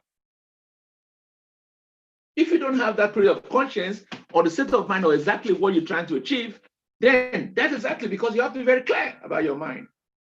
And when we talk about, I'm so glad that this prosperity can come in, because do we know ourselves? Do we need to say that it's important to have a school where at least you need to know yourself? And it all starts from childhood. Every child is a gift to society. Every child is born to be a great resource to society. But unfortunately, the people the leaders, the elders that have failed every child. And that is why we say we should look at a child, from a child, every child, and it starts with their hobbies. And if we start to build children from their hobbies, and I remember some years back, we used to have, I don't know how strong it is now, what we call the guidance and counseling. Guidance and counseling is to find the inner self of yourself. It's just like counseling is not the counselor that comes out with the what do you call it, to give you the blueprint of what you can do, but the problems and the answers are inside you as a person. And you only have someone who has a listening ear to listen to you and let you develop all the things inside you. And right there, because it's giving you that knowledge and you have a trust in him to share your ideas with him, the person can now be able to direct you on based on the things you say. And every child has got a great gift. But what are we doing with the children? We are failing our children every day. And we are saying it. If we do not change the structure where people, when you talk about public servants, what do you mean of public servants? Public servants are people in government. But what do you then turn it to when they have to then tell you what to do and not do what I say, not what I do? I think we remember the Animal Farm. If we go to Animal Farm, this is a book written some years back, 75 years ago, when United Nations was established. And that is the world that we are still living in, the world of Animal Farm. I'm asking people who have never read it before, go and read the book on Animal Farm. That is said until we change that sort of mindset.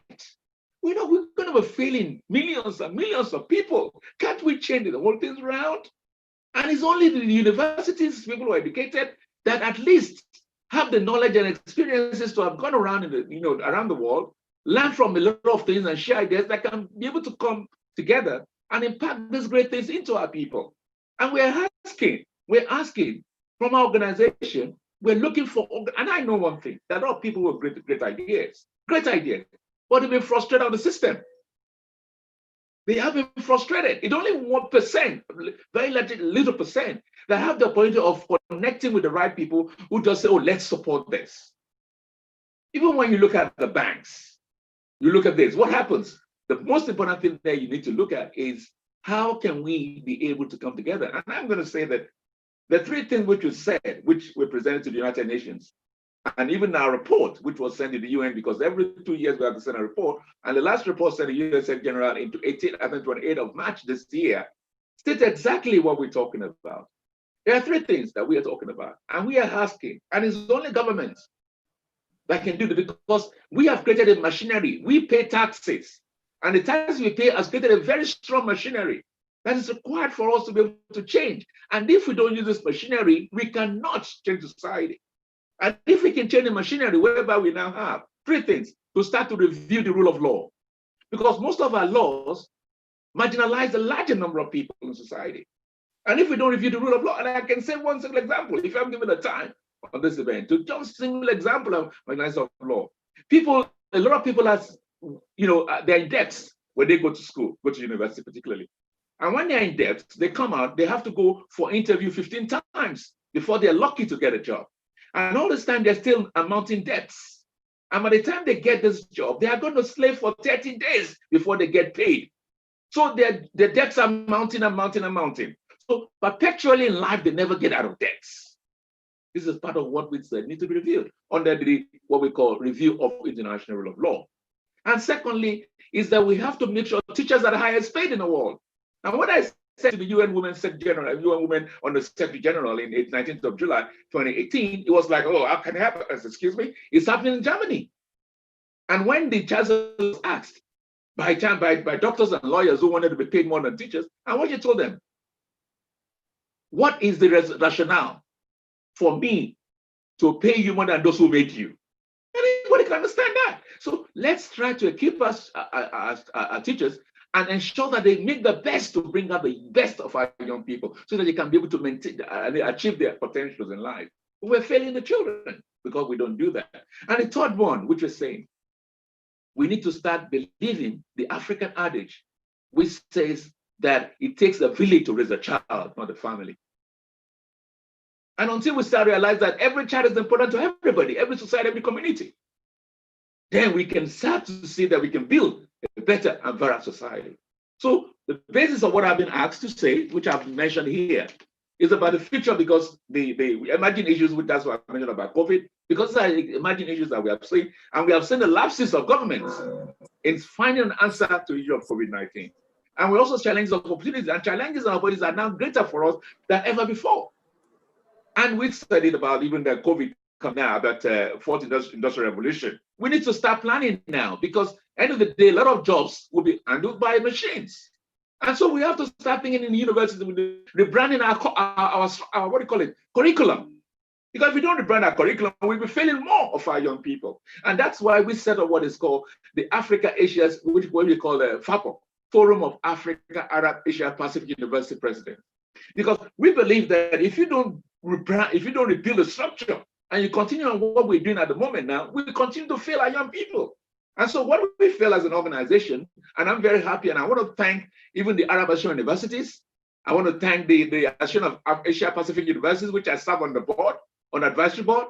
And I also want to thank the African Asian universities who have agreed that we should bring them together and what we call the Forum of Africa, Arab, Asia Pacific University President. So whatever initiative we're creating now, by the time we're able to the forum, which we will be, and hopefully by everything going fine by next year, we'll have you invite the president of India to inaugurate this body so that we can now start having a new structure of education so that we can at least ensure that we can start putting our young people on the right track. So by that is set up and that is going on. So secondly, on the Global South Economic Forum is where we said, let's bring these three issues together where we look at review the rule of law. Secondly, making sure teachers are highest paid in the world and ensure that they deliver to our young people and bring the best of our young people out. And the third one, that we should relate to every child as everybody's family.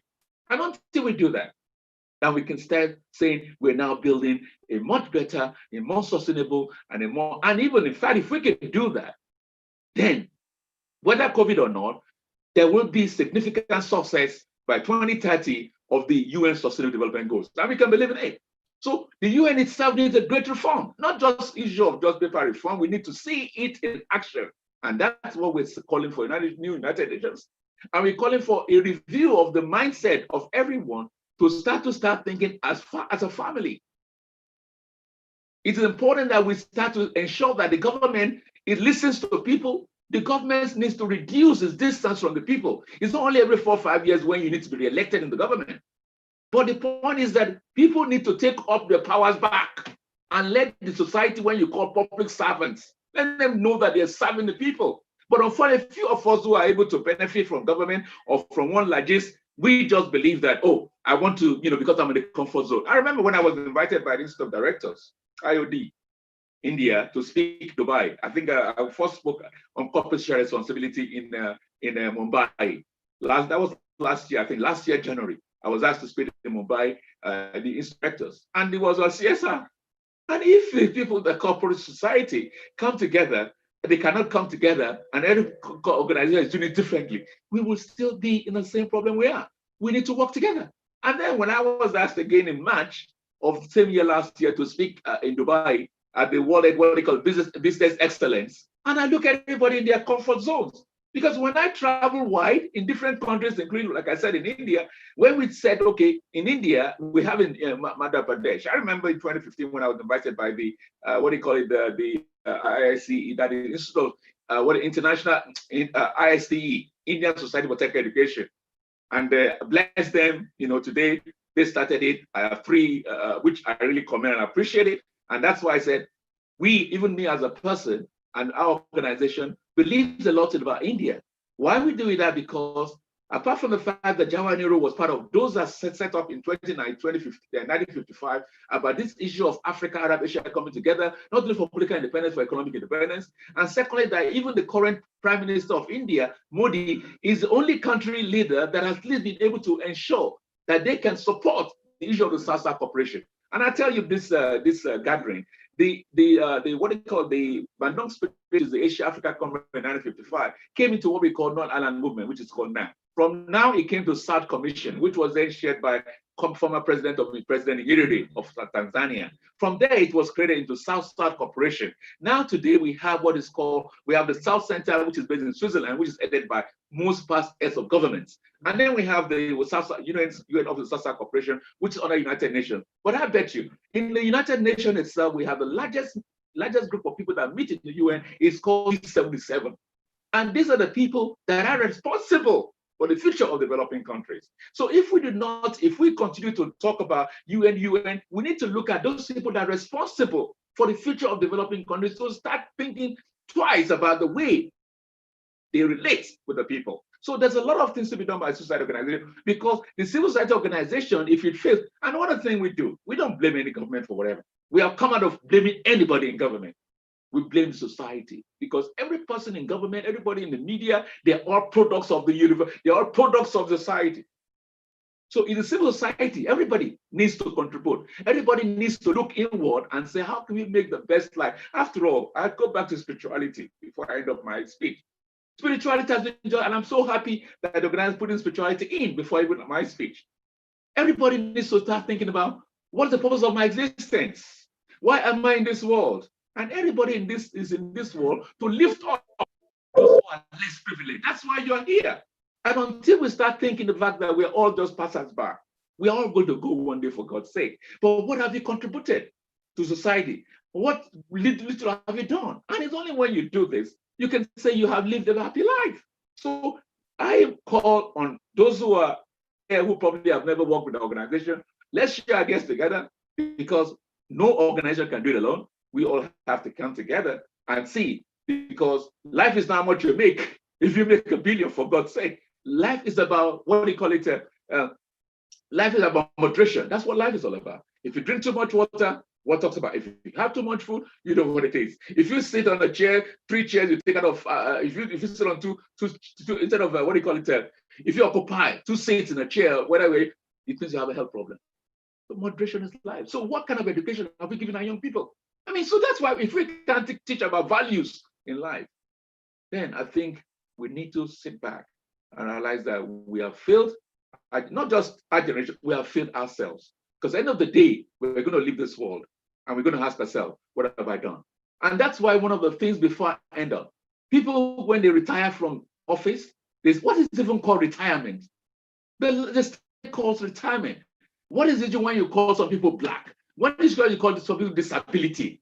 Everybody's got a level of disability in life. So we segregate some people under the context that we're supporting, or rather we're using against them. The point is that we need to look at a lot of things that we've done in society and start to rebrand and change. And I believe if we don't do it, our youths are going to do it. But we need to at least lay a foundation so that young people can start to think about, am I really, what is life? Nobody tells you what life is. So life is about coming together, working together, because that's our hands are not complete. We have to, come together. And if we can't do that, then we have a problem. But I believe that from this conference, from this meeting, I will follow up whatever is happening from this meeting, like we do with other organizations, is how can we ensure that we rebrand? And we said it, 3 things.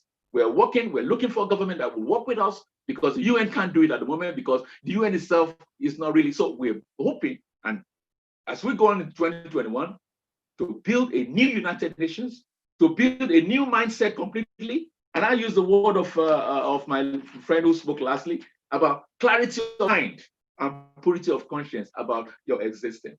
Why am I in this world? What am I here for? Do I know if I'm going to come back? That I'm going to be like a child who committed no offense, but was born to be a leopard, to be a blind person, to be crippled?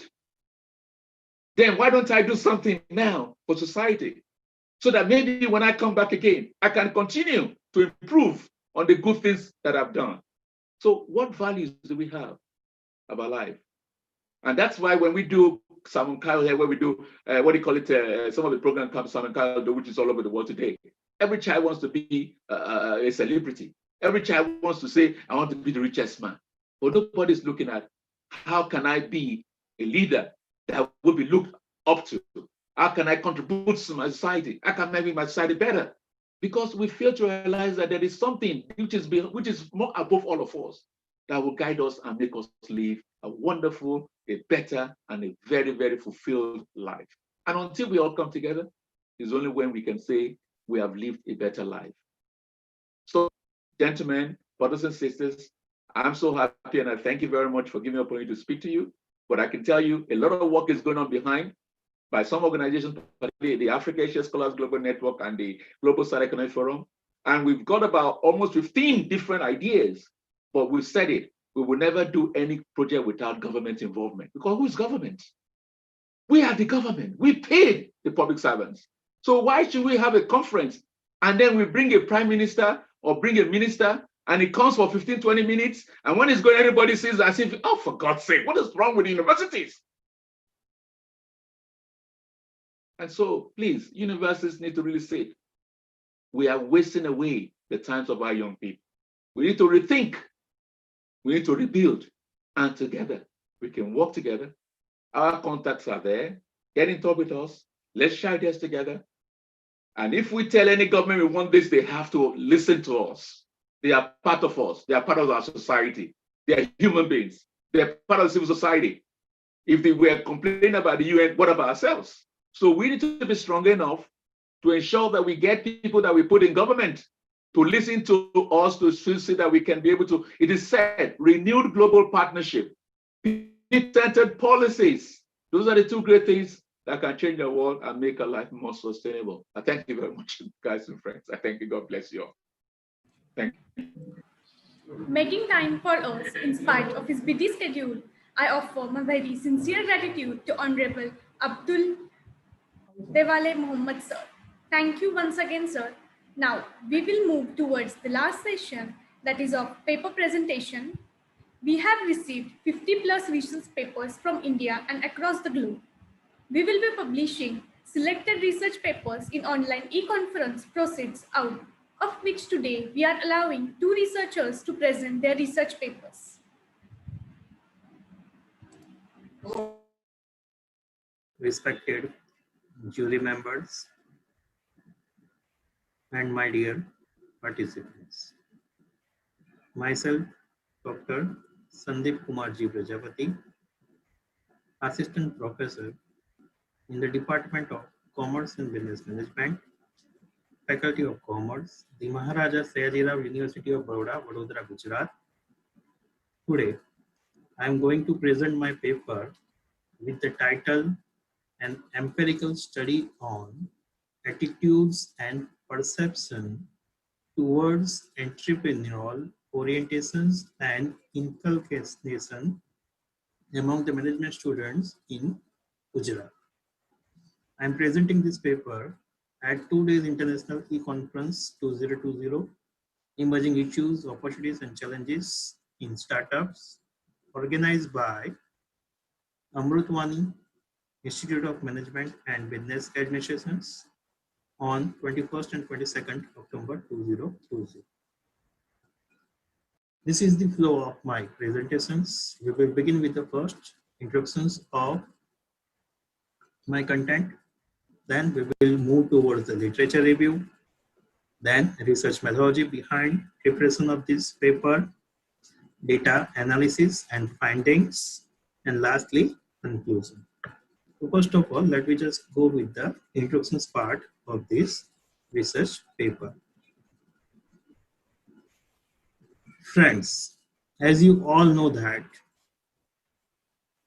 the creation of the entrepreneur is one of the key for fulfilling the dreams which was seen by our Prime Minister Narendra Bhai Modi. Our Prime Minister gave the slogan of Atmanirbhar Bharat. So here my point is, for the purpose of creating the Atmanirbhar Bharat, we need to have more number of entrepreneurs. Then and then only we can create and become a Atmanirbhar. So the entrepreneurship is the key for the Atmanirbhar, for the build-up of Atmanirbhar Bharat.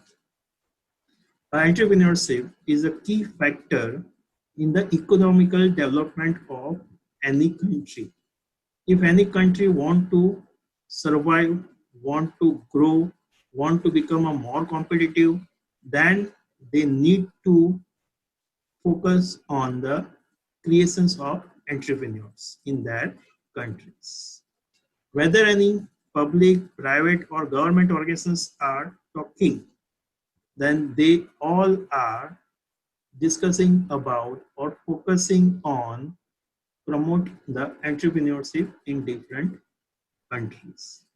So we see each and every sector, whether it is the government sector, private sector, then each and every sector try to focus on the entrepreneurship. Or even in other words, we can say that even government try to focus on the entrepreneurship so that they can establish or even increase the growth of the country. Then what is the role of our universities? What is the role of us being a teacher? What we can do, how we can contribute in the dream which is shown by our Prime Minister. So now here, the world-class universities and even colleges have implemented the various postgraduate, undergraduate, and even diploma courses on the small business management and entrepreneurship. So as a universities, as a teachers, we can also contribute by establishing and bringing this kind of courses with the help of which we can create the inculcations among students towards the entrepreneur. We can motivate, we can encourage them so that they can choose this path. This is the simple meaning of entrepreneur. I will not go in detail. Entrepreneur can be explained like this: E for examines needs, wants, problems to see how they can be improved. The way needs and wants are met and problems overcome. Narrow the N for narrow the possible opportunities to one specific, identify the best opportunities. T for think, R for research, E for analyze, E for plan, R for rank, E for evaluate, N for never hang on only on idea, E for employ the resources, U for understand, and R for realize. So this is the meaning of entrepreneur in simple words we can say. Now we just move towards the literature of this paper. I just go with the various research papers for the purpose of preparation of this paper. I just put here only few of them. According to the one of the study which was done by the Wong in 2004, he investigated the determinants of the interest in the entrepreneurship among the university students at Singapore. He found that the gender, family experience with the business, education's level of the students are the significant factors for the entrepreneurial interest among the students. Tarfan, another researchers in 2007, he says that the family background influences the students' future career selections. Although students who are belonging from the families who are engaged in the entrepreneurship, who are engaged in their own businesses, so the son and daughter of that kind of families are more interested in establishing and continuing the businesses of their family. So here we can say that even the family and their business is also going to influence the interest among the students. The next research, that is Sani 2011, he identified the 11 factors which is going to influence the attitude of the students towards the entrepreneurship. Out of that, 6 towards the positive impact, like parents, occupations, business interest, career plan, entrepreneurial awareness, a place of living of the students. These all are going to positively influence the attitude of the students towards the entrepreneurs. Where the 3 others, like gender of the students, family size, and parents' income, did not influence their entrepreneurial attitude. Means whether the student is male or female, whether they are living in a big family, joint family, or nuclear families, or even they have a high income, low income. It doesn't going to influence their intentions, their interest as a entrepreneur. So based on this, we can identify that these are some of the key factors which we can say, okay, yes, this is going to be influence the students to choosing the entrepreneur as their career path. Now we just move towards the research methodology behind the preparation of this research paper. Friends, the primary objective behind the paper is to identify the attitude and perception towards the entrepreneurial orientations and inculcations among the management students at Gujarat, in Gujarat. The research design is descriptive research. A single cross-sectional research design was used, means a respondent is going to be selected only once for the purpose of collecting the data. Research approach was the survey approach. Research instrument is a structured questionnaire. A structured questionnaire is prepared and it is mailed to the students. Students fill up and they mail back. Sources of data is both primary as well as secondary. Sample area. So 3 main cities of Gujarat were chosen, like Ahmedabad, Vadodara, and Surat. So all those students who are belonging from these 3 countries, these 3 cities were selected. Questionnaire is sent to them. They just filled up and they just sent back. And even they just sent to their friends for the purpose of filling these questionnaires.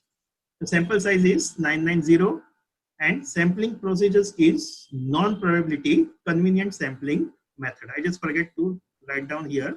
It's a non-probability convenient sampling method. So as per the convenience of researchers, I just select the respondents. I just move towards the data analysis and findings part.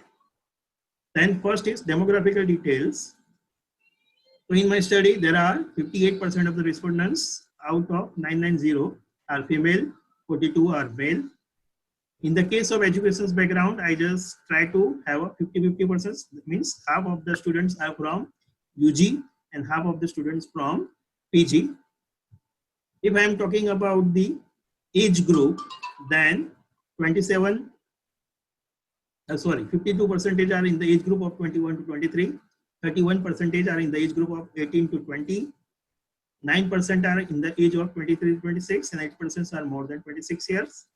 If I am just talking about the family income, then 42% of the people having a less than 35,000 per month, 35 to 55 per month is 31%, and more than 55% are 27% of the respondents.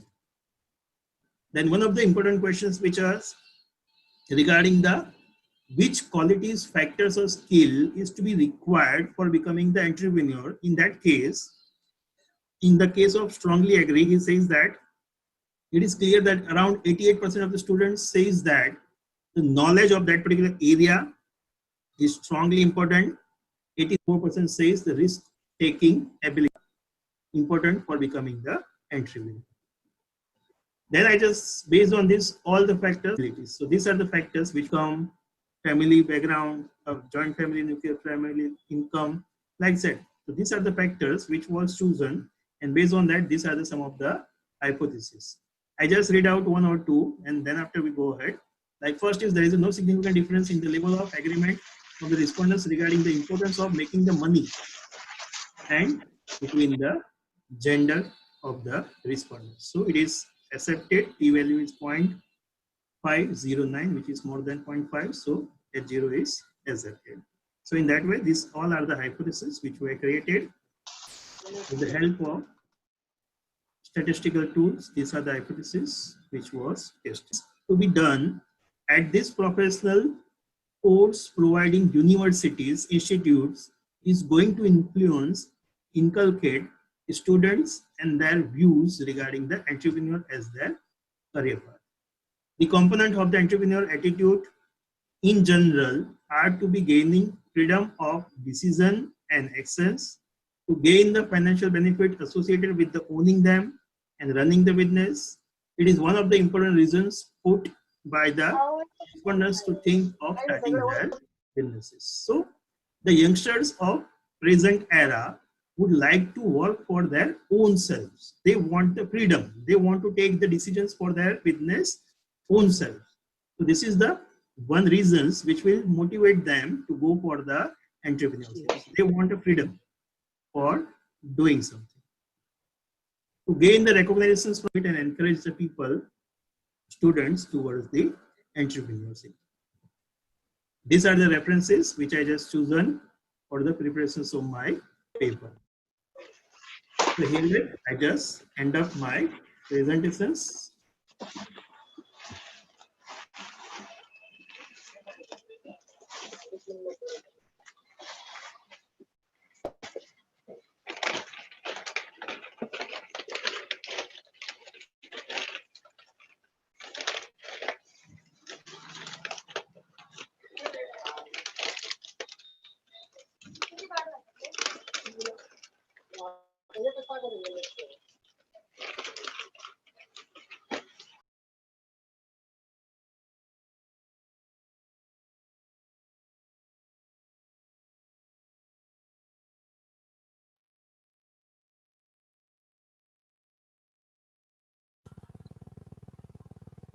Hello all. I, Dr. Archana Borde, take the opportunity to present my research paper on the 2 days International E-Conference on Emerging Issues, Opportunities and Challenges in Startups, conducted by Amrutvahini Institute of Management and Business Administration. The topic of my study is study on new startup era in medical system for lifeline and defender of humans.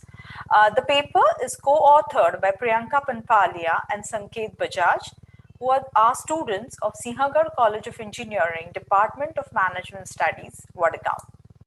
This invention and lifeline. Introduction. In India, too many youngsters are starting up their own businesses so that they can help the government to develop the economy of the country. The government is also simultaneously having n number of schemes to promote entrepreneurship in the country.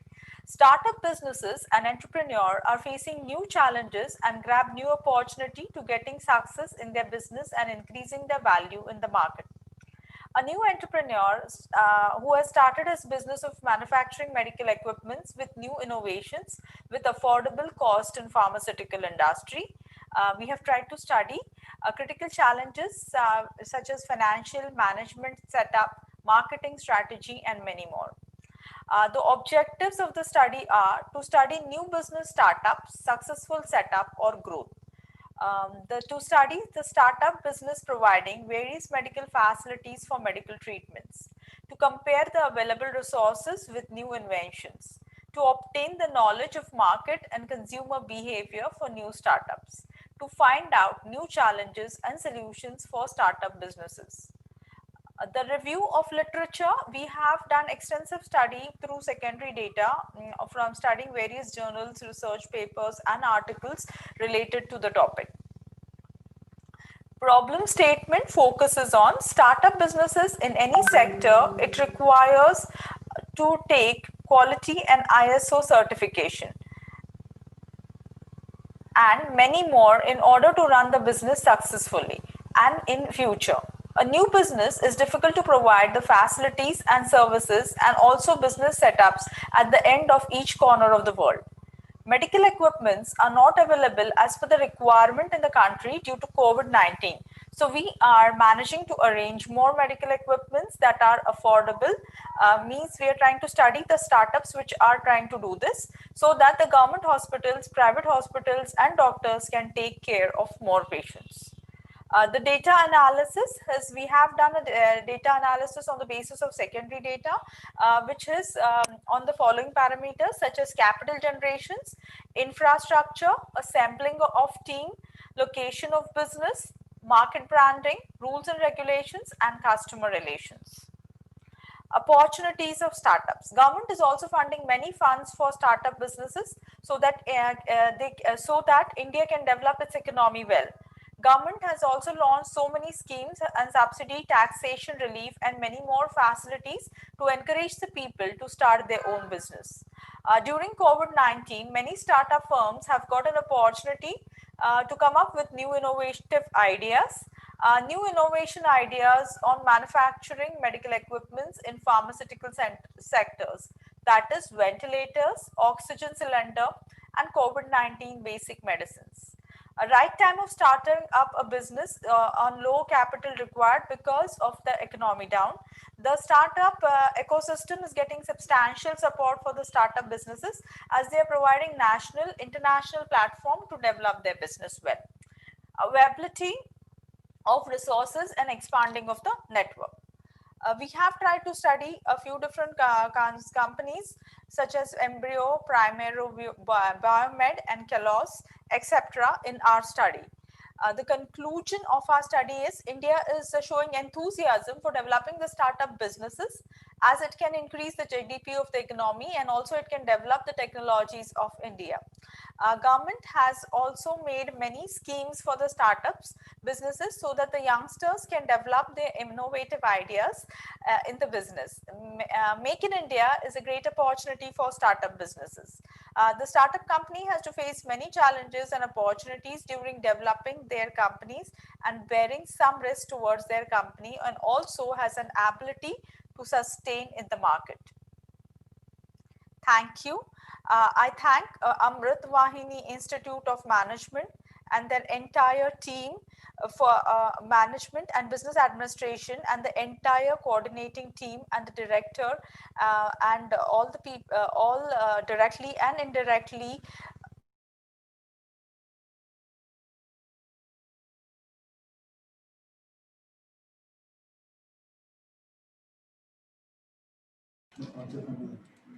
Thank you so much, ma'am.